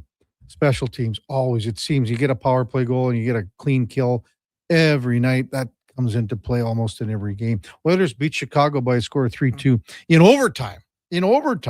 Evan Bouchard had the overtime winner November the 1st at Rogers Place. Leon Draisaitl, if you talk about how Leon performs against the Nashville Predators, well, it's well documented. Goes without saying that he's owned them. Well, he's doing pretty good against Chicago, too. Leon's got a 19-game point-scoring streak against the Chicago Blackhawks. In those 19 games, Leon has 15 goals, 22 assists. These are Nashville Predator-type numbers. Had 2 goals the other night, on his big celebration night when they had everyone out, family, and awarded him the gold stick and some other gifts and things like that. Mom and dad in town, his grandma in town, on the carpet, and then he comes out and bangs 2 goals in just like that. Connor McDavid scored his 30th goal the other night against the LA Kings. He's got an 18-game point-scoring streak going on right now. In that span, 19 goals, 23 assists. The Oilers lost 4-3 in the shootout. There were times people were talking about the Oilers line of Leon Draisaitl, Vasily Podkolzin, and Kasperi Kapanen. And some people felt that Chris Knobloch broke those guys up. You got to look at it like it was a different case. That's not exactly what happened. What happened was there was a shift early on where Leon was out on the ice for an extended shift.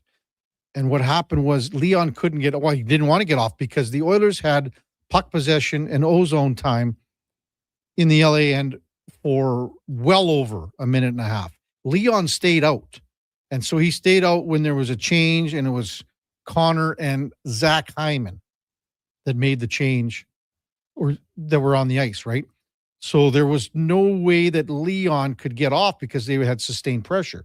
So what happened was basically they went to the whistle, and that left the next grouping to come out on the shifting, on the cycle, being Podkolzin, Kapanen, and Ryan Nugent-Hopkins.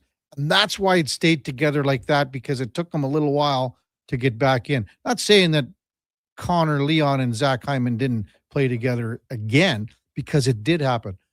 But a lot of people were saying, why would you break this lineup? Why would you do that? Well, it was all because of an extended shift that Leon stayed out. And it wasn't a bad thing that he did. There was nothing egregiously bad about it. It was just the fact that he was out there and they had sustained pressure on that long shift. How are we making out with Ben Pope, Duke? Just awaiting the go-ahead from him. He sent me a text right as I was ringing him up coming out of that last commercial break saying, yeah, the morning skate / avail was running a lot longer than he had originally anticipated. Mm-hmm. So he was just going to let me know at his earliest availability here. So just waiting to hear back. Evan Bouchard had a couple of assists the other night as well. He's got points in 4 straight. And really in his last 39 games, he's well over a point a game. He's at 9 goals and 34 assists. That was his 11th multi-point game of the season with those 2 helpers, and 73rd of his career. So that line, the second line that the Oilers have trotted out again, has been really good because Kasperi Kapanen is playing well on that line. He's on a 3-game point streak as well. He's got 6 points on his last 8 games played. If he can play aggressively, and again, if you look at that first goal that they scored, I mean, Vasily Podkolzin with the hit sort of, behind the net towards the corner. Puck gets turned over. Kapanen along the boards. Quick pass to Leon Draisaitl. Bang. It's in the net. Think about Leon's second goal. That's the second time that we've seen that this year. A planned play, a set play from the draw, where Leon wins the draw and hustles around and gets into position for his one-timer. Now, the other thing that if you really look at that goal can't happen without Vasily Podkolzin again.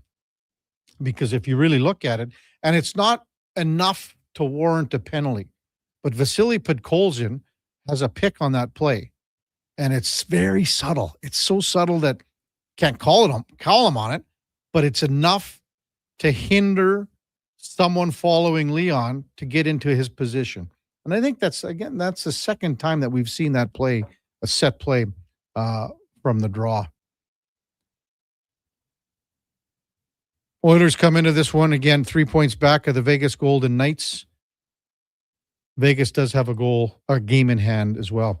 Hey, I should mention too, because I never did it off the top, but Alex Ovechkin, the guy just scores. So 21 consecutive seasons after his goal last night to reach the 20-goal mark.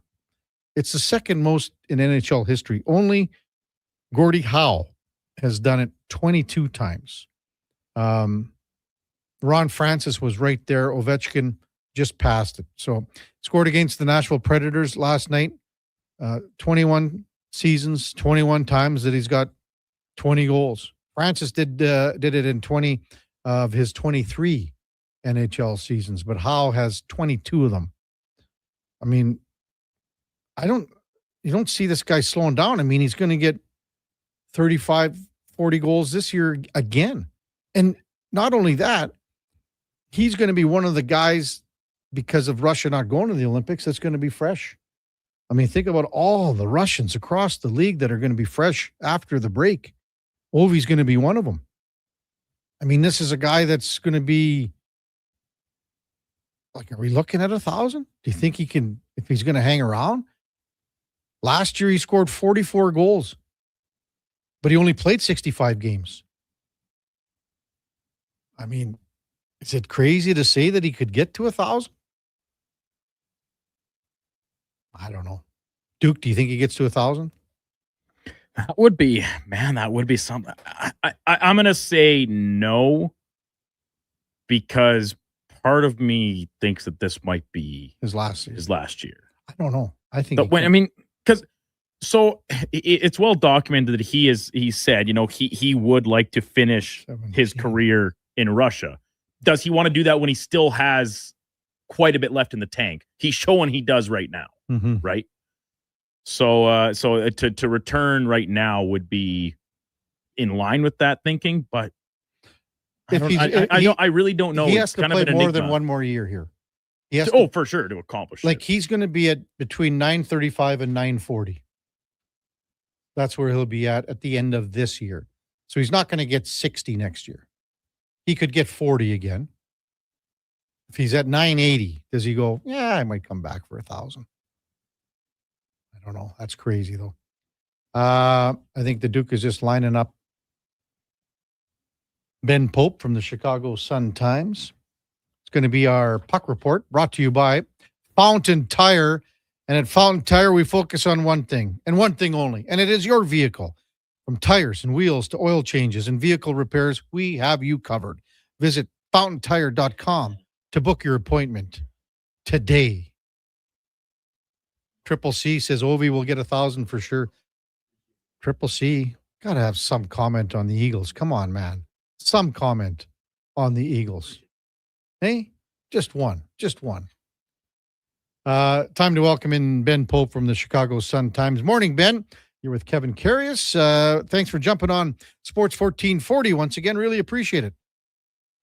Yeah, of course. Thanks for having me. Just finished up talking to Jeff Blashill here at the United Center. So busy morning. How was that avail after the morning skate, Ben? Yeah, pretty good. Coming off kind of a chaotic weekend, stomach flu went through the team. A bunch of guys got sick, both goalies included, for their back-to-back against Washington and Nashville. First half of that didn't go so well, but pretty resilient effort to get the shutout win on Saturday against the Predators. So, just kind of recapping that and then looking forward to obviously a tough matchup tonight. Yeah. So Spencer Knight, as you mentioned, was a little ill. Is he back? Is he going to be good to go here? Yeah, looks like he's slated to start tonight. He was saying that he was kind of feeling iffy on Friday. He was scheduled to start against the Capitals, and then shortly before warm-ups fell ill, which led to kind of a chaotic situation of having to throw Drew Comesso in for his third NHL appearance very abruptly without much pregame prep.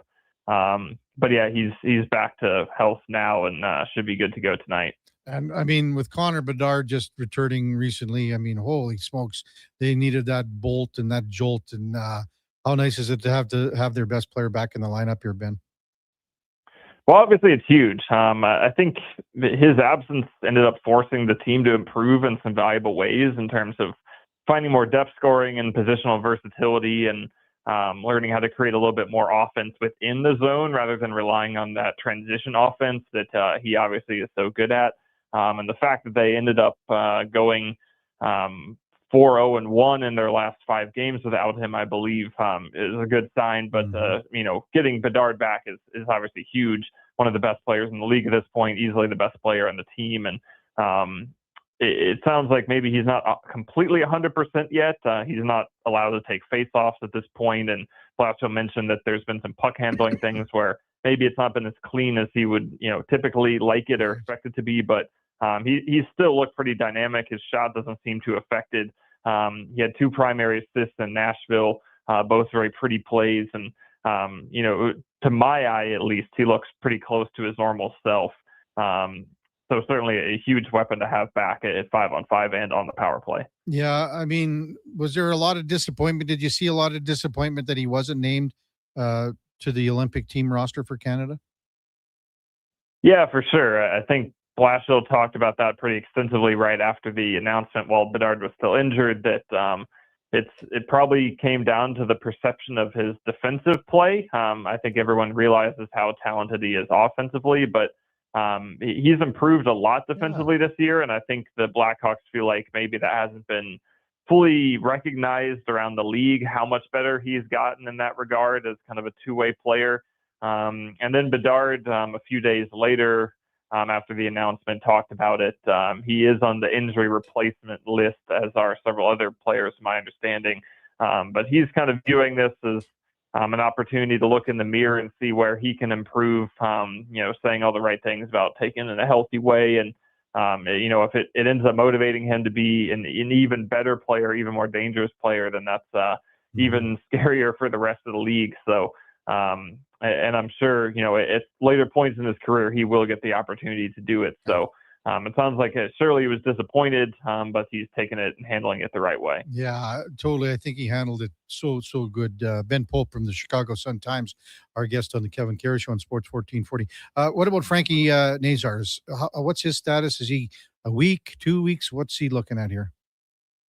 I'm not sure in the exact timeline, but I know he has resumed skating individually. He hasn't yet practiced with the team. He and Bedard were doing some rehab stuff together while they were both out.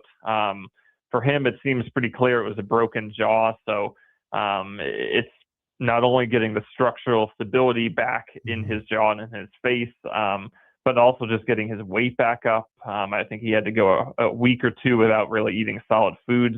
I don't know exactly where that stands. Haven't gotten the chance to talk to him while he's been out.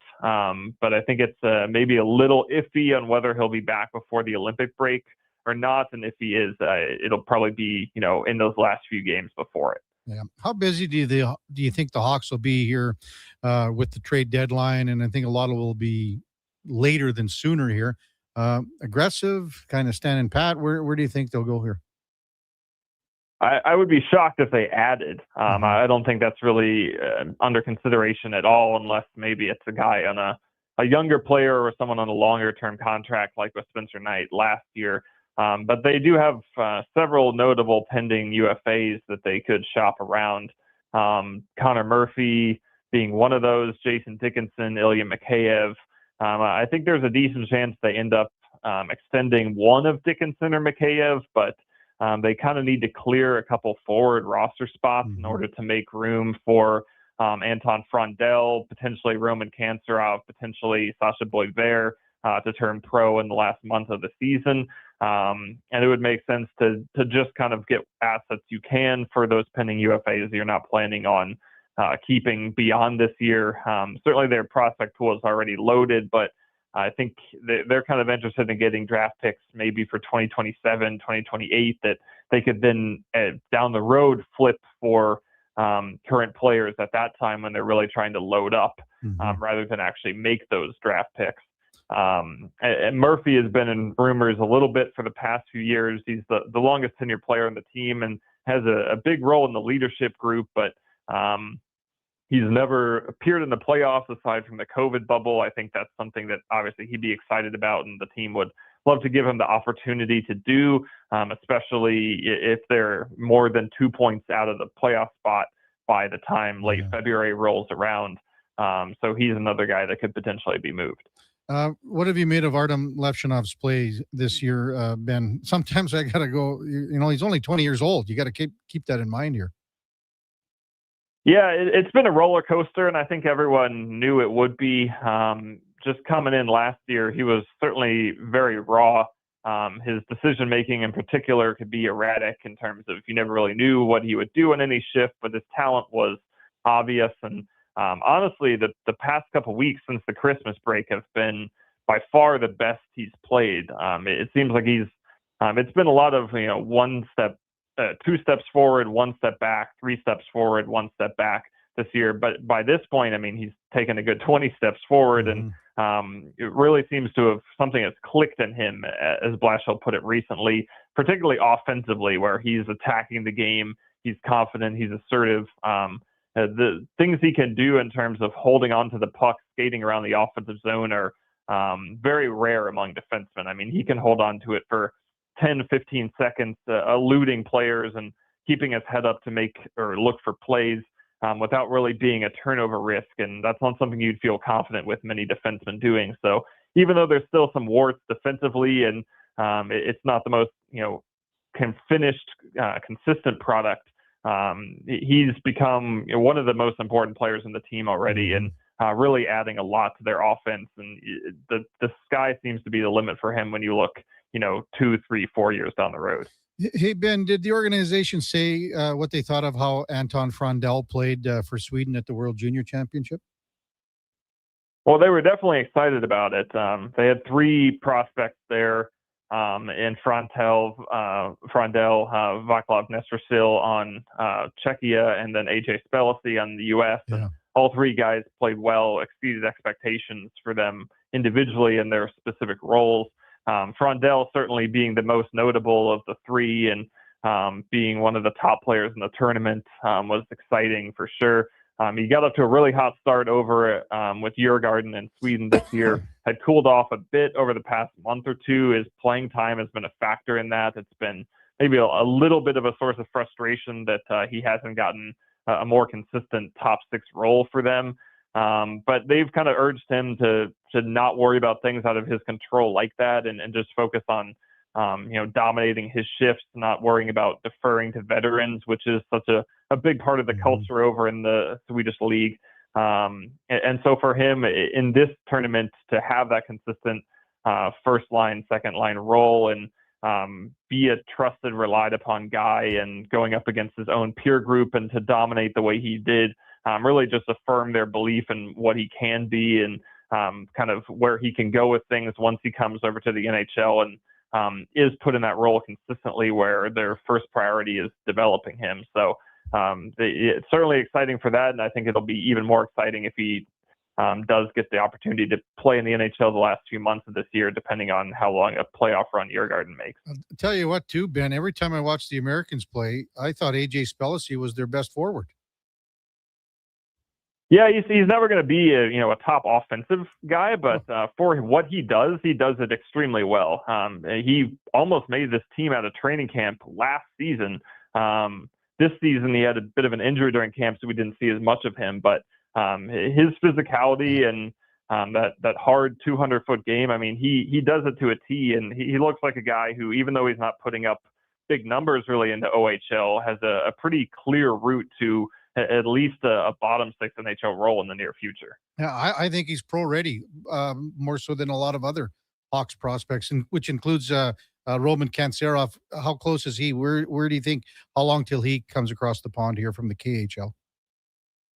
Well, his contract is up after this season, so I think certainly next year he should be over in North America. We'll see if, depending on how their playoffs go, if that can be worked out, if they're eliminated early to potentially get him here for the end of the NHL season. It's probably less likely than Frondell on that front, but maybe possible. But at least by next year, and I think they pencil him into a top 6 role, potentially right off the bat as well.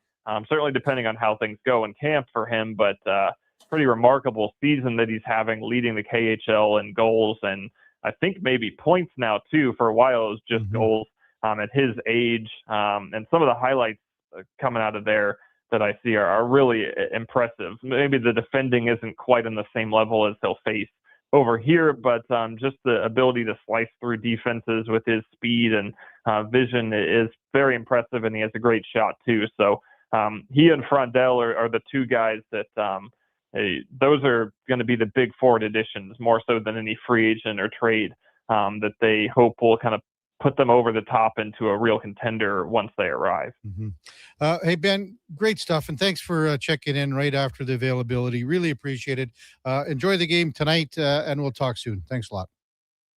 Yep, thanks so much for having me. That's Ben Pope from the Chicago Sun-Times. Oilers and Hawks tonight in Chicago. 6:30 puck drop, I think. That's the Puck Report, brought to you by Fountain Tire. And again, we've got it all. We just want you on the road together. We mean it. It's from tires, from wheels, oil changes, vehicle repairs. Visit fountaintire.com.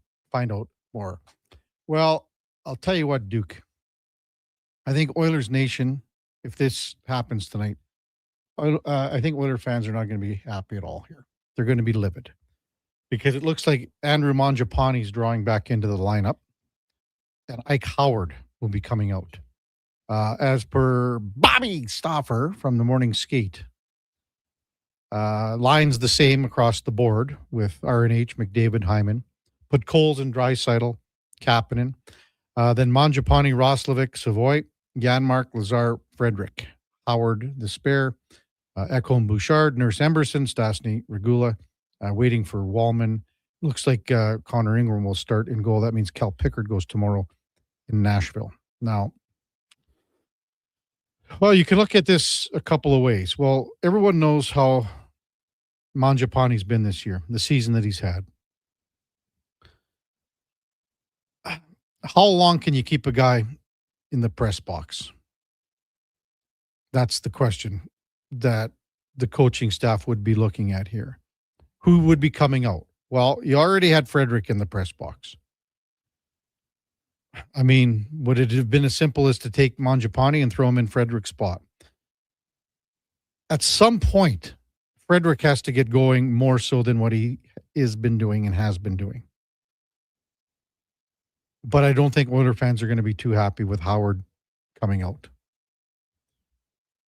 I'm sure we'll hear from some fans on the text line at 833-401-1440 when we come back to wrap up the show on Sports 1440. Kevin Karius, Duke of Delburne, Josh Fenwick on Sports 1440 AM radio. We are streaming on YouTube, X, Facebook, Instagram, and Twitch. When the ground freezes, you wonder how anything can get done. And instead of staying outside in temperatures that would make a polar bear cry, you head inside where it's toasty and warm. But that's not what GS Construction does. Because while the ground freezes above, we plan below, rebuilding and revitalizing the systems that keep our communities working year after year. Now, don't worry. GS Construction promises to do everything safely and efficiently, and we'll wear our extra warm clothing outside. For more on what we do, visit gsconstruction.ca. Legacy Heating and Cooling sucks. Yeah, Legacy can now suck your ducts with professional duct cleaning, furnace cleaning, and dryer vent cleaning. Call Legacy.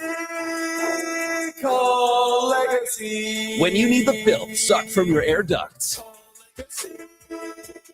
Call Legacy. When you want cleaner air for your family. Call Legacy.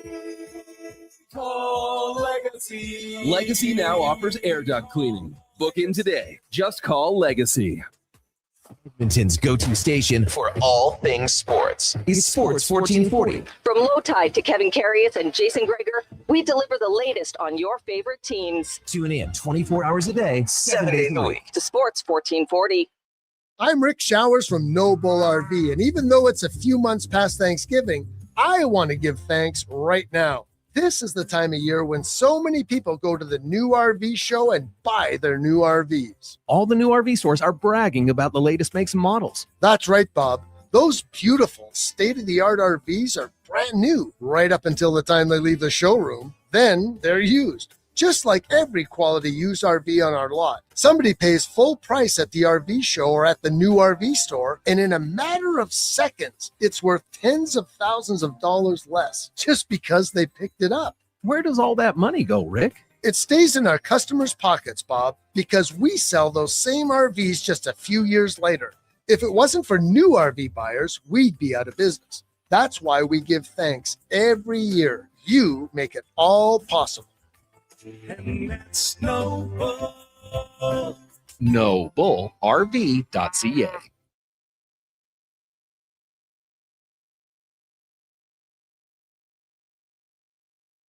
Just in time for the morning skate.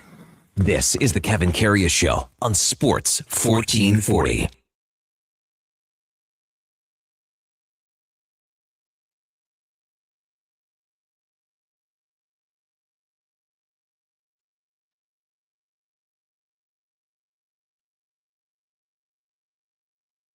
All right, welcome back to the big program, 10:52 in Edmonton. I see you guys are getting Low Tides giving them the gears here on the old X. Since Low Tide said this, Connor McDavid has 19 goals, 23 assists, 43 points. Well, I'm not sure who's adding that up, but whatever it is. Did I say 18 goals? Because it's definitely 19 goals. Okay, well, 19 plus 23 is 42. Did I put 43 points? 43, yes. Oh, that's my bad. That's on me. Edit tweet immediately. Editing immediately. Coming out of his prime. Poor Low Tide. It's a good idea by Josh, though, I think, on the social side of things, because you can't get got if you get yourself. Yeah. And this is no secret. It's been discussed plenty by Low Tide amongst others since this little spiel by LT. Yeah. And he's owned it. And I was just saying to Josh in the break, like, Connor probably saw this across his wire and thought, listen, Low Tide, love you, respect you, but you can't be saying stuff like this, and just goes on a generational type tear here in the past month and a half. Regarding Ike Howard coming out, Dallas texts in, Kevin, was at the game on Saturday. Long-term, Savoy and Howard won't work together. Third line is just too small, lose too many puck battles in the O-zone. They need to be separated. Brendan says you got to showcase the player you want to trade. That's Mangiapane. Don't put your car away when you're selling it. Jay in Victoria says, well, Howard out, Mangian, I guess they need to play him, but geez, would be nice to see a third line playing together for a stretch of some games. Also, Jay got this one earlier. The father-son trip must be tough on Putgalls. And Vasily's dad passed away, at the beginning of the year. And for that matter, all the players who lost their parents. Sometimes we need to remember these athletes are humans for sure. Jay in Victoria. Well, Duke, Houston, +3. -3. Houston is -3. Houston -3 in Pittsburgh. That's the line. Where will you fall on it, Kevin? Well, you know what? Could be a push, eh? Hey, winning field goal or something, sure. Think about if you're down, and because teams find themselves down by 4 in whatever circumstance, game-winning touchdown. I'll tell you what, Duke, for some reason, I think Pittsburgh's going to win. Really? I think they're going to win. Maybe they cover here. Maybe it's 3 points, but I'm going to take Houston -3. I think it's just the smarter bet. And again, I'm surprised that this line isn't a bit more, 3.5. I thought that's what it would be. But I'll go Houston -3.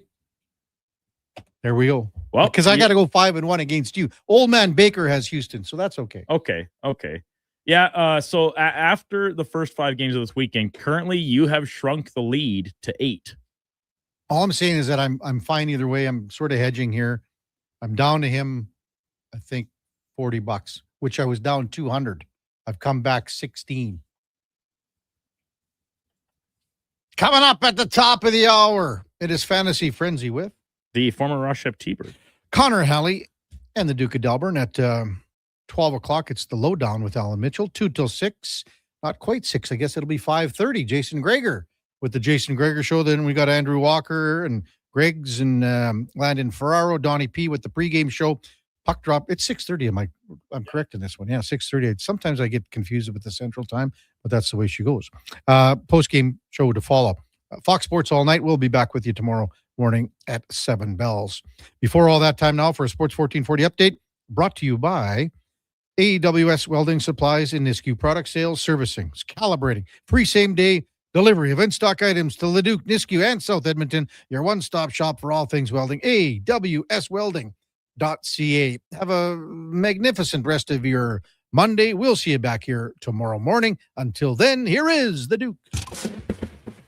The Sports 1440 update.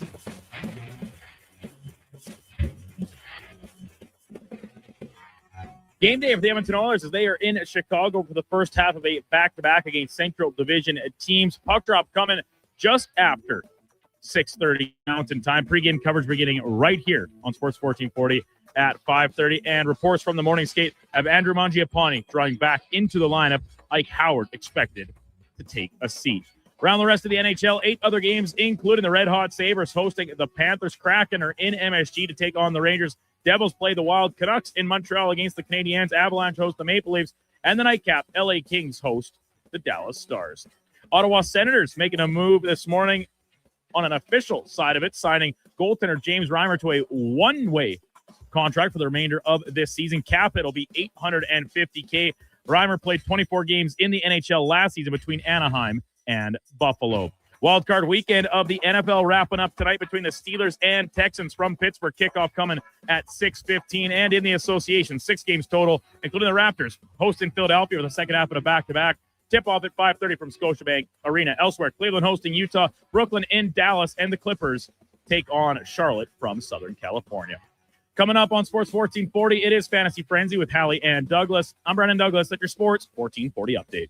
Sports 1440 in West Edmonton Mall and Wetaskiwin. CKJR is a Stingray radio station. Download the free